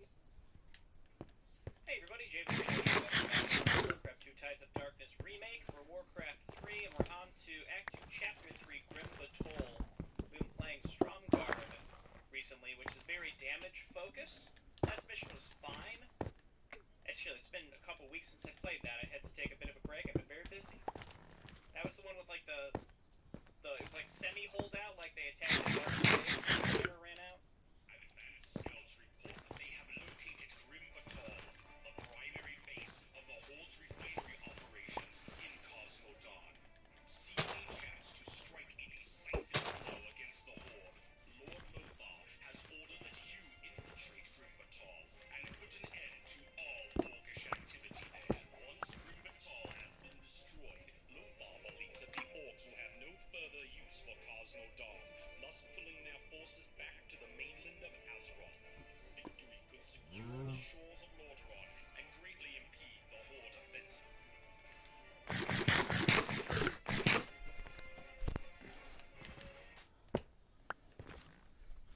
Okay, I remember very few of these missions from Warcraft 2 when I played the original game. Very few. Alright. We got some knights. These are the Stromgarde ones, though, that don't become paladins, become something else. Ranger Scout longbows and poison arrows are already researched. It's time to strike Grim Batol, the source of the Horde's power in Cosmodan. The Bleeding Hollow clan controls the base along with its refineries. The main problem is to infiltrate the heavily populated area. Stromgarde has called in demolition squads with their dwarven allies. Some of their teams have been captured and imprisoned in the outskirts. Free them and use them wisely, as you'll need their support in destroying any troublesome fortifications that you may encounter. Okay. Battle Hunger, we know what this is. Oh, my knights didn't have Battle Hunger last mission? Whoops. Okay. Don't worry about it. Contains spell upgrades for Inquisitors. Contains the Fiery Spirit research to increase the speed and attack rate of footmen, knights, and inquisitors. So it just makes our melee units even more cracked than they already are. Holy Vision allows to explore the land to detect invisible units. Can like soul burn. Okay, so no heal, but it just seems like soul burn would be pretty darn good. That'd be really good to cast on ogres, especially before they cast bloodlust on themselves. Okay, let's I guess let's hotkey these groups. That's a large amount of archers. Maybe we can use these to lure enemies into us. I'm just not a huge fan of the normal ranged units in this game, I'll be honest. I just don't think they're just not that good. That's the thing. They shoot so slow.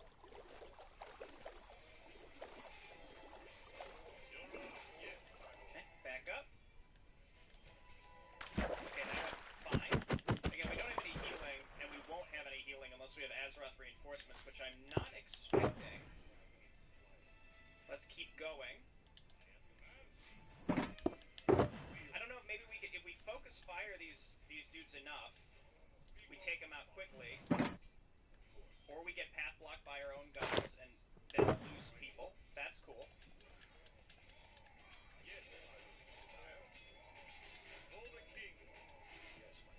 And what? Okay. Did we kill that Zeppelin? I don't know if they can rebuild those or not.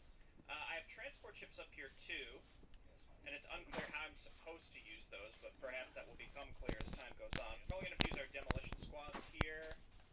Goblin Tower. Yeah. So let's, 400 damage in a small area. Okay, so let's see if we can just run this guy in and blow up the wall. There's more in there, so if we use any here, it's going to be... Don't. Perfect. New intel file has been unlocked for the Goblin Tower. Damages tight clusters of units. Cannot target airborne enemies. Cannot target at point-blank range. Defensive towers are with Goblin warheads. They don't seem to deal as much damage as the standard cannonballs, although they can hit tight formations at once. They do have a blind spot at close range, so just there. Slightly worse cannon towers, unless I'm misunderstanding this. When you buy music gear from Sweetwater, you get more than just what's in the box. A whole lot more. Every piece of gear we sell comes with an entire team of people. Yes, people. Dedicated to you. From our shipping specialists, who hand-pack every shipment, to our Sweetwater support team, who's standing by to help troubleshoot your issues completely free of charge.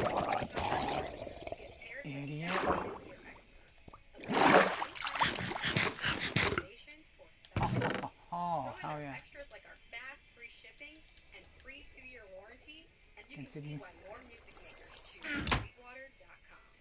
Get your gear at Sweetwater.com and get more than what's in the box.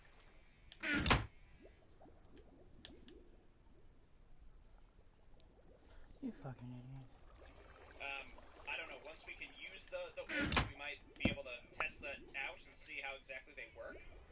There's another tower down here. One in another demo. So this is a little risky because I don't know what else is down here, so we'll save a lot. A couple animals. Okay, let's move on in. Let's keep our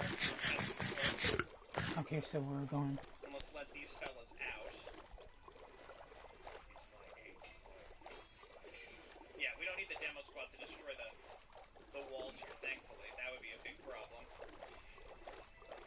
Okay, let's get in and rescue them. Very nice. Okay, so you guys get added to melee group. You guys get added to ranged group. And then we have more demolition fellows. Let's quick save again, because we want to sneak through here without accidentally getting two path blocked. Move the peasants up, because it seems like zeppelins are flying other units Hold on a messing second. with us. So we got to be careful with that. Hold I'd on. love to keep these knights alive for as long as possible. Hold on, give me a second.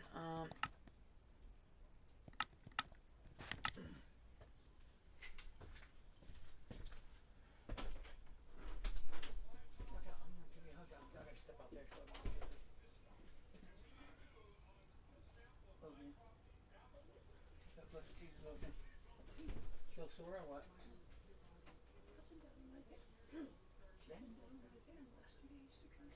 Oh, promise your voice.